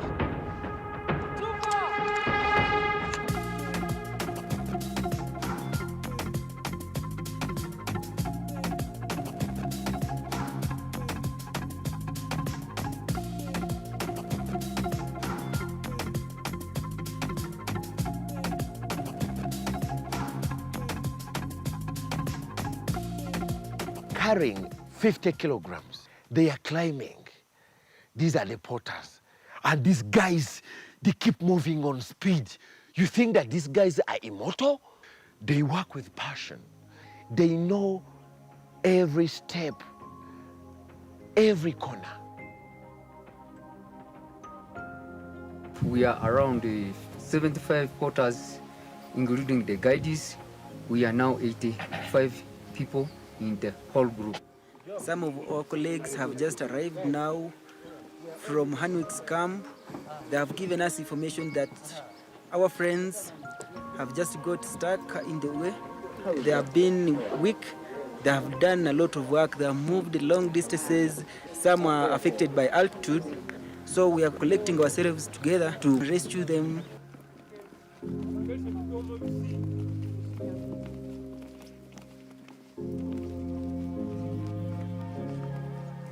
There is great knowledge that they have, the skills that they have is comparable to none that I have seen elsewhere. They're superheroes. They're really super.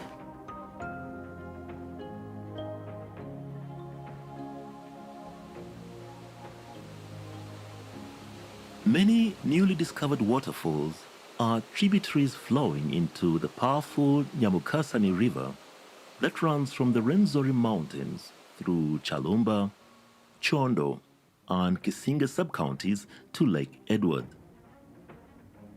They flow over rocks that present themselves like a silver lining to form a misty situation down the valley. I would like to identify some participants, please. May I know if Ms. Tina Biaruhanga is here? Ms. Tina Biaruhanga here? Okay, she's here. Bank of Uganda representative, Mr. Biabazaire from Ms. Biabazaire. Are you here? Is Ms. Arinda here?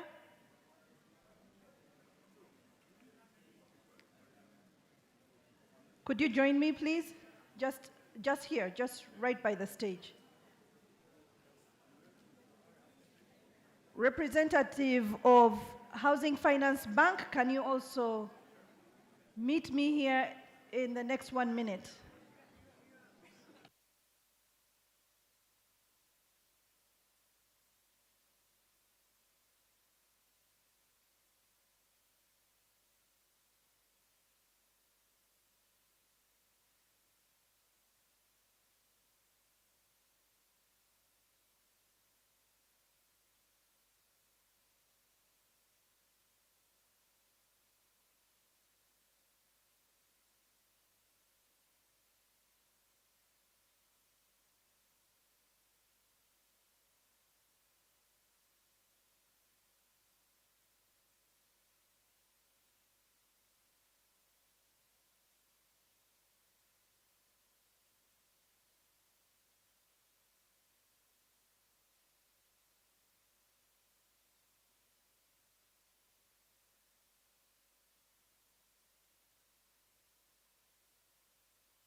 Representative of Housing Finance Bank, please see me immediately. Representative of Housing Finance Bank.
Very good afternoon to all of you. Welcome back from lunch. If you could kindly take your seats, we are going to start the afternoon. This is going to be a very, very long afternoon, and we are going to do our best to make up for lost time, because it appears we still have members still in the dining room, so they'll have to find us along the way. So I would like us to start the panel discussion, which we did not have before lunch. And that panel discussion was the diaspora and remittances. I bring you apologies from Ambassador Charles Sentongo, who is not able to make it. Ambassador Charles Sentongo will be replaced by Ambassador Otengo, Ambassador Rebecca Otengo, who is Uganda's permanent representative to the African Union and our ambassador to Ethiopia. She will be the facilitator. Ambassador Otengo, you are welcome. And our panelists, we are going to make an adjustment to the program. We are adding a third panelist. However, we are going to have Ms. Evas Biabazaire from Bank of Uganda, who will be discussing the diaspora bond. Please give her a hand as she comes up. We're going to have Ms. Brenda Arinda, Senior Manager, Partnerships and Business Development, National Social Security Fund. Welcome, Brenda. Friends.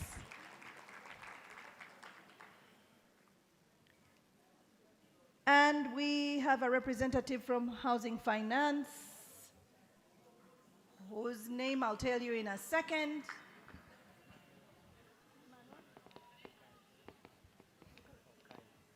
Mr. Emmanuel Okaye from Housing Finance Bank is our third panelist.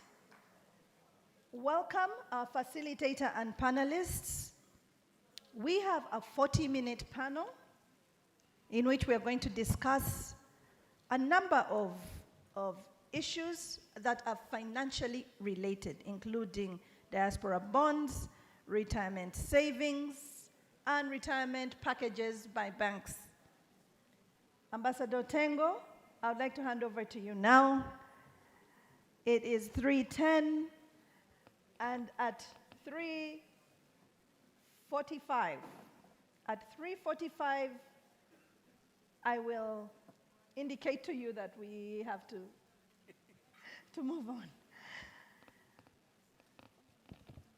Friends, are we ready? Okay. Thank you, Margaret, and thank you for introducing the panelists. And I would just like to welcome you back from lunch.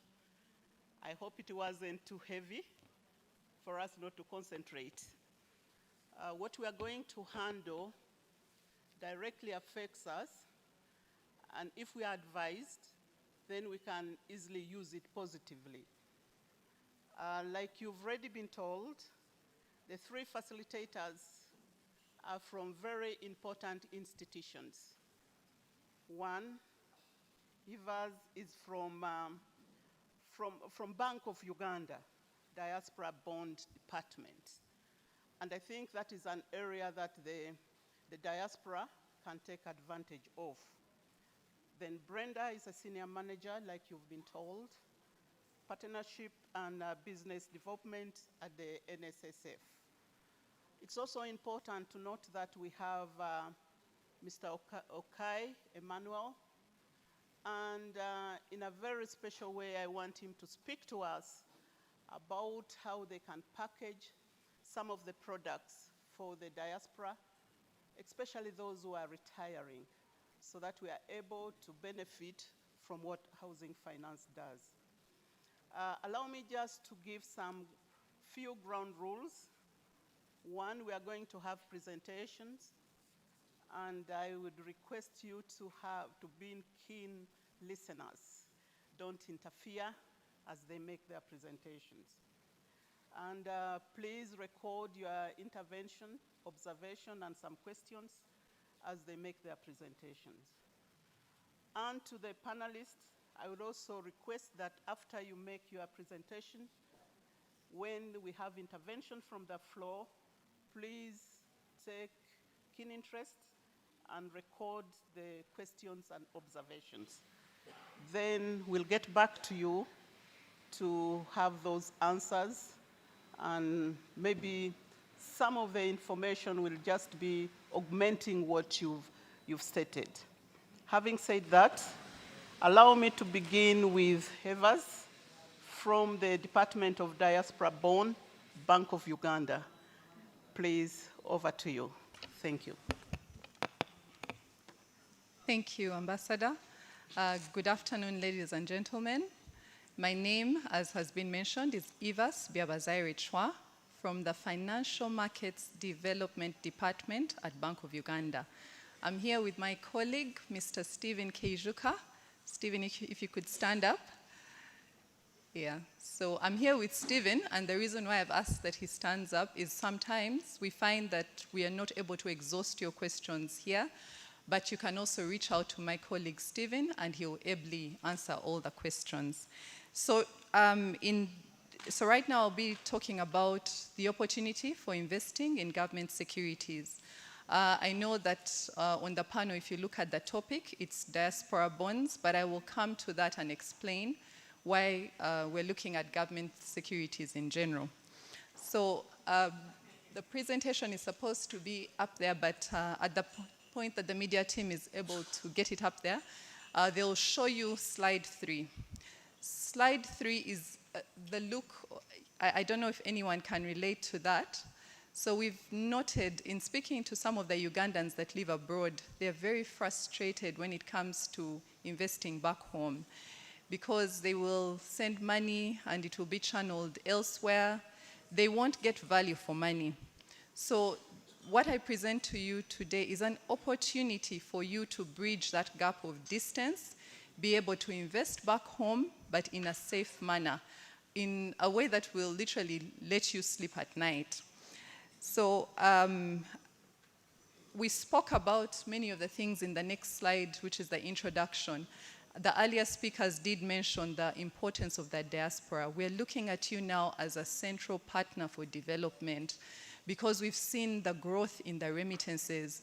If we look at the chart, that's the very first chart, you see that in 2011, we had figures, I think, below, it's probably about 800 billion, thereabout, but million, sorry. Yeah, so now diaspora remittances have gone up to 1.4 billion. That's about 5 trillion Uganda shillings. And this can be channeled into many other avenues, especially to support the 10-fold growth strategy. They did mention the ATMs earlier. So we've also noted that a lot of these diaspora remittances are going into consumption. So we know that there is that part that is untapped in terms of investment income. And that's why we'd like to present these options for you. So many years ago, around 2012, we were exploring the option of issuing a diaspora bond. That would be a bond just targeting the diaspora. But we carried out a feasibility study. And around that time, it was noted that we didn't have critical mass to invest in the diaspora bond. So we agreed on a two-phased approach. The first being that we continue to issue the government securities that we have and encourage the diaspora to participate in these securities. And once we've built critical mass, then we'll be able to issue a diaspora bond. And you'll wonder, from 2012 to date, what have we been doing? So a lot of work has been undertaken.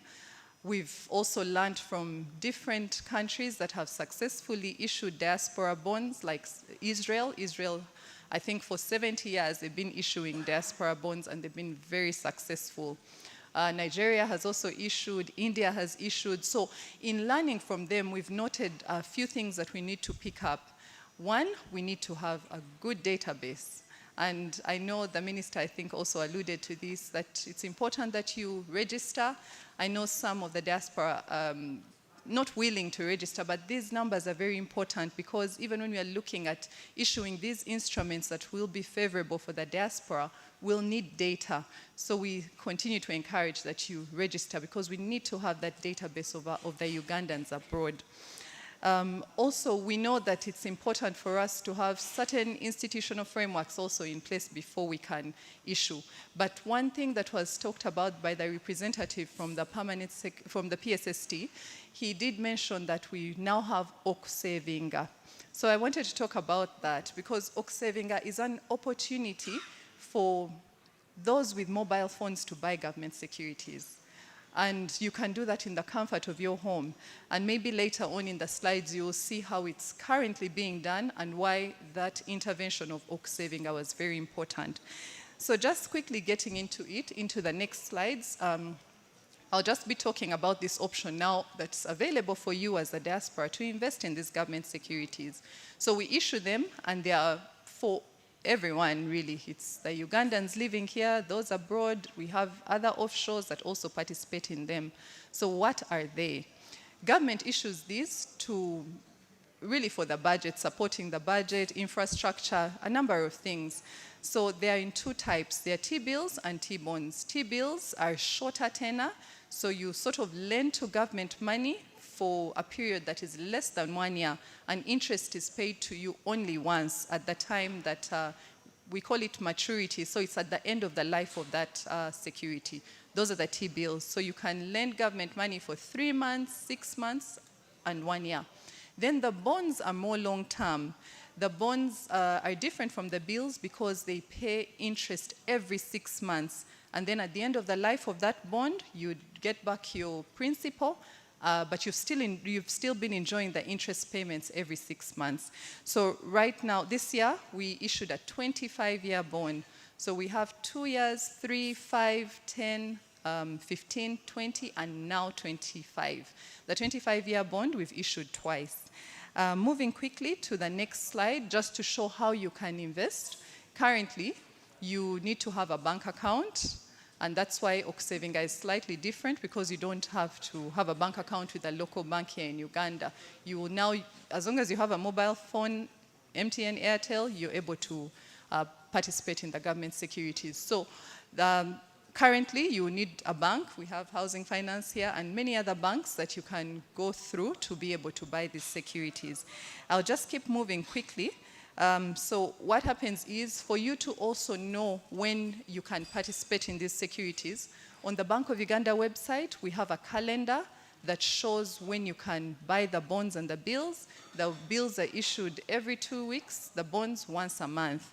And so all that is on the calendar, but we also do have an invitation to tender at least 1 week before the auction. So the other things are, currently, the minimum amount is 100,000 shillings. We have what we call a primary market. That's when Bank of Uganda has offered the securities and you're buying directly from Bank of Uganda, but you should have amounts below 200 million. So between 100,000 and 200 million, you can participate in the primary market. But we also have a secondary market. Now, secondary market, you can come with any amount above 200 million and you buy, but you're not buying directly from Bank of Uganda. You're buying from other players that have bought these securities. So the other advantage with this secondary market is, imagine you bought a 20-year bond. You don't have to hold it for 20 years. You can sell it in the secondary market. Then also, if you want to sell just a portion of that 20-year bond, you can sell a portion. So then moving quickly, I did mention who can invest. We can skip that slide. Maybe if you can just go to slide 11, the media team. It's important for you to know, yes, that one, the numbers. How much do you earn? And I'm glad I'm speaking to the diaspora. You know that in many markets, you will not be able to get the attractive rates that Uganda offers. Imagine for 3 months, 10.8%, 1 year, 14.77%. And so I put an example there.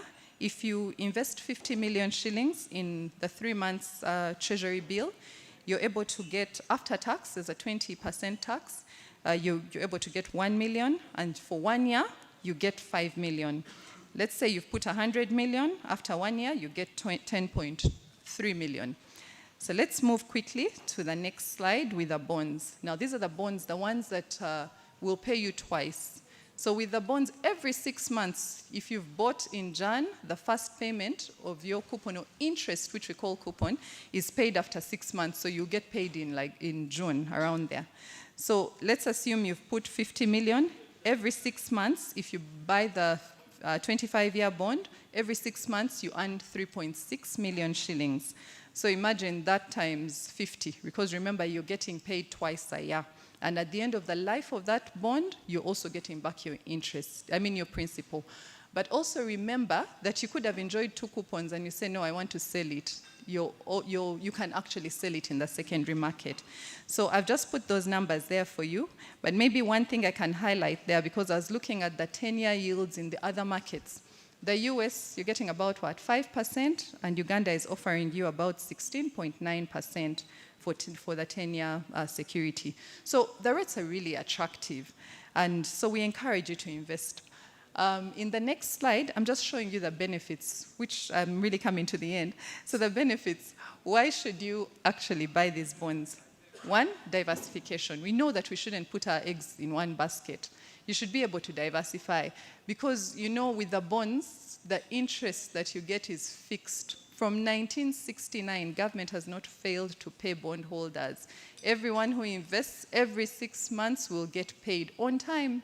So that's why we say it's also really safe, and the interest you get is assured.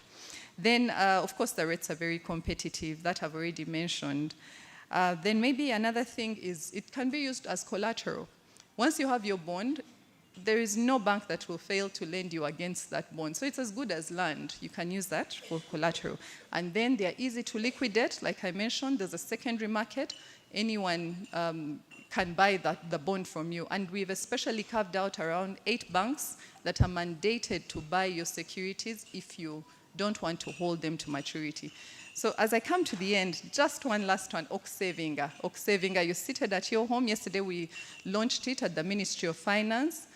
You can invest. They'll share the USSD codes, but it's now in the pilot phase just for 2 months to check that everything is working fine.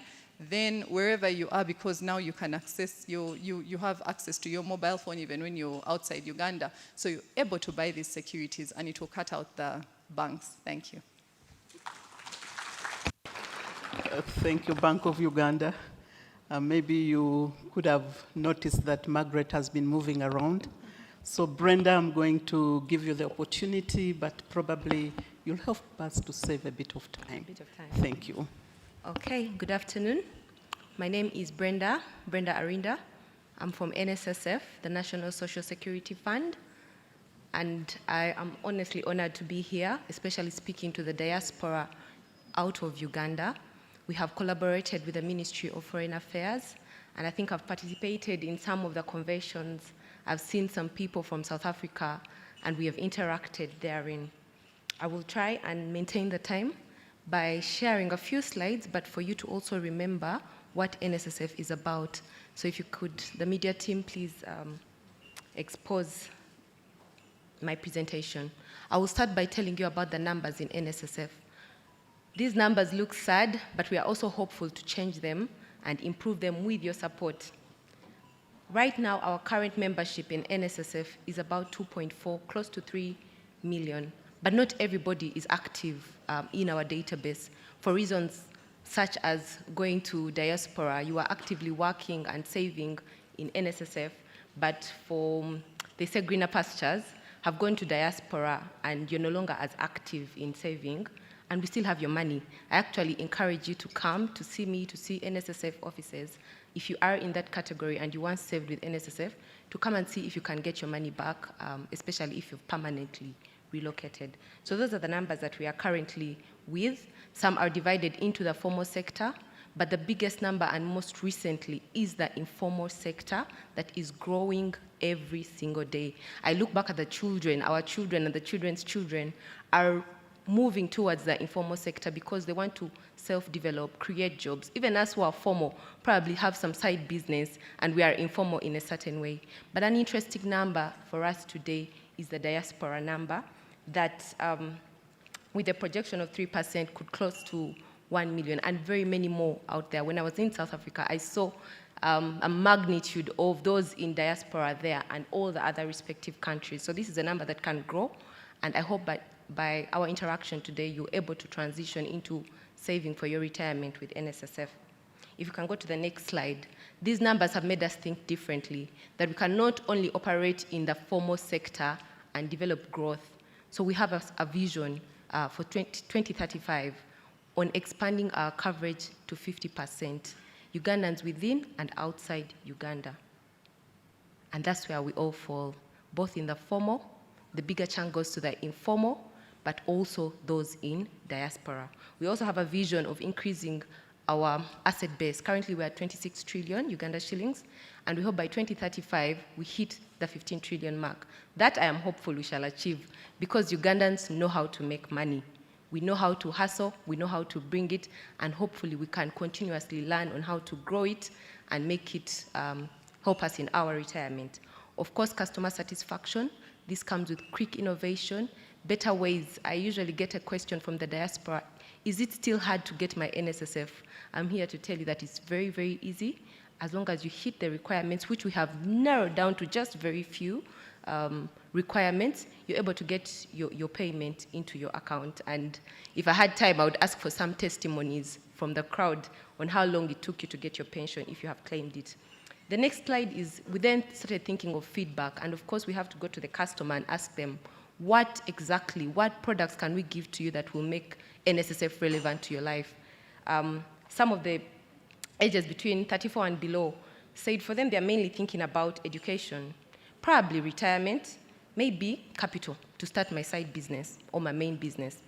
The one of 34 to 50, in the room I see some of us fall in this category.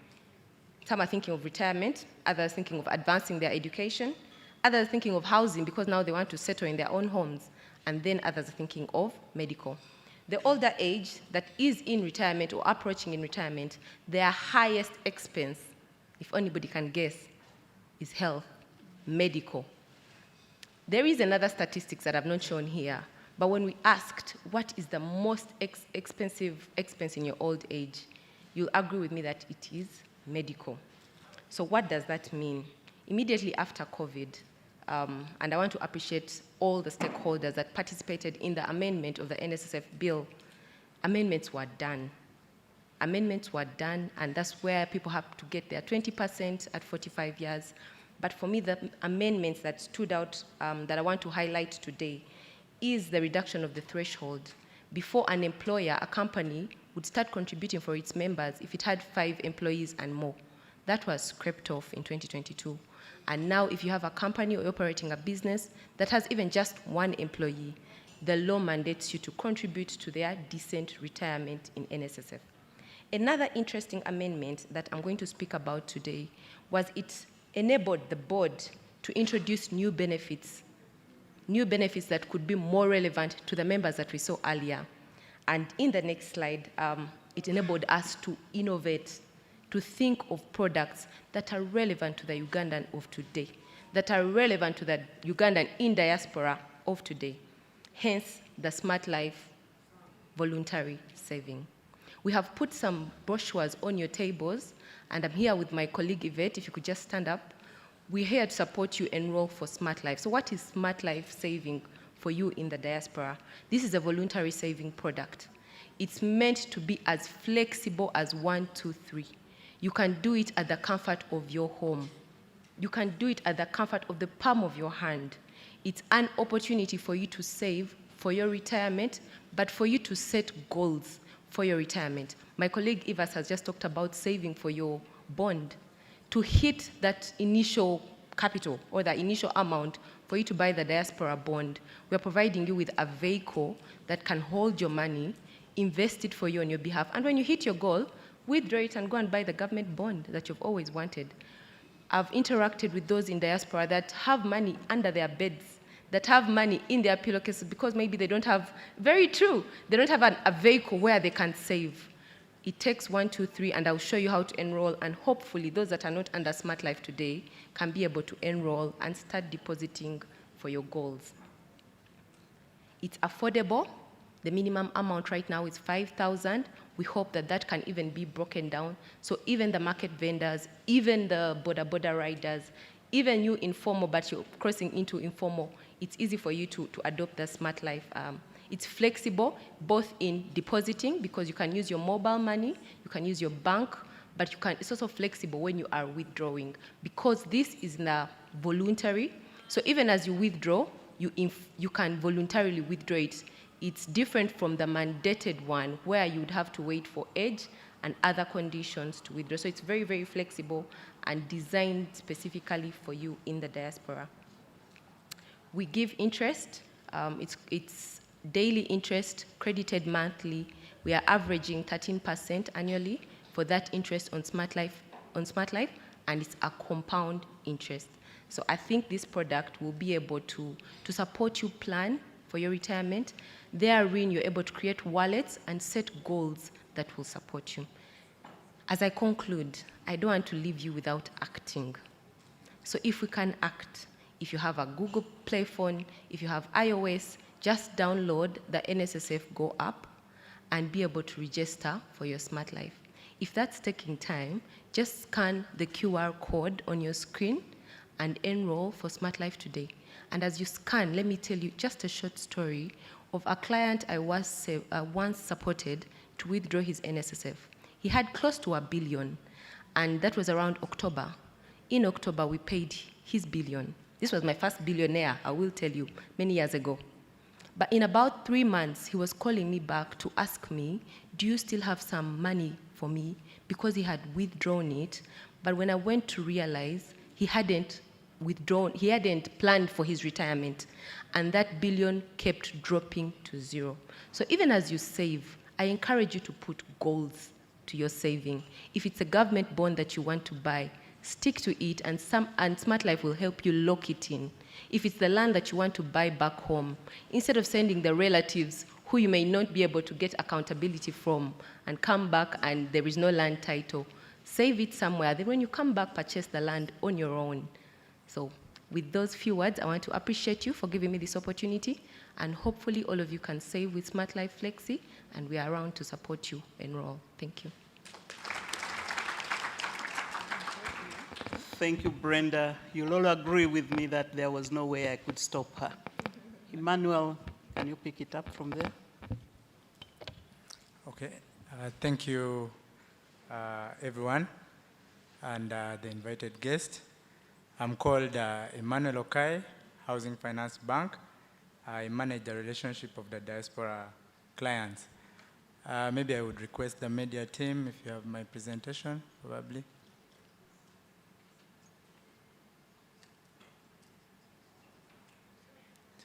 Can put it up. Before they put it up, probably I could give you a brief of Housing Finance Bank. Housing Finance Bank is a fully fledged commercial bank in Uganda. Housing Finance Bank has been in existence for more than 60 years, and we are making about 68 years now. Housing Finance Bank has a purpose. What is our purpose in the market? Our purpose is to finance a sustainable future for all. What does that mean?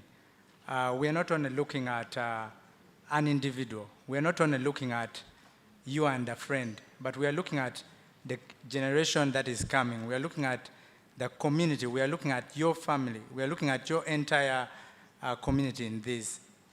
I bring you greetings from our management, our managing director, Mr. Michael Mugabe, and our executive director, Madame P. Sayeba Zibwe. They send their regards, and we are here to present them in this convention. Housing Finance Bank has 3 major shareholders. We have National Housing and Construction Company Limited. We also have NSSF, who is with us here. And we have Government of Uganda. So this should bring you that Housing Finance Bank is a fully owned government bank, an indigenous bank that has been in the market for a very long time. And I implore you that this is the opportunity that you have. You know, these opportunities come once in a while. So we need to use them well. The advices that we are giving out, they are there to help us out. When we look at our niche as Housing Finance Bank, probably you will not be seeing my presentation, probably the media team has failed on. But Housing Finance Bank is known for its mortgages. For the diaspora community, as have been guided, that we give you what packages do we have for people who are retiring. As Housing Finance Bank, Bank of Uganda has already spoken into the bonds. I will speak into the fixed deposit options. As a bank, we are also gone more than 10 years that we do the fixed deposits. We offer those fixed deposits up to 14% also for those who are doing it for more than 2 years. We also have long-term investments on fixed deposits. When you look at the bonds, if you also do bonds with Housing Finance Bank, because Housing Finance Bank is a primary dealer with Bank of Uganda, before you operate a bond or before you start trading, you will need to have an account. And we also have a very flexible account for you which has no monthly fees. So for those who are looking at trading or doing the bonds and the bills, Housing Finance Bank is your bank to do that. So when you have these bonds, majorly when you're retiring, you're looking at investing. There are people who have already made the savings and they're looking at how do I maintain my liquidity. So what you should look at as an individual is not to lose out on the liquidity that you have. That cash that you have, you should look out for what can the bank do for me so that this money is maintained. An example, we shall use examples to make you understand this properly. For example, you have your fixed deposit with Housing Finance Bank of maybe 100 million, and you're looking at purchasing a property of 100 million. When you look at picking or breaking your fixed deposit, it means you've lost the liquidity. But when you remove the 100 million and ask the bank and probably ask that what can I do with this money, the best solution we have for you is to lend against your fixed deposit without affecting your interest payments. And these payments that come as interest are the same payments that are used to service your loan. Now imagine you're in your age and you don't want things that will be disturbing you, the bank probably calling you to remind you of when your installment dates are. When you have this, we tag it along with when your payments come. These payments usually for fixed deposits, they usually come monthly. You can choose to do by quarterly installments. You can choose to do quarterly installments. So we tag these along so that you're not disturbed. Every time these interests come, we are able to deduct the loan installment from that. So it makes you feel as if you're still running your investment of 100 million. You've bought the property you want. Probably it's going to give you rental income without affecting your liquid cash. Probably you've put it for maybe 10 years or 5 years. So you see all these are solutions that are tailored towards our people who are coming back home. When you also look at our treasury bills and the bonds, for those who would want to do short-term borrowings, maybe you also have the same amount, 50 million as your fixed deposit, as your treasury bill, which is a short-term for maybe 1 year, and you're looking at, there's an urgent need. You need to pay fees for your children. As the bank, we have also tailored this in a flexible way, whereby you're able to earn the interest. You can either get upfront interest. Upfront means you're able to get your entire interest as this runs for that 1 year. You can still do borrowing against these treasury bills and bonds. Along that, the diaspora community has been looking at how do I send money back home? How do I save with my bank before I go back to Uganda? What do I need to do? Because you've been facing challenges with how do I remit money? As Housing Finance Bank, we have partnered with Therapy. Therapy is a money solution that the bank has come with. It's a company that integrates with a number of payment providers. An example, we have LEMFI, where you're able to send your money directly into your account. You will not need to follow up for these payments when you make these Remitly. We have Boss Revolution. We have Pay, Send, a number of payment solutions that the bank now has for the diaspora people. So if you're worried about how you will make remittance, as a bank, we now have those solutions. We also have our internet banking and mobile banking, which is its uptime is 99%.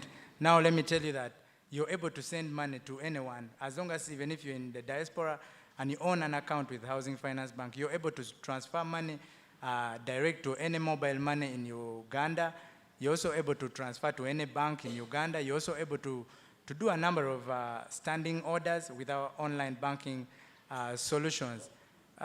If you also look at our mortgages as a bank, that is our niche. For people who are looking at maybe managing their properties, as a bank, we have also had the opportunity to enroll a number of providers, people who can be able to manage your properties. Maybe you're retiring and you're looking at how do I have this property managed. I don't want to run around and look for how to get these monies into my account. As a bank, we have service providers who do that on our behalf for you, our customers. So when you're looking at all that, for an investor or someone looking at coming back home, you're able to make sure that your investments are guaranteed with the bank. You're looking at the bank where your savings are guaranteed. You're looking at where you're able to access your account, because ideally why you need to bank, it's because you're looking at where your money is safe. And with Housing Finance Bank, it's the bank that your money is safe with.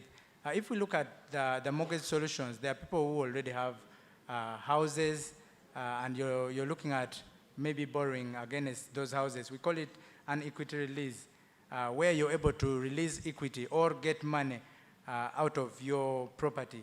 As a bank, we're able to release your equity on that. And for people also looking at doing purchases, we have a number of developers that the bank deals with. National Housing is one of our developers. So if you're looking at purchasing properties, those are parts of our developers. We have National Housing, we have Comfort Homes, there is Pearl Marina, and there is also HK Properties. So when you are looking at having this, we are able to incorporate all this to manage those investments. Maybe they are having rental incomes, you're worried, and maybe you get those rental payments in 3 months or in 6 months, and you're wondering how the bank will structure it. As Housing Finance Bank, we have a strong niche in mortgages, and we are well at structuring this. We're able to match these payments with how these rental incomes hit into your account. So I'll be so happy to welcome everyone to Housing Finance Bank. I didn't come here alone. I came with a colleague, Muriel. Probably she's here. She can just wave out to you. After this presentation, maybe we'll be able to answer more of your queries. I thank you all, and I trust that we are here to develop your future, to develop each other. Thank you. Thank you, Emmanuel. You are so innovative. You developed a strategy of looking the other side so that I wouldn't stop you. But thank you very much for your presentation. Margaret, how much time do we have for interaction? 15 minutes. How many questions can we take from the floor? As much. What do we do? The time. Okay, please. Okay. Yes, you may recall that we agreed that you directly give your question to a panelist, and you mention, and the panelist will be recording. But we also agreed that we should be very precise. Maybe each person can just take maximum a minute. Please, you don't go for 2 questions. List your questions and give your priorities yourself.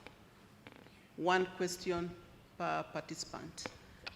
Can you take the microphone around, beginning from the gentleman next to you? You are ready. Please, go ahead. Thank you. Hi, my name is Kakura Nisima. I'm based in Canada. I authored a book called Generational Wealth in East African Families. So my question today is, as diaspora, we spend billions of remittance yearly, yet we don't know how the government incentives like diaspora bonds, UAI investment packs, and parish model integration create structured pathway for those funds to fuel multi-generational family wealth, such as trusts and agri-business legacies, so that our families don't live in short-term consumption, but to ensure they have economic diplomacy in Uganda. So how are you, what structures do you have for the families we have here? Thank you. Thank you. Next. Just get to the next gentleman. Thank you so much. My name is Please mention the panelist you intend to put the question to. Please. Okay. Thank you so much. My name is Nelson Mandela. I work at BSV Association, Switzerland. So my question goes to the lady from Bank of Uganda. So recently we invested in a Stanbic Unit Trust through my local company, which is incorporated in Uganda, and we opened an account from scratch. So I was asking, my question is, assuming, am I supposed to, if I want to invest in government treasury bills or treasury bonds, do I need to, assuming I have a bank account in Uganda or with international bank in diaspora, do I need to open the account from scratch, or I can apply for the CSD account through the existing accounts which I already have? Whatever best. Thank you. You are going to be the last on that row. Then we'll move. I saw some 3 people that side. Thank you very much. I'm Innocent Arenitwe. My question goes to the representative from the Bank of Uganda. I appreciate the option for the Diaspora Fund, and I would like to know the options for an individual who wishes to invest in foreign currency. Do they get the same interest rates as investments in Uganda shillings? Since the question is short, can I also push one to the NSSF lady? Arenitwe, you'll have only one. All right, thank you. Thank you. You have a very positive name. Let's move to the other side.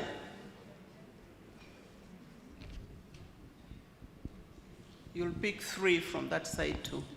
Thank you very much. My name is Antambire Habatu Bajenyi from South Africa. My question is, yes, we are interested to invest our money back home, but many people are crying of that their money are being taken from their accounts, and when they get loans, they can pay. When they reach in the mid about to finish the loan, you find that there is another loan they put on top of that, while without their what? Without their permission. Thank you. That is so critical. Housing finance, can you note out that and we see how to handle? Thank you. Good afternoon, everyone. My name is Diana from Tanzania. My question seems funny.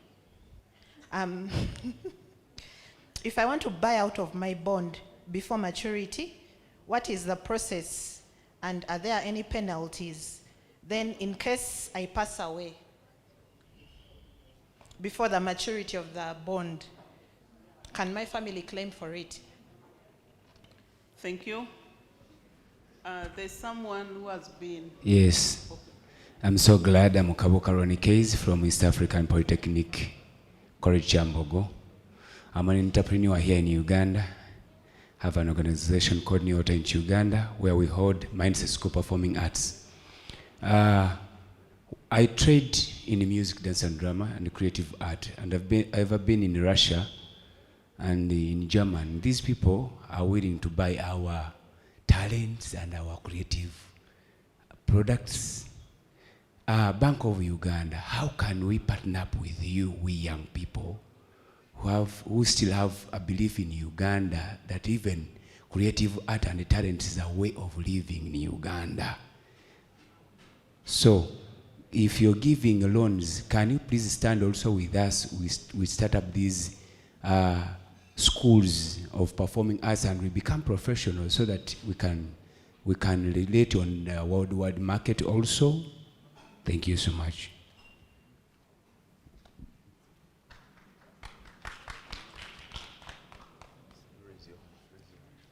Good afternoon, everybody. My name is Elizabeth Pearson. I'm from the United Kingdom. My question is for NSSF. Many of us were working in Uganda before we migrated and would like to come back and access our funds, especially now hearing from Bank of Uganda's bonds for diaspora. Personally, I have tried to access my money and I have not been successful. So it would be lovely if you could highlight exactly how you have adjusted the process of accessing those funds for us, please. Thank you. Thank you. I have a special request from the panelist from NSSF that she's willing to take up the question from Arinitwe. Thank you.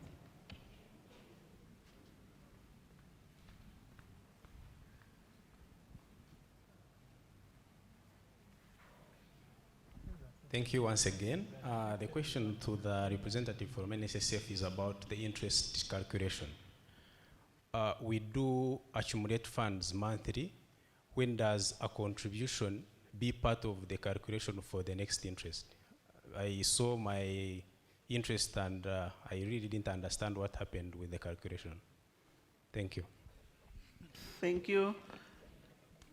There are two people. Let me begin with somebody with a very beautiful Vatican color. And the next, then we can conclude. Thank you.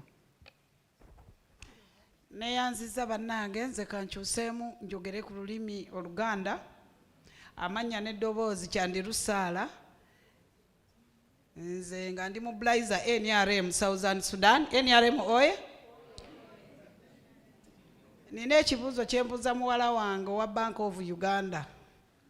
Nze ng'awangalira mu Southern Sudan tebatukkiriza kuggulawo akawunti ng'eweereza direct mu banka zaffe eza wano. Naye ku mobile money kuliko dollar account oba ne mobile money ya Uganda money kuba tulina obuzibu obwo. Last but not least, my sister. My name's Anite Oliver, and I came from Canada, British Columbia. My question is, I left 8 years back, but 16 years back I was working here. I went with my card, NSSF card, but I lost it. Is it possible to retrieve the information? Because I've been trying and trying. It was really hard for me. Is it possible to retrieve my information by giving my date of birth, names, and everything? Thank you. Thank you. Let me get back to the table. And I begin with Bank of Uganda, NSSF, and then Housing Finance. To conclude. Thank you. Thank you very much for the questions. I will start with the first question from Ninsima. She asked about how best I guess the proceeds from the bonds would go to meeting the needs of those at the grassroots. Just paraphrasing her question. So the bonds that we are currently issuing go to what we call the consolidated account currently, and they will support the different aspects of the budget. But with time, we're looking at specific bonds. There are bonds like the infrastructure bond. That kind of a bond goes directly towards infrastructure. We also have plans to issue a green bond. So the proceeds have got to go to green. So as we continue to issue these bonds, even the diaspora bond, I'll give an example. Just recently, there was talk of a health bond, and this was in partnership with another organization that wants to do some sort of a bond that would directly support health. So the proceeds from that will go directly to the health sector. So as we continue to explore the option of having the diaspora bond, it will be very clear the purpose of those proceeds that will come from the diaspora and where they will be channeled. So, and that's why I'd mentioned that as we looked around for these years since 2012, we are looking at how other countries have done it. And most of them, we've seen that most of those proceeds are channeled towards something good for the benefit of most of the public. So it will be health, maybe infrastructure, something like that. So yes, I hope that answers your question.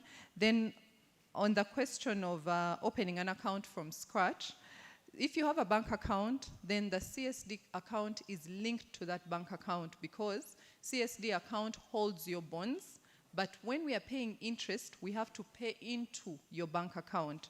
So you must have that bank account, and then the CSD account is what is held at Bank of Uganda that reflects your bonds. Then investing in foreign currency, and I'll link it to the question from Sarah on the mobile money option, if it will have the foreign currency arm. So those foreign currency bonds are more like Euro bonds, which we are not yet issuing. These bonds that we are issuing are in Uganda shillings. So those bonds will only be in Uganda shillings, even the one currently on Oksevinga. But with time, there is talk of maybe, future aspects issuing a Euro bond. That's a bond in another currency. Then getting to the penalties if you break your bond before maturity. So the way bonds work, if you sell your bond before its time, you could benefit. And that's why we have what we call a yield curve. So every day prices will change. What you're certain about is at maturity, this is what I'm getting. But if you sell it before time, it could also work in your favor. And that's how the banks and these other institutional players are making money. They wait for prices to be favorable, then they sell and they make money. So they don't just wait for the interest. So you could sell at a time when it benefits you because then you'll be making money. But there's also that risk that at the time you're selling, maybe the price has gone against you. So there are certain things that you have to consider as you're selling. So there's nothing like a penalty. You can actually benefit depending on where the market is. Then in terms of, I think I've answered all of them. The other one on the loans, we've asked that Housing Finance answers. Thank you.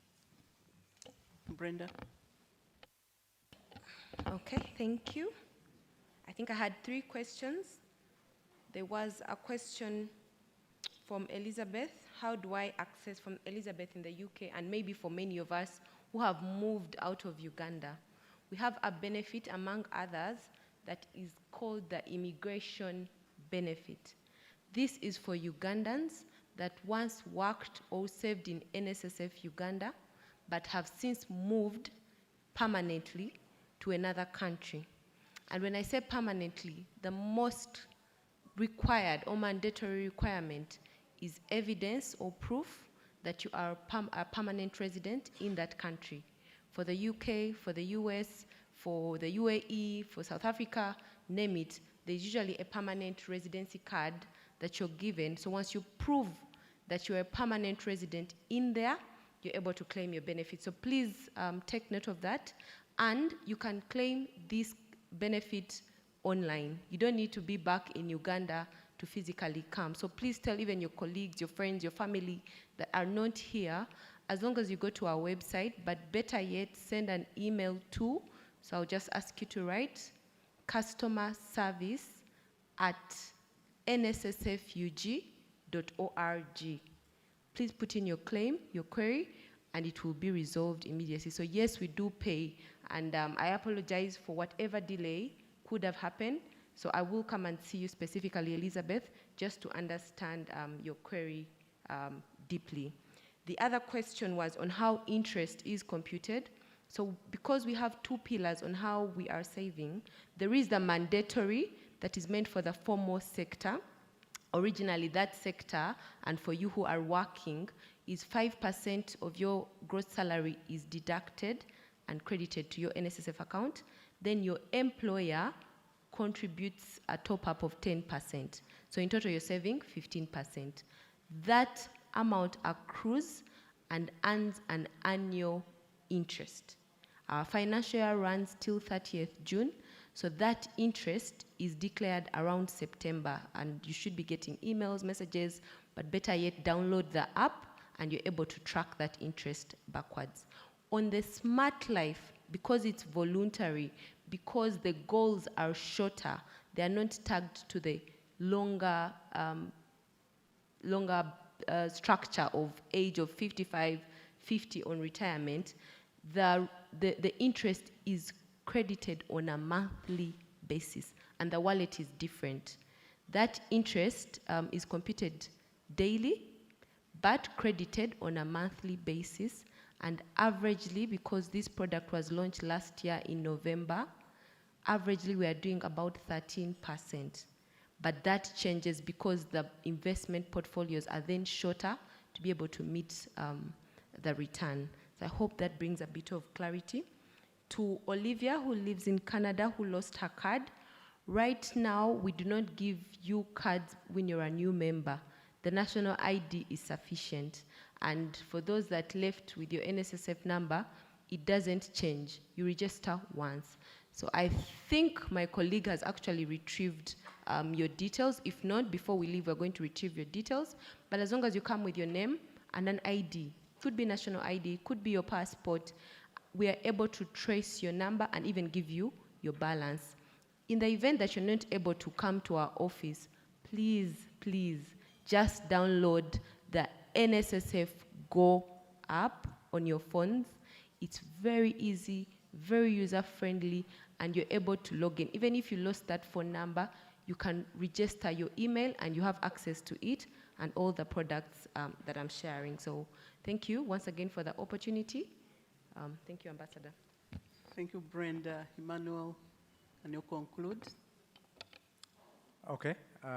This is for the question that the gentleman had asked about money getting out of your account without you noticing or charges. I will respond to this as how we handle our customers. As a bank nowadays, before a customer signs a document as mandated by Bank of Uganda, the customer has to understand what are the terms and the conditions of what I'm signing for. Of course, all banks have accounts that have charges and those that without charges. The account that I earlier on presented to us has no monthly fees. Where you see charges going onto your account and you're not noticing it, we always advise our customers that upon obtaining your MasterCards from the bank, please do not put these cards, expose them out. For example, to websites that you don't know about. You might say you're going to buy maybe an item online and you're not certain about this website. So please do not put them online. But when this happens, as a bank, we still have people, our operations team who handle this. Your funds are still able to be reversed back. But for accounts that have no charges, even if you deposit 20,000 today and you come back after 20 years, it is still the same funds. But where such happens, as a customer, you're mandated to report this to the bank, and we shall handle this.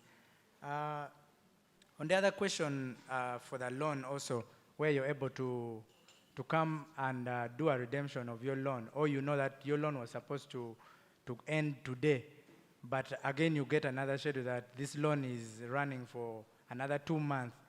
As a bank also, when your funds are disbursed or when your money is put into your account as a loan, we provide you with what we call a loan schedule or a loan repayment dates, whereby you're able to monitor your account, your loan running. You're able to know when the loan ends, when you started the loan. So on that exact date that the loan is supposed to end, it should be tallying with what is in your schedule.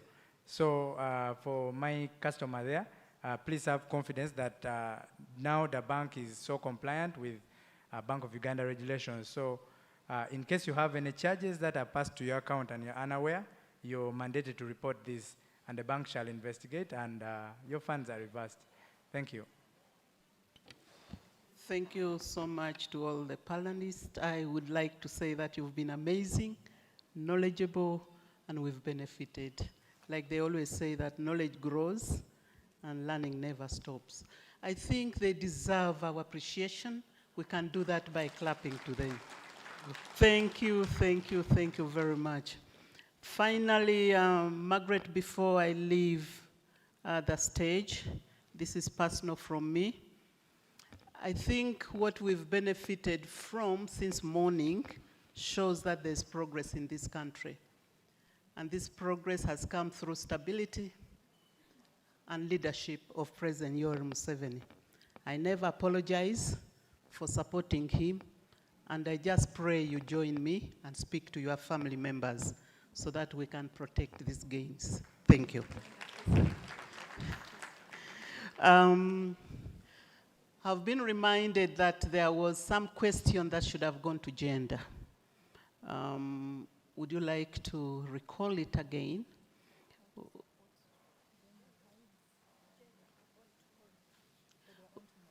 Yes, we'll move it to tomorrow because it could not fit on this team. But thank you so much.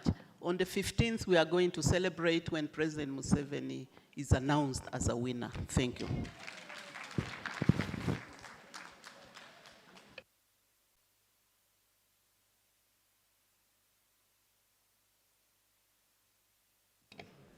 Thank you very much, panelists. Just to add that tomorrow morning, we shall have Mr. Hilary Talemwa, the head external employment at the Ministry of Gender, Labor and Social Development. We shall have him here, so questions that have to do with labor and job security and things of that nature. We shall have that panel tomorrow. So any questions to the Ministry of Gender, Labor and Social Development can be raised with him.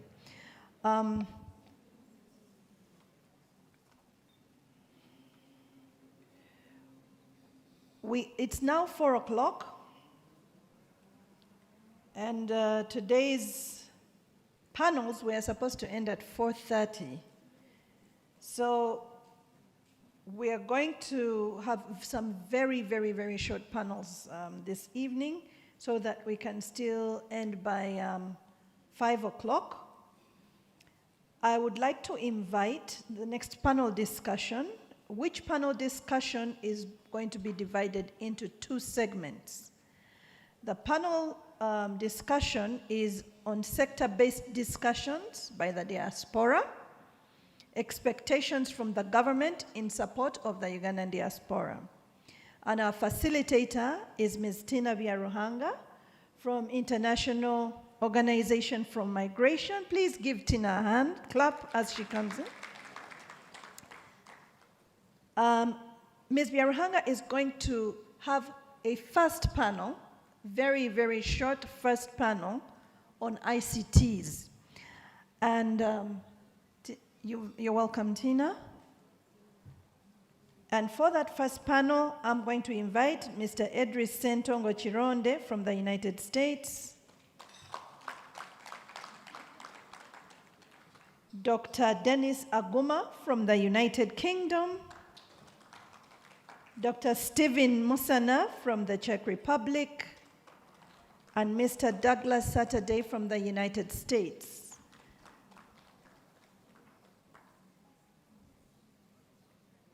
I will apologize from the start for rushing you because the time allotted remains the same. So I know Tina is going to probably give you each just one question and likely 1 minute. And then we shall call the second panel. Tina, please. Thank you, Margaret. Good afternoon, everybody. Good afternoon, the panelists. You're most welcome. Allow me to quickly introduce the panelists. Just very quickly, Dr. Dennis Aguma is a UK-trained scholar and practitioner in innovation, entrepreneurship, and investment ecosystems. He holds a PhD in entrepreneurship ecosystems from Birmingham City University and serves as a senior lecturer and advisor on innovation policy, SME growth, and diaspora investment. He's deeply passionate about the diaspora's role in catalyzing sustainable innovation and inclusive growth in Uganda. You're welcome, Dr. Dennis. Mr. Idris Chironde is an information technology graduate specializing in network security with a strong foundation in monitoring, and optimizing complex IT infrastructures.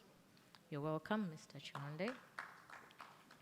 Mr. Douglas Saturday is a country director, Data Million Limited, AI, Data, Cloud Innovation with a master's in telecommunications and environmental science and public policy.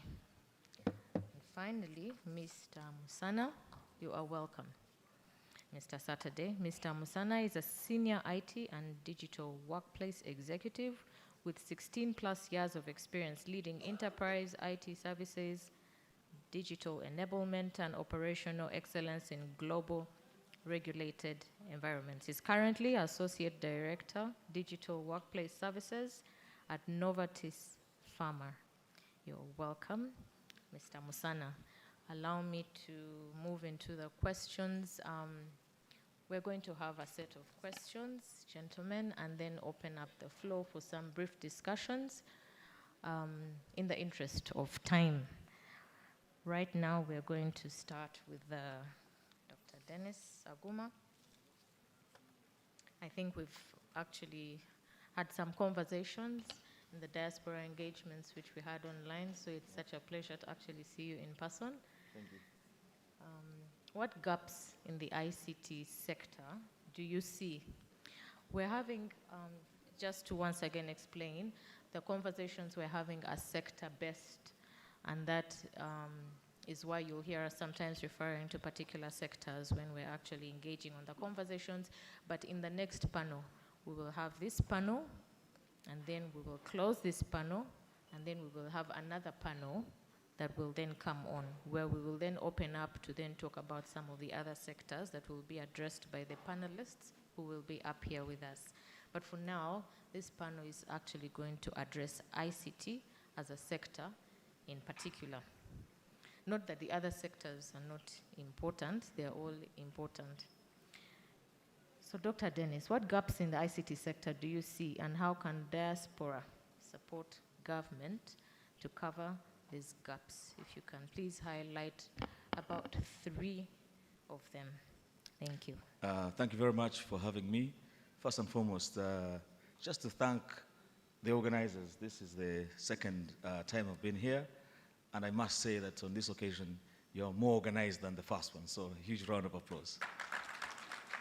And also for giving us the opportunity to really share our thoughts and ideas. I work with lots of startups and fast-growing SMEs, and both in the UK and in Uganda in particular.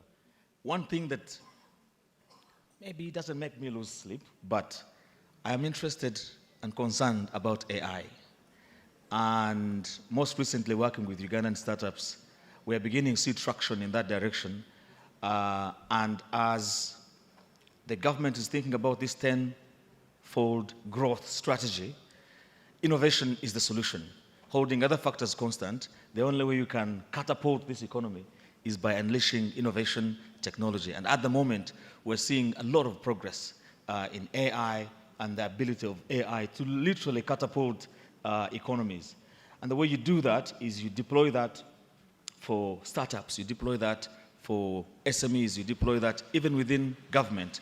And I think some of the discussions that colleagues have been having here around the need to have data and make sense of it, that's really what AI is about. It's about making connections and making sense of this data. So if I was to make a plea to government, is to take AI very seriously. I understand there are discussions happening around policies to do with AI. There are data security issues around AI and how these systems are learning. But most importantly, it is really to embrace artificial intelligence. Secondly, while you're at it, it can also create huge opportunities for our young startups. So embrace it, but also unleash it for young startups. Thank you. I mean, I could go on, but I'm mindful of time. So in summary, it's really AI, AI, AI that is tailored for our local ecosystems. Thank you. Thank you very much, Dr. Dennis. I'll just stay on that just for a little bit so you can break it down for us, because AI, we talk about it and it appears in it can be interpreted in so many ways. You've mentioned something very critical. You said data. Yeah. One of the key things we know is data influences decision making, and I guess it's an area maybe we need to address more. Yep. How do you think AI can influence how we collect data, how we use data as a country, as a government? Yeah, data is really very key. One of the things that interests me in data, especially for sub-Saharan Africa, is when most of you, of course, being in the diaspora, you realize the data points that we tend to access are not necessarily similar to the ones that we are sitting on here. Here, there's a lot of work going on smartphones, mobile technologies using SSDs, text-based. So those data points aren't captured in the same way other data points are being captured. So for me, and maybe sometimes in the diaspora we tend to criticize a lot, but I have been really impressed with a number of organizations I've interfaced with, most recently Uganda Registration Services Bureau when you're talking about data points, recently with the NSSF. So there are multiple data points, but of all the data points I've interacted with and interfaced with, there seems to be a seriousness about government in harnessing that data. So data security seems to be okay, as far as I'm concerned. It's just now milking that data, harnessing that data, and really making sense of that data to support businesses and local businesses. So for those who are in the diaspora, one of our biggest challenges is having, how do you interface with those data points? And maybe as we think about things like Uganda Investment Authority, is to always think about the diaspora as one of those key stakeholders. I know that these discussions are already happening, but if we don't have interfaces, it becomes harder to invest because you don't have data points. It becomes harder to come up with solutions because you actually don't have sight of what's going on with those data points. So back to the AI, back to data, but we have different data points that do not necessarily interface with data collection systems that we're used to in the West. Often you find that you almost have to come and interface with the data systems here.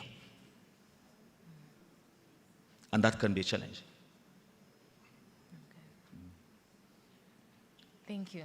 Thank you, Dr. Aguma. I'd like to please move to Mr. Msana. What short-term initiatives do you think can be recommended to fast-track key sectors? There are key sectors that have been earmarked by government as we are aware of the growth priorities and the ATMs.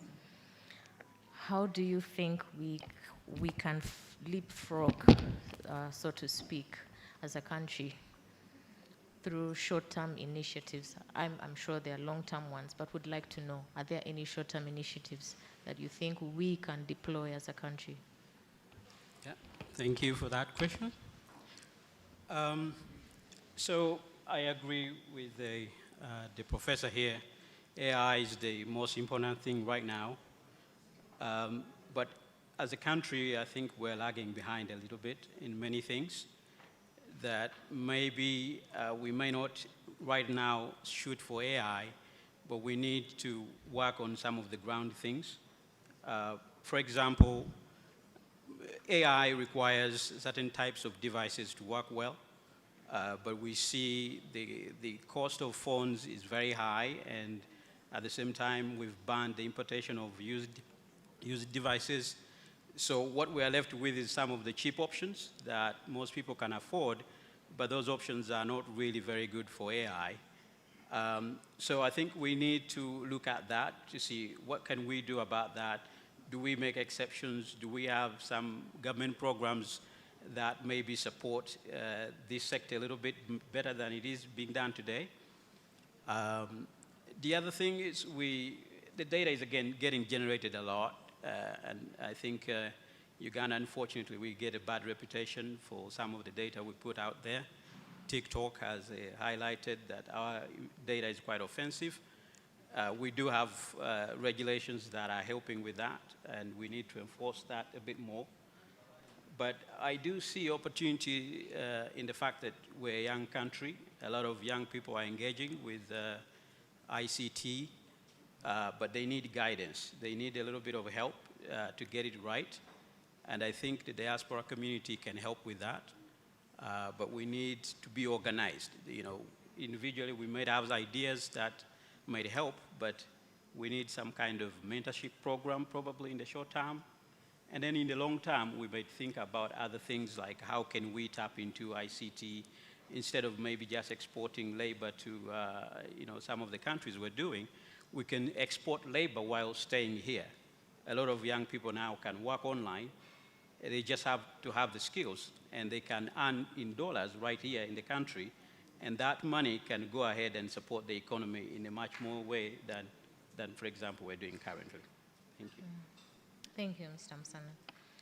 Mr. Chirundi, how best can government manage skills and knowledge transfer while being mindful and inclusive of youth and women? I know Mr. Msana has just touched on that, but it's very key, even as we advance some of these programs, to be very mindful of our youth and of our women. So I'd like you to just talk into that. How can government advance the skills and knowledge that we can tap from the diaspora while being mindful and inclusive?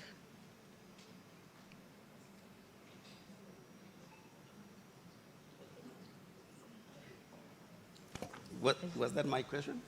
Yes, please, Mr. Oh, Chirundi. can you repeat it again? Sorry. I had Chibuli. How best can government manage skills and knowledge transfer while being mindful and inclusive of our youth and our women?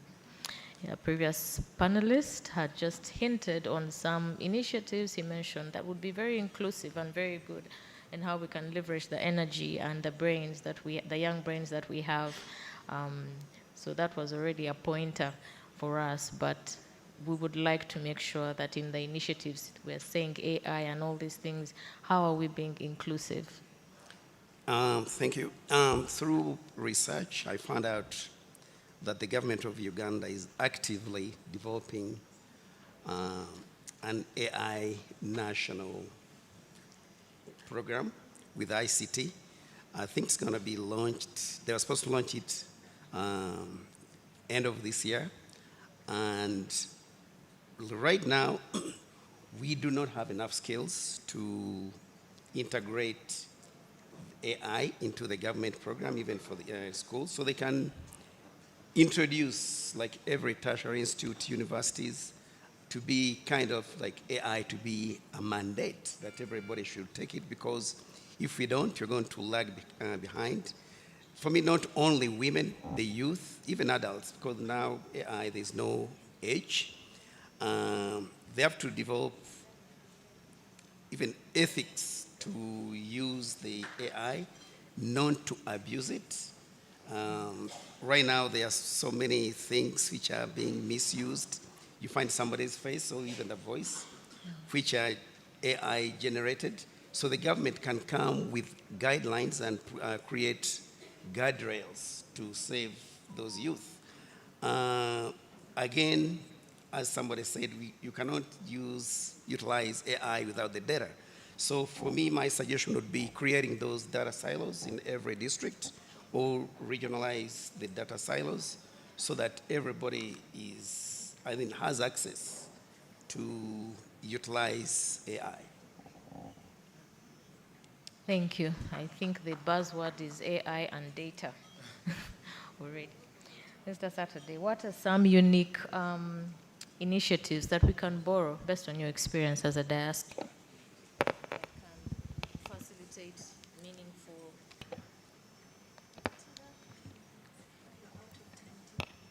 Okay.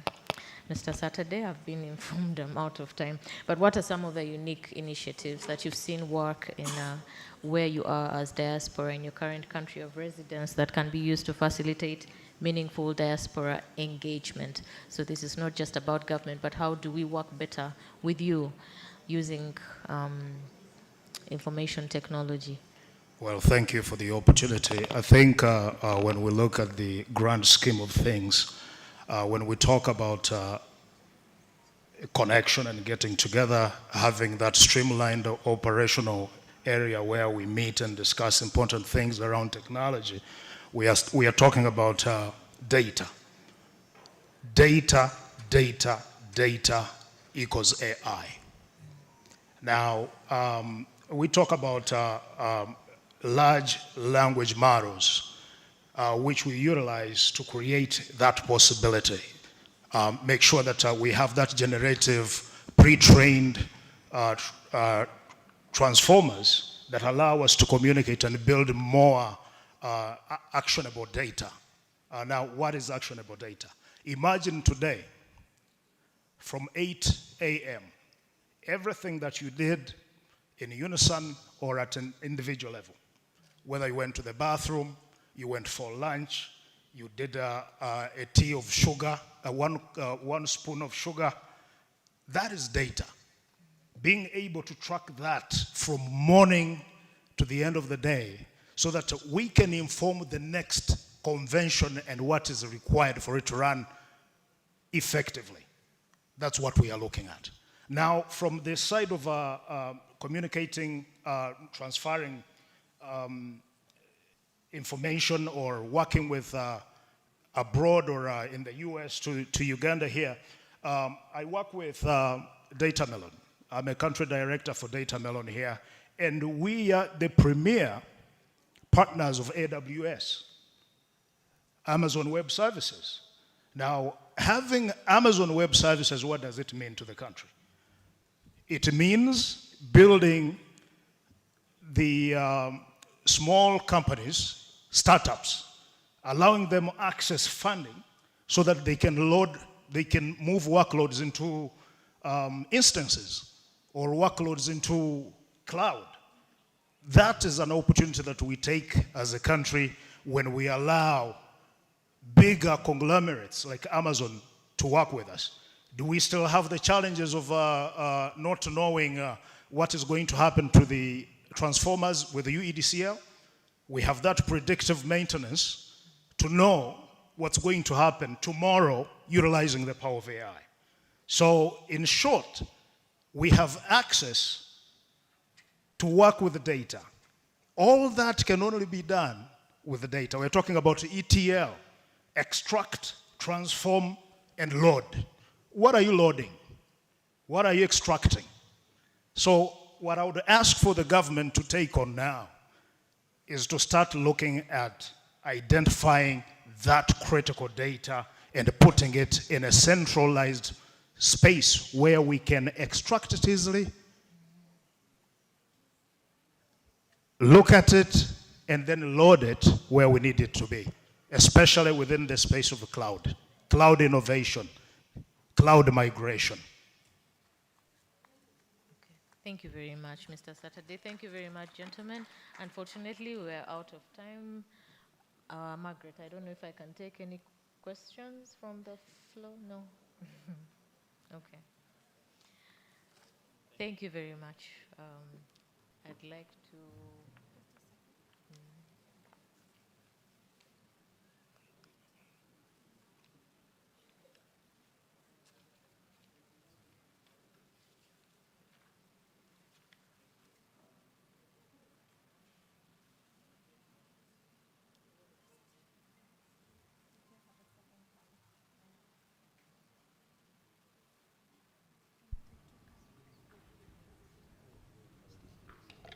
We shall have 2 questions for this panel because we still have a second panel. And before the second panel comes along, I would just like to remind you all that we have at 6 p.m. we have a reception. I hope you will join us for that reception. We know you'd like to see your families and you'd like to be let out of this space, but please do have a drink with us before you leave.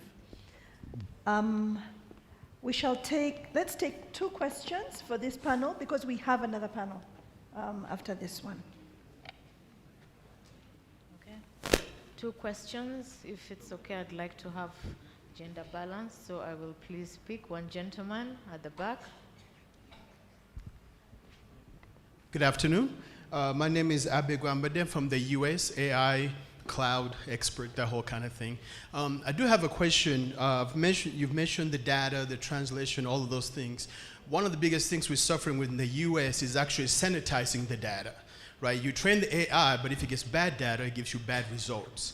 Like a very quick example, because of sake of time, Harvard University trained to trying to figure out how you choose the professor to be tenured.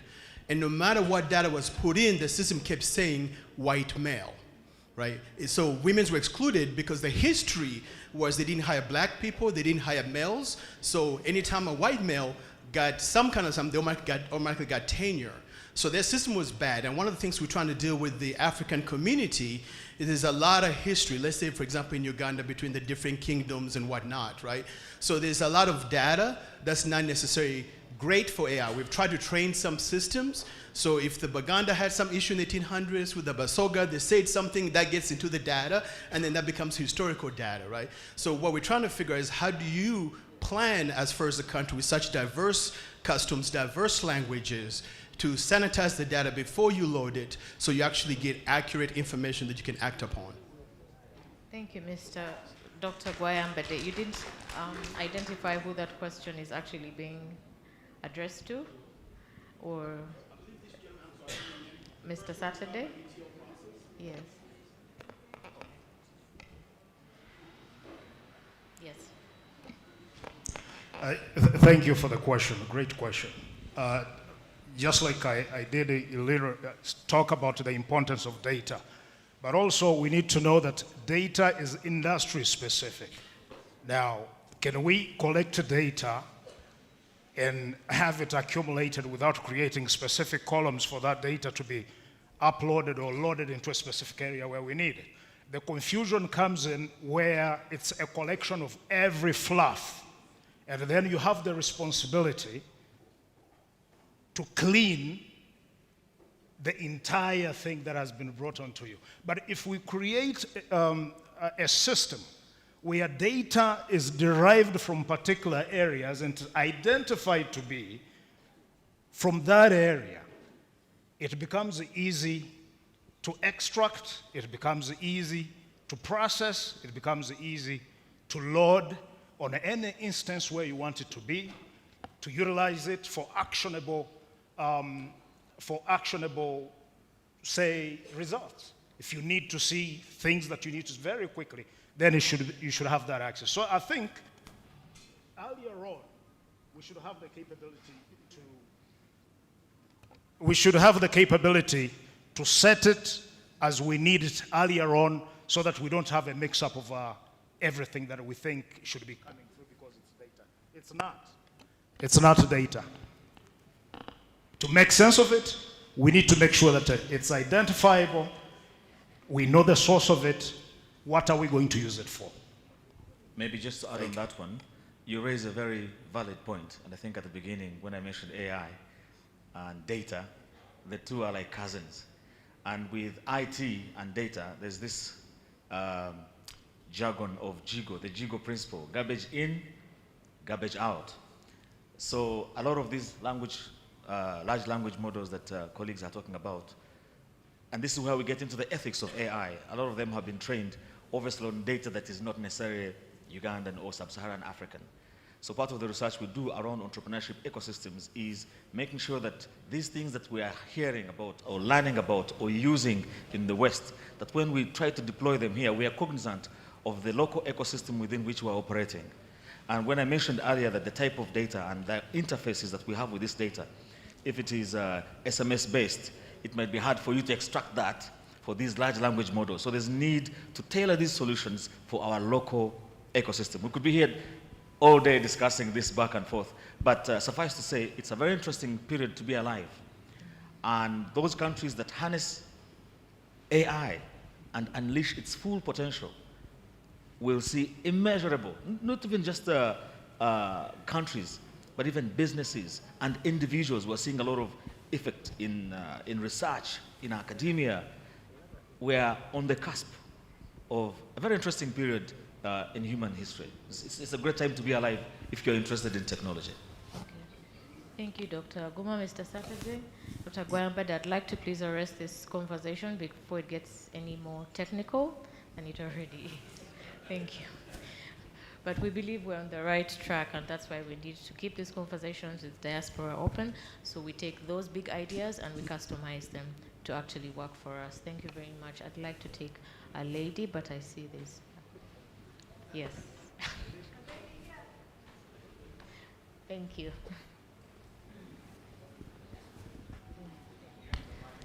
Thank you very much. My name is Ruth Kemgisha from Kinshasa. I work with the United Nations. I am a student, health informatics, data analytics, from the medical side, not the IT side. So I would like to inquire if there are opportunities for us from the medical side, because we could have ideas. We have the enterprise architecture, we have the computer decision support system architectures, but it will take me a full year to probably come up with a working system. But if there is integration with people who are from IT, and we could share, collaborate together and come up with health-related systems, it would be very great to work with you. Thank you. Thank you. Is there anyone in particular you'd like to speak into that? Dr. Dennis and Mr. Saturday, I think. Thank you. Okay, they're trending. Thank you very much. I don't have a specific response, but I know that the Ministry of ICT, they're doing really great work around supporting innovators and entrepreneurs, especially around data analysis, AI. Those discussions are already happening. So if I were to send you in any direction, it would be in the Ministry of ICT. I think they're doing great work. Having said that, there are countless innovation competitions going on actually in Uganda. When we work with lots of startups, I always tell them, keep getting as many grants as you possibly can. There are so many competitions around. So keep an eye out on some of these competitions, whether it is by UN organization, MasterCard Foundation, Private Sector Foundation, quite a number of them. I see some individuals here. Actually, while you're here, you should talk to that gentleman, Brian. He's in that space. Maybe you can, this is the whole purpose of these moments, is to connect. He's in that space. I will make the connection so that you can begin to have that discussion. Thank you. Just to add on a little, recently Uganda signed billions of money with the US along healthy lines, right? That is a great opportunity because the US wants to access some data points. See, you can have an opportunity there to allow that accessibility. But also, it comes with, in the health sector, it's very regulated on who accesses which information. So you have to be very careful on people information and who accesses it. So there is a limitation there on what you can, who can see it, what you can access, but what are you able to build to make sure that you get into the ecosystem of the health system in the country. But there are great opportunities there for you, for sure. Thank you very much, Mr. Saturday, Dr. Dennis, Mr. Msana, and Mr. Hironde. Thank you very much. I'd please like to close this panel session and yes, invite the next panel to come on. Thank you. Thank you.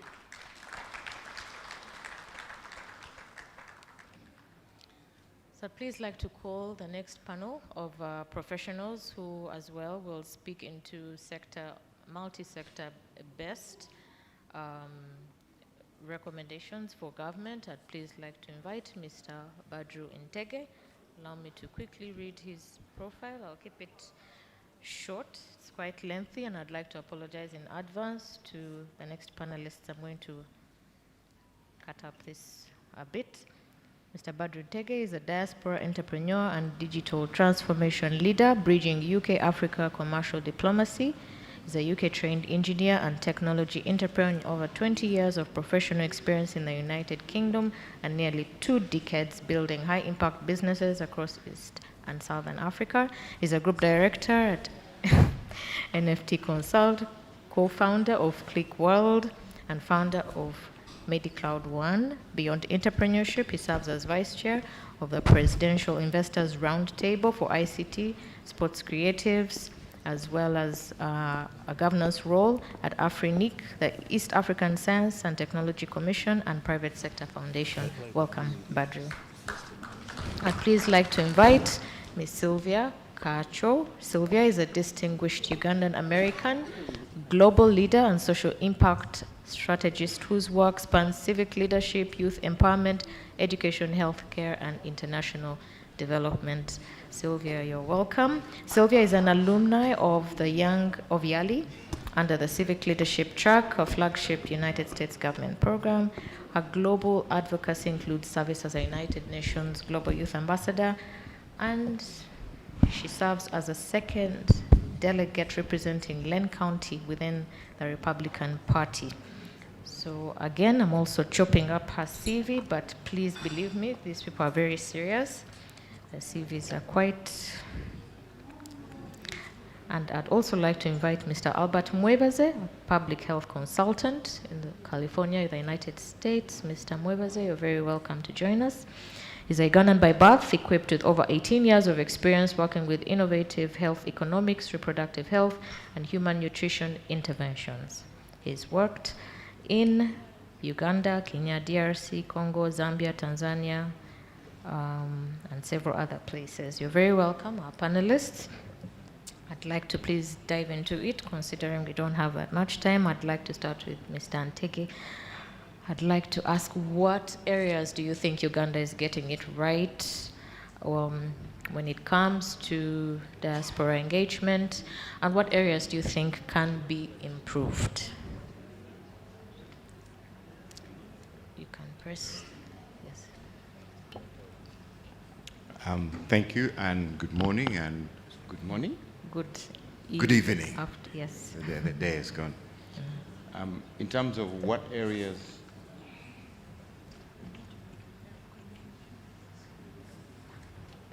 I need to interrupt programming to make this public service announcement. If you feel like you need a cup of coffee while you're listening here, there is coffee over in the corner. We shall not have a formal coffee break, so please don't wait for it. I cannot hear you, Ma'am Sanyu.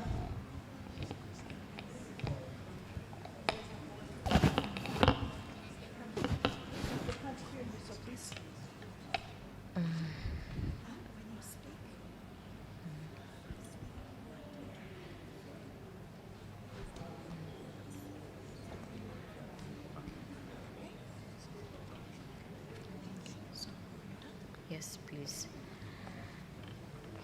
Thank you. We can continue. I think we had started our conversation with Badru. Badru has both background in health, in ICT and health.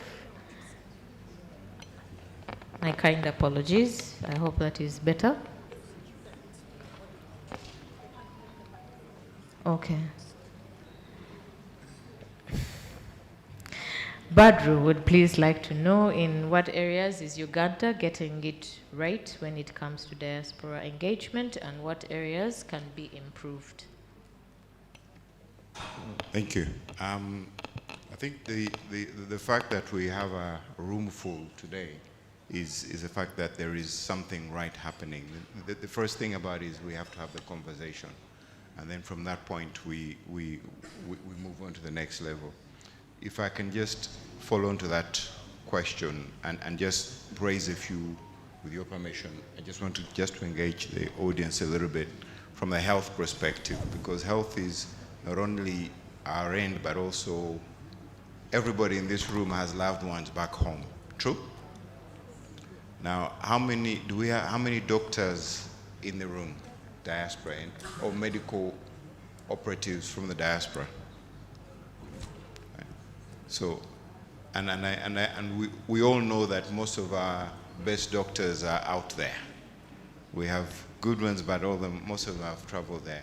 So the point that where Uganda is going in terms of making it right both ways from the diaspora, but also on the health side is how do we create those linkages in terms of sharing the knowledge.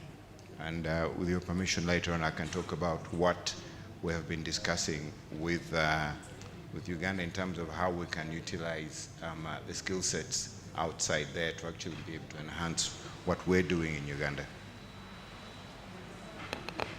Can I continue?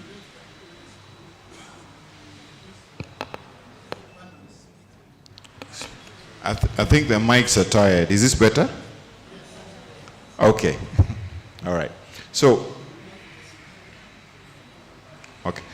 what we wanted to share now here in terms of what we're doing for that diaspora conversation, as I said, most of us have loved ones here and you always worry about their health, but also you're out there with all your skill sets. So what we're trying to put together now is a telehealth platform that enables skilled Ugandan doctors out in the diaspora to be able to either offer pro bono services or actually charge services back home, telehealth. We all use telehealth services abroad. I think in the UK you cannot actually see a doctor until you've gone on the phone and gone through a set of conversations. So what we've actually been able to do is then digitize the health onto the phone. So the health records have always been a challenge. So now the health records will be on the phone.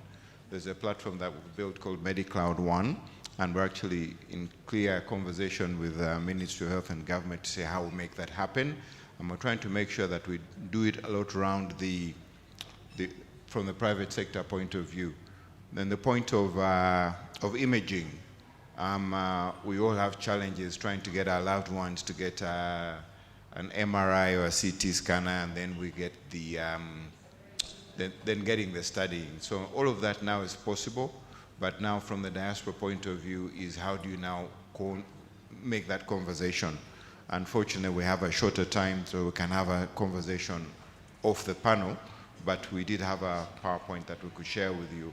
How do you manage to, even if you offer 2 hours a week, and your skill sets that you can actually be approached and do consultation to Ugandans back home and make their health better. Now that's in terms of what's happening is facilitation and making that happen is an open dialogue in terms of innovation that we're able to have with the government. Thank you, Mr. Ntege. Mr. Mwebazi, what type of incentives can be considered to boost diaspora participation in the priority growth areas for the government?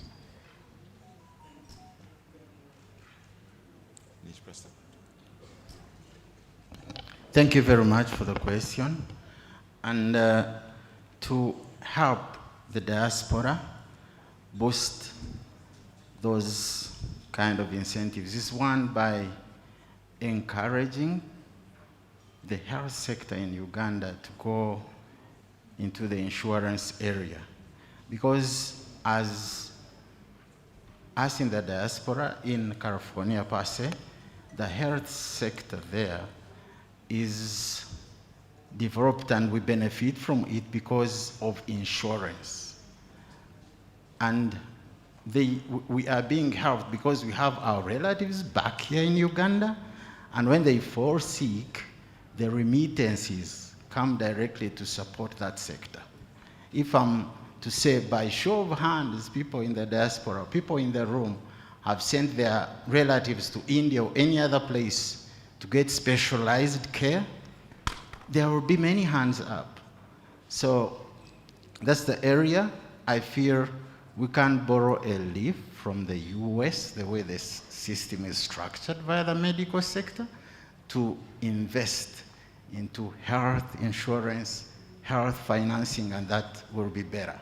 Because if every month you take off from your salary some amount that would go into that would go into that insurance, at the end of the year, your people will be helped. Your people, you yourself, your family will be insured, and at the end of the year, it will impact our communities highly and heavily to have that health care taken care of. Thank you.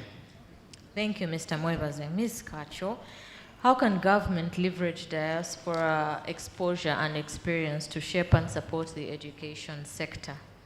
What are some of the initiatives you can recommend? Thank you, our moderator, honorable leaders in the House, and distinguished participants. Good afternoon or good evening. Again, my name is Sylvia Kacho.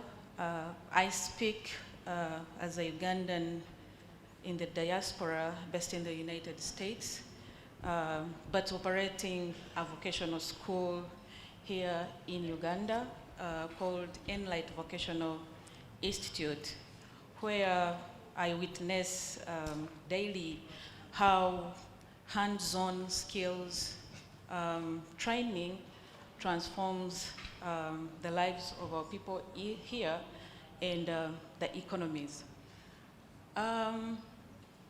Uganda has one of the youngest population in the world, with over 70% under the age of 30, and roughly about 700,000 young people entering the job market each year.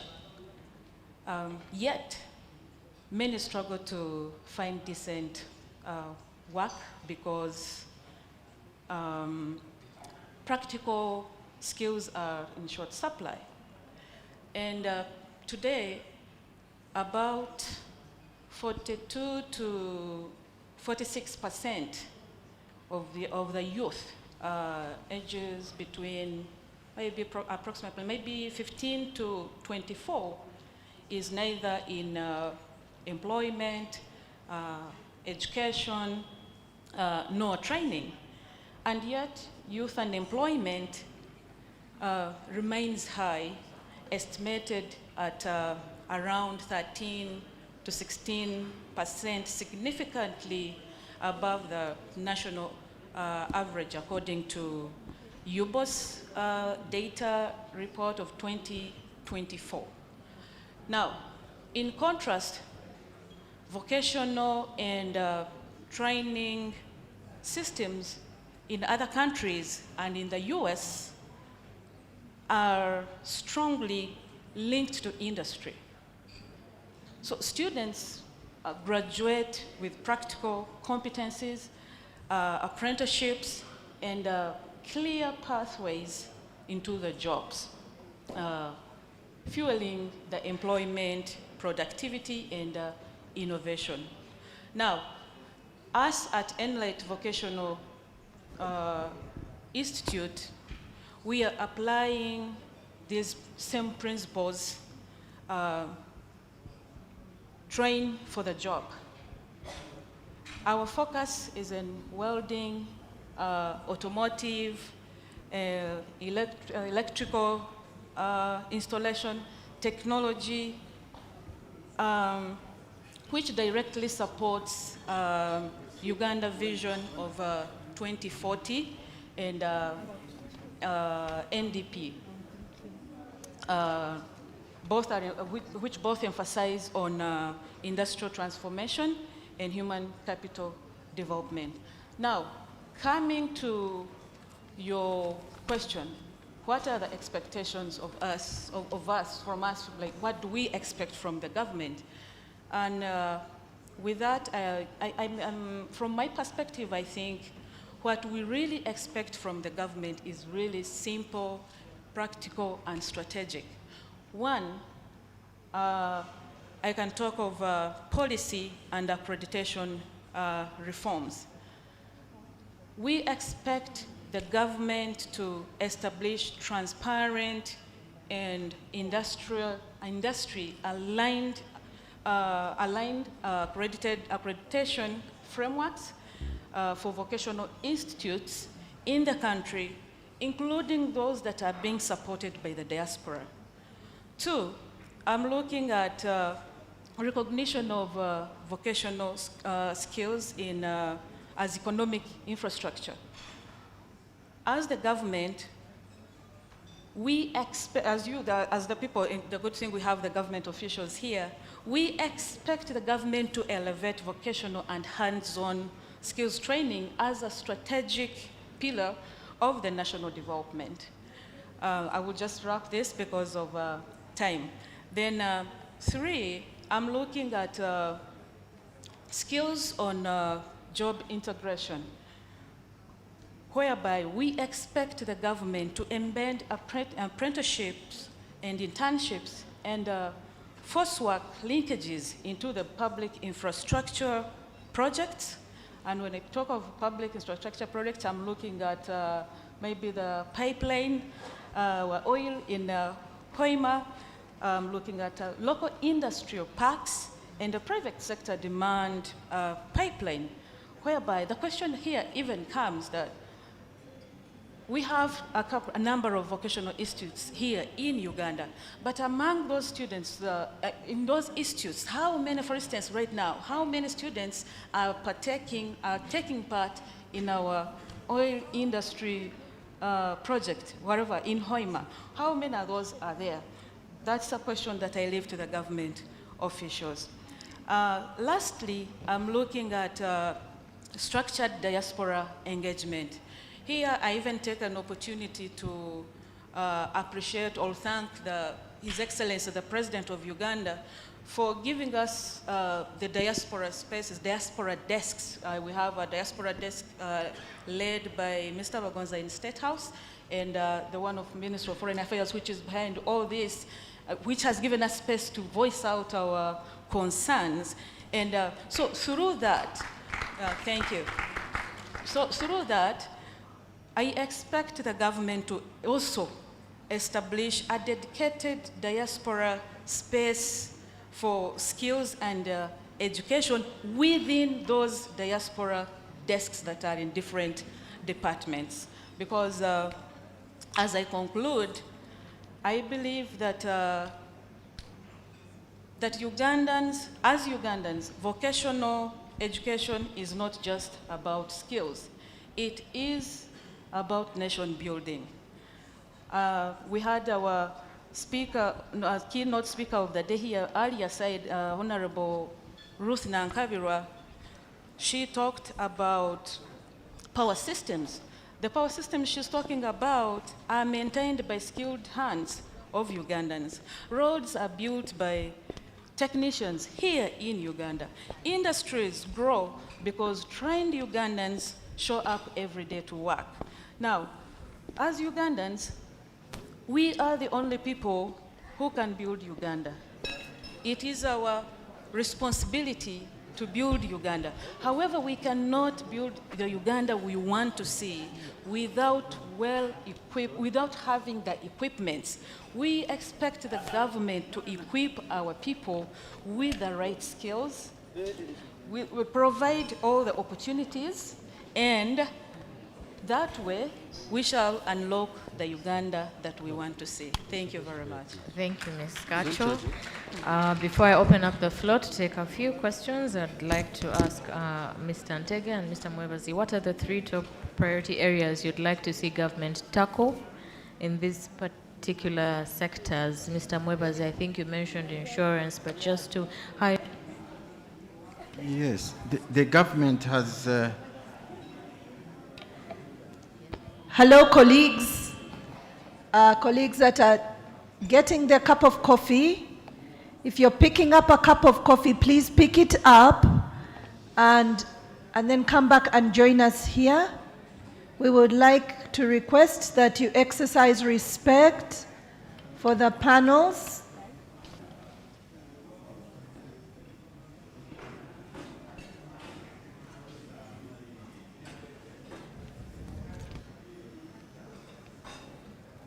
This is to request that you please pick your cup of coffee and please come back and join us here. We have 1 room, so we cannot afford to have more than 1 panel.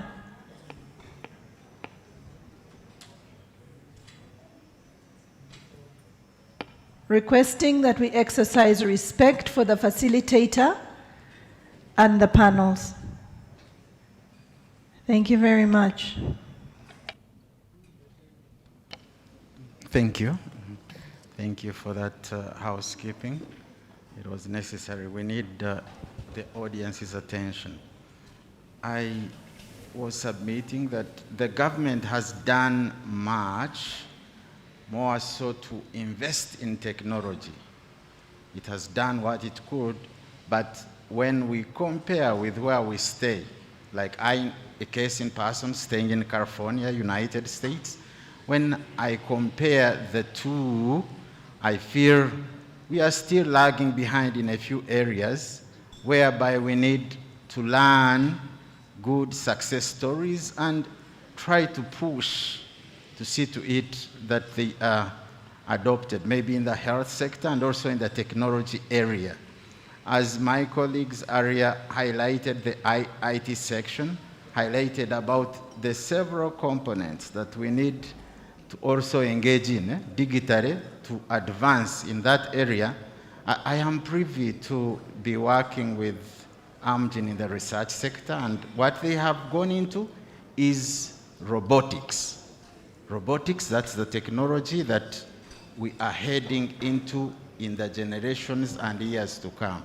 So as a government, we need to also beef up the health sector and several other areas, sectors that we have started to take baby steps in to up our game. Because when we up our game, then internationally we compete, and also our people get to benefit from the good practices that some of us in the diaspora come with and desire to see them to be implemented within the system. They are doing what they can, but they need to do more. And as NRM supporters, we want to push that, to see that those baby steps yield much. And a case in point, when we see the interns striking, it helps us to see the niches whereby we need to push for more investments in the health sector. In the health sector, because when you care for the health of the citizenry, I feel it would take us a long stride to make sure equipments are looked into, to make sure that there are exchange programs with people who go outside and study and get licenses to practice outside, to practice medicine. When they come back and they practice from here, that would be so good, and it would augment the system and beef it up. And I mean, best practices, when we share them, we learn from each other and we make strides to develop further. Thank you very much. Thank you, Mr. Mwebas. And Mr. Ntege, beforehand, I'd also like to hear from what he said. How do we get our professionals to work together? If we have doctors coming in from the United States, how do we ensure? I've seen it happen in the legal sector where some lawyers are not very receptive of lawyers from diaspora. There's always a conflict somewhere. How do we facilitate these collaborations in a professional space? Thank you. Just to that question, the advantage or the benefit of health, you see, for law, you must have got a qualification to practice in a particular country. But for health, your qualification is to practice on a human being. So it doesn't matter what country you are able to practice. So in terms of that, the door is open for that. There's a question that I wanted to respond to and be a little bit radical. The government role is to create a conducive environment. And then our role as private sector is then to build onto that conducive environment to be able to then add the value. Government is not able to do, and we shouldn't expect it to do everything, because the challenge we tend to have sometimes is when we always expect them to do, they believe they're the ones supposed to do that, and they don't have the capacity. We have a 45 million people population. So it really has to be a combination of private sector and government being able to make this happen. So that then goes back to the conversation we talked about health. As I said, a Ugandan doctor in the US, certified in the US, or in Europe, certified in Europe, or in India, can treat a patient, because we get on a plane and go there for treatment, right?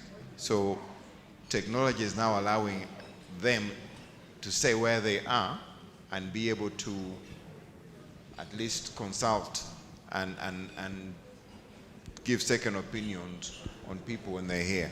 So technology has enabled that.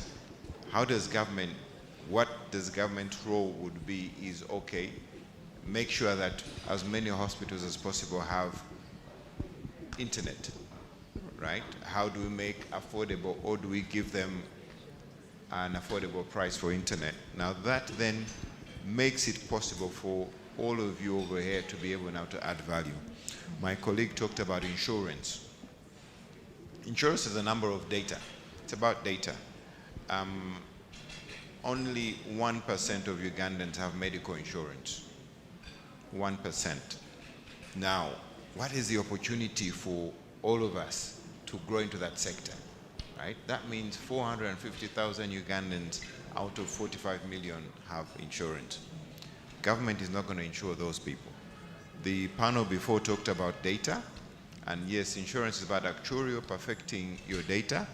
So the opportunities are how we actually interact with what has been provided on the ground to make sure that we can build and add value to our country and actually to the future of our next generations. Thank you. Thank you, Mr. Ntege. I'd please like to open up the floor to anybody who would like to ask the panelists any questions. We'll take 3 questions. I'd like to start with the gentleman in, yes. Maroon brown.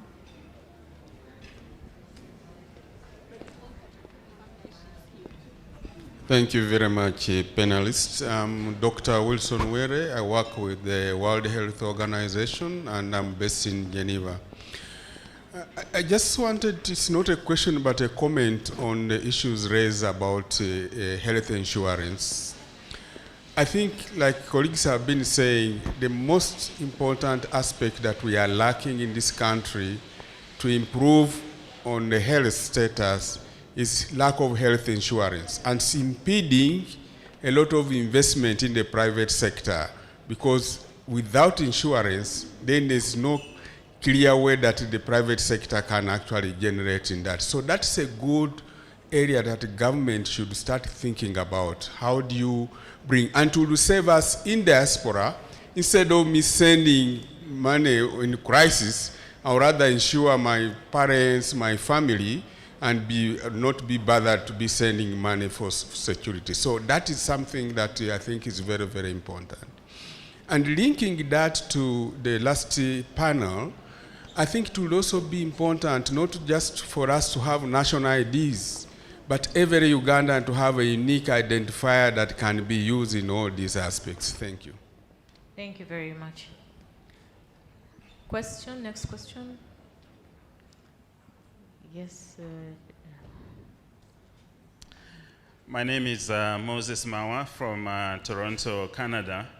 I am pleased actually to be a part of this important conversation. My question is around the fact that the IOM had come up with a program that would involve members of the diaspora coming to Uganda maybe for 3 months or for 6 months to actually work. And I think there would be some remuneration or compensation at a certain level towards that. So I want to find out perhaps what incentives are in place currently that can really encourage whether it's engineers and doctors and other professionals to be able to take advantage of that IOM program. And then secondly, I am also involved with the initiative Imagine Uganda, which is really intended to promote trade, investment, tourism, and of course the diaspora also. I am pleased to actually say that I will be involved with speaking and delivering actually a message around that tomorrow. But I would like to understand how best perhaps there could be increased collaboration between the diaspora community and the people within Uganda in terms of getting information out, particularly this IOM program, and then perhaps some continued communication as well. Thank you very much, Mr. Mawa.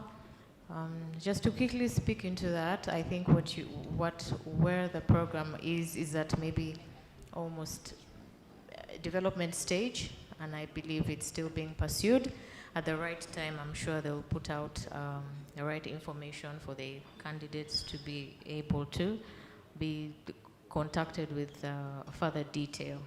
So I'd like to say maybe let's wait for the process to mature, and the right information will be availed. Thank you.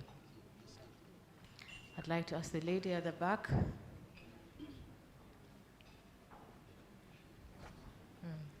Thank you. My name is Kakura. I'm from Canada. I'm a business analyst, 9 to 5. I just want to ask,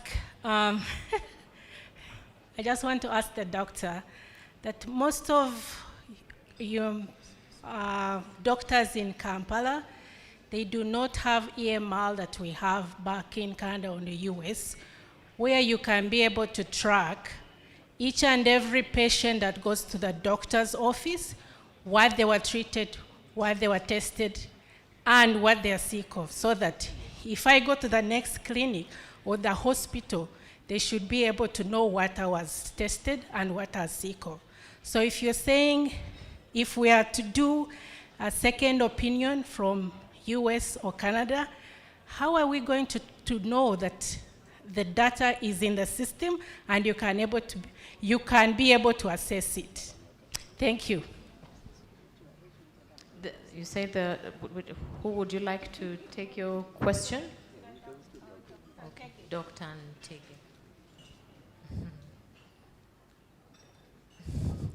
Dr. Ntege, you've just baptized him a doctor here. Would you like to take a question first and then? The last, I think, Kakura? Yes. Thanks for that question. So what we've actually been building is exactly that. There's two things around EMR. There is private hospitals that already have the records. And then when you look at the majority, that is still the 1% of the population that has access. We've actually developed a cloud-based health information system. And if we get a chance, I can show you. So literally everyone carries their health records on the handset. And when you go to a doctor, then basically they scan and they're able to pick up your health records, your history. Even if it's a scan, if you have a scan, if you have a CT scan or an X-ray scan, the data is available. That's the platform that we are actually looking to build, but that we've built already. But when you launch a platform, there's two sides. First, you need to load it with good doctors. Then you load it with hospitals. Then you go to the patients. You don't start with the population. So that one of the reasons that I'm here is to encourage as many of us out there with a skill set to be able to explore participating on the platform. Okay, thank you very much, Mr. Ntege. I think the panel before also highlighted AI and data. I believe as we start to collect the data, it will be put to meaningful use for things like that, as we also adopt a culture change where we actually, some of us may feel it's intrusive for somebody to have all this information, especially in our culture. But I believe we will get there when people actually are open to sharing as much information as they can so it can be captured and utilized meaningfully. There's a hand here. There are more questions. I've been asked to take some more questions from some. So we'll take 3 more. There's a gentleman this side, there's a gentleman here, and a gentleman this side, and we can close the session. Thank you. Okay, thank you very much. Dr. Patrick Iglot, Senior Lecturer in the United Kingdom. I don't have a question, I just want to reinforce what my sister in the panel has talked about, which is the issue of unemployment among young people. One of the ways to try and bridge that gap is to rejig the curriculum. I think majority of the time, the education is theoretical. That when someone qualifies, they really can't get started in the workplace. There are a few universities and training institutions in Uganda which are doing a unique job. For example, Uganda Technology and Management University has an embedded internship in almost all their programs. So in your 3-year program, you go for internship every year of your program. You do internship of 3 months. By the time you finish a 3-year program, you do an internship of 9 months, almost 1 year. In that way, by the time you qualify, you already have some exposure to different workplaces that when you're looking for a job, you have some experience to present. Even if you don't get a job, you have some experience to get started. So there is scope to improve curriculum so that the young people who are leaving education live with experience and contacts. Thank you. Thank you very much for that comment. I believe it's been picked up, the need to review the curriculum. There's a question. Thank you very much. My question goes to the doctor. When it comes to the life of our people here in Uganda, we are suffering too much. In abroad, Ugandan doctors, there are so many, even than here. Like where I'm living in South Africa, we have so many doctors who are Ugandans. Why that you all doctors, you leave your country and you go in abroad to give services there and we don't have services here? Secondly, Ugandans, they get problems whereby we don't have specialists here. And I heard our president, he had a program of getting all those specialists back to Uganda, such that they can help their people. We have a problem that our people are still very poor. Which measures you abroad doctors you can put with the government such that you can give life insurance for people when they get sick, they can get services in the hospital, in good hospitals. Only that you doctors, when you come back, you make your own hospitals and the bills are very expensive. You keep on counting in dollars. You forgot that we are back in Uganda. So please, can you help us, doctor, and work with the government such that we can get right services here like people in abroad? Thank you. Thank you very much. Okay, Mr. Antege would like to... Sorry, I seem to be hogging the mic, but the reason Mr. Bagonza made sure that I come was because of that conversation exactly, that we have a lot of skill sets out there. We now have a tool that we can enable those skill sets to come and do exactly what the gentleman is asking for in terms of how do you take value of you out there with your skill sets back home, and all we're asking is maybe 2 hours a week or whatever. You choose what hospital you want to work with and you can support, or you can even charge for your services. There's still Ugandans will pay because sometimes Ugandans get on a plane for that treatment. If I can get a cardiologist out of Canada to look at my records here and the data, then that happens. But it's going to be a transitional process, but that also now helps local doctors' skill set, because what you do is you are able to pair. Even if you don't, even if you're on the platform, the local clinic might say, look, I saw this case, this is what I thought, can you give me an opinion? In your free time, you find a message on your system, you look at the data, and you can actually give an opinion. So really that's what it is. It's not going to be easy like a switchover, but the first set is let's use the skill sets where they are, and then the more you actually get to realize what's happening back home, then you say, I think I'm now ready to go back home, because you've actually seen the cases and you've seen what the work is worth.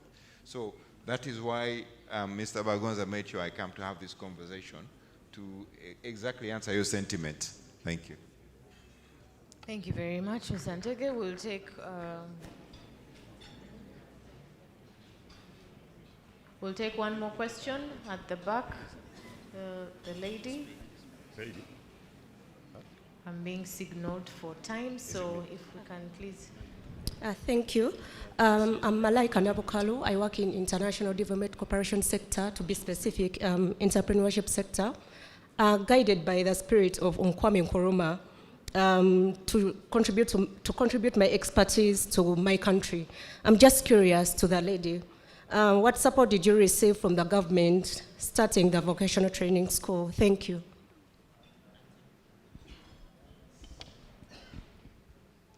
That's such a very good question, at the same time technical question. Well, maybe just to give a little bit of background, I think I started the school with my colleague who is also a US citizen, but she's actually Kenyan, US citizen, and living here in Uganda. When the president called out for skills development, I think that was around 2021, he was encouraging the population to engage in skills development. Me and my colleagues sat down and thought about, oh, how about us engaging into skills development? And personally, I wanted to start a hospital, but then for her, she wanted a vocational institute. So I said, since this is a president's call encouraging Ugandans to engage in skills development, and we are seeing a vacuum in the community, we started that. However, we are Rotarians. Personally, I'm a Rotarian. I'm actually a president of my club in the US, Eugene Southtown, where I have about 100 and above members. We sat together and developed a concept note and shared it with our friends in the US and worked together to start this vocational institute. We don't pay rent. We are on a land-free space. And the best way, we thought that maybe us as diasporians, the best way we could give back to the government is to provide these services to the community. Because sometimes we also ask a lot from the government. You go on the streets and hear, so the government has not done this. The government has not done this. But you come back, sit at the front of the table maybe, and ask yourself, as the government, we ask more from the government. What have you as an individual done for the government? And as well, we here in the room as diasporans, let's ask ourselves, what have we done for the government before we also even ask for the government to give us back? Because basically we are supposed to, it is a win-win game whereby they give us, we give them. All we need is transparency and accountability. So coming to be specific, we did not come in, or we did not start the school with the idea of the government supporting us, but we started the school with the idea of giving back to the government and supporting specifically the underserved communities. Thank you. Thank you very much, Ms. Kacho. Would like to take two last questions at the back. Thank you. My name is David Asima, a regional consultant. The diaspora has proven to be a powerful drive of investment, image building, and economic diplomacy. I wanted to know what structure is in place for the Minister of Foreign Affairs in their foreign missions, on how they can actually partner with the diaspora-led initiatives. How can we plug in? We have seen different diasporians bringing in investors, promoting export promotion and the like. So I wanted to know what structure is in place and how this potential can be tapped. Thank you. Thank you very much. In the room, we do have representatives from Minister of Foreign Affairs, who I will please ask to handle that question at the right time. Right now on the panel, we do not have a representative, so it's okay. I'd like to please defer your question to the right representatives. My name is Steve, and I've got one question. I'm a public health officer in the United Kingdom for a local government in the West Midlands.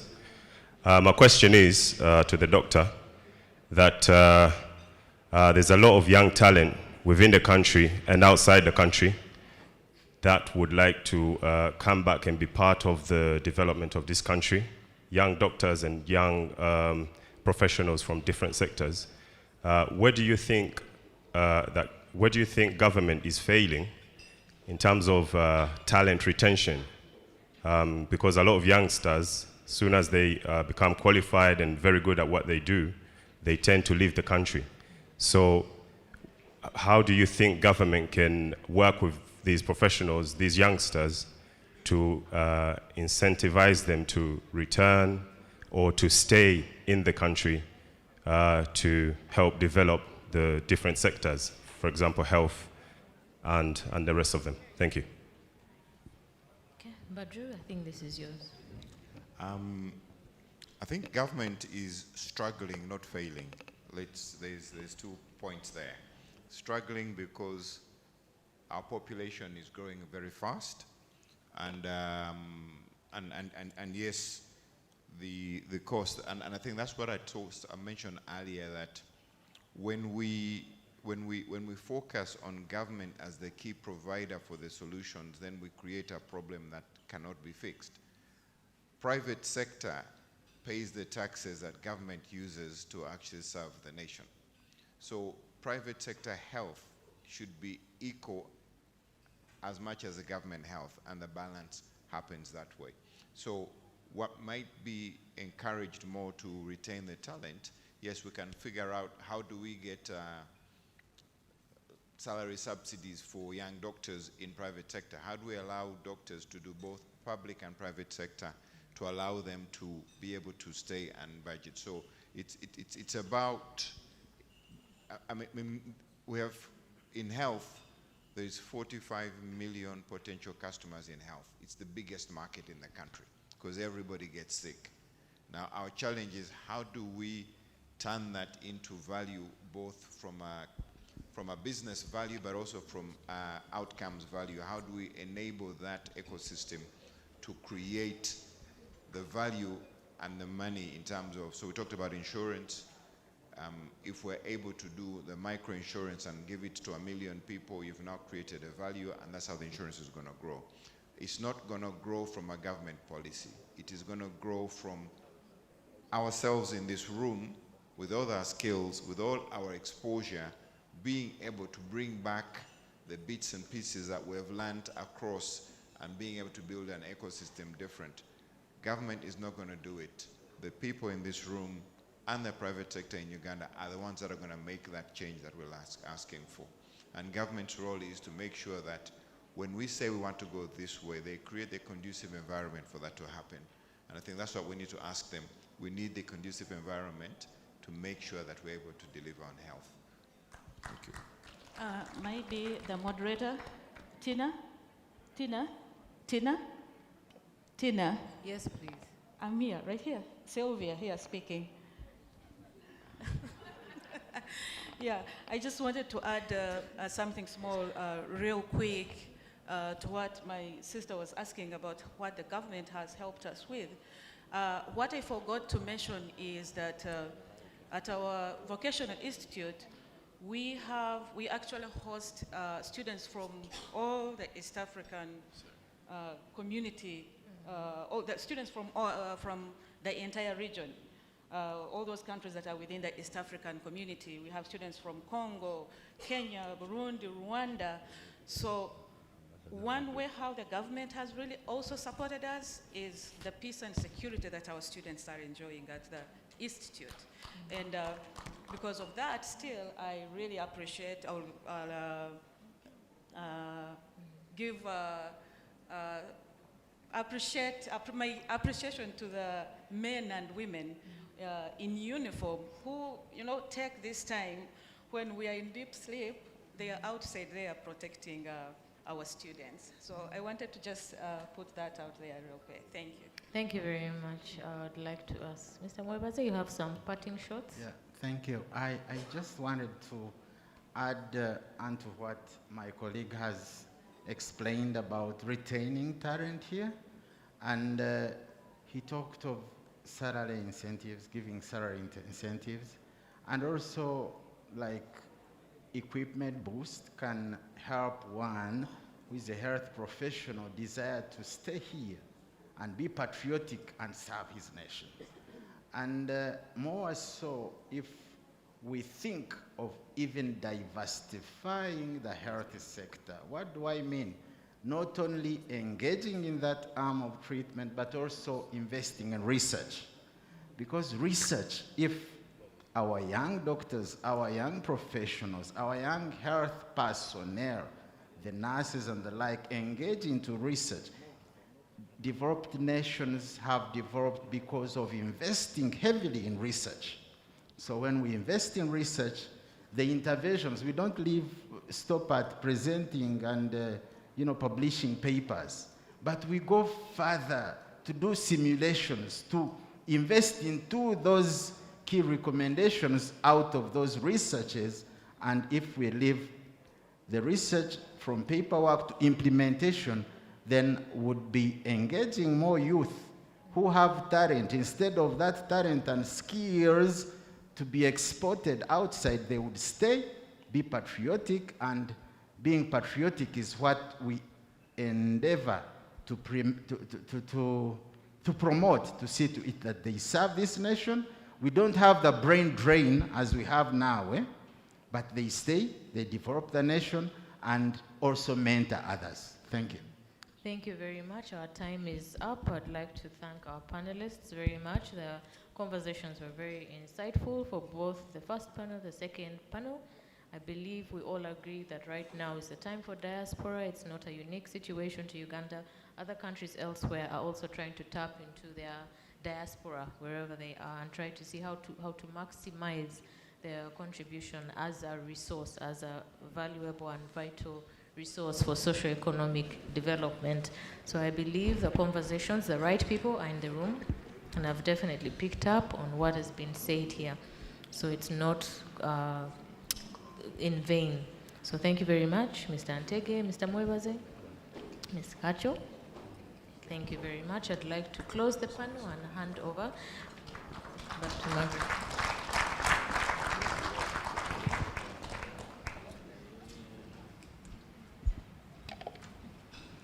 Thank you all very much. Thank you, Tina. Thank you so much. That was a really exciting panel. I guess issues of health and education touch so many people all the time. They're actually quite emotive issues. So I'm not surprised by the number of interventions that we received from our audience. Before we close, I just wanted to let you know a little bit about what we're going to do tomorrow. We have another full day tomorrow. And I'd like to request that we keep time tomorrow because we have the Honorable Monica Musenero, who will be making a presentation. She's the Minister for Science, Technology, and Innovation. Ms. Musenero has a flight to catch. So she is going to make her presentation whether there is anybody in this room or not. So I hope we shall keep time so that she does not speak to an empty room, but also because I think it's important that we hear what the government is doing in the area of science, technology, and innovation. This evening, so we'll begin tomorrow at 8 in the morning. So your arrival here is between 8 and 8:59. At 9, she will begin. 9 is not when we arrive there. 9 is when we are already sitting. So pretend you're catching a flight or something and keep that kind of time. And I'd like to announce I know we had coffee and there was a lot of excitement and we were having some panel discussions over at the coffee station. But you're going to have an even easier opportunity to do this at the poolside. So after this, for those that are staying here, you have a short window to freshen up. Or you could just go straight to the poolside and continue your conversation. By the way, at the poolside, no one's going to regulate your volume. So please just let loose and engage. So thank you all for your attention the entire day. Ambassador Muhindo, do you have any announcements you'd like to make? He says he's waiting for you all at the poolside. So with that, I would like us to adjourn today's session and see you tomorrow morning at 9.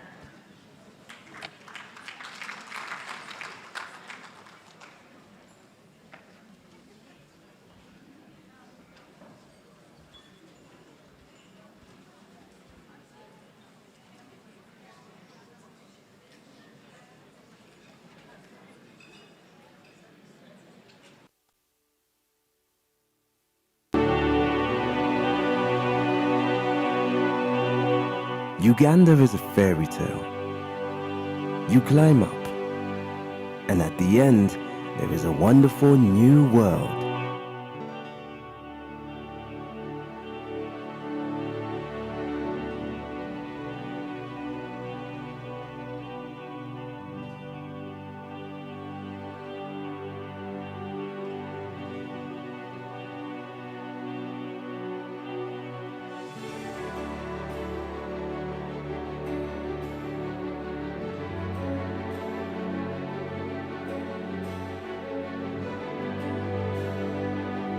The scenery is different. The vegetation is different. Climate is different. And most of all, the people are different from anything elsewhere to be seen in the whole range of Africa.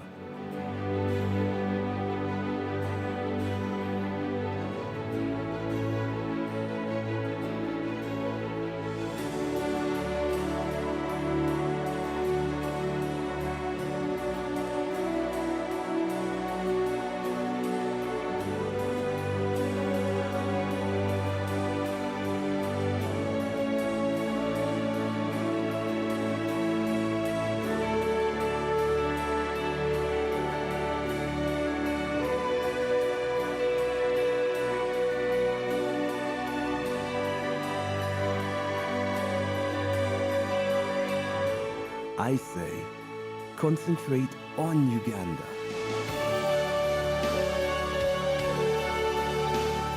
For magnificence, for variety of form and color, for profusion of brilliant life, bird, insect, reptile, beast, and for vast scale.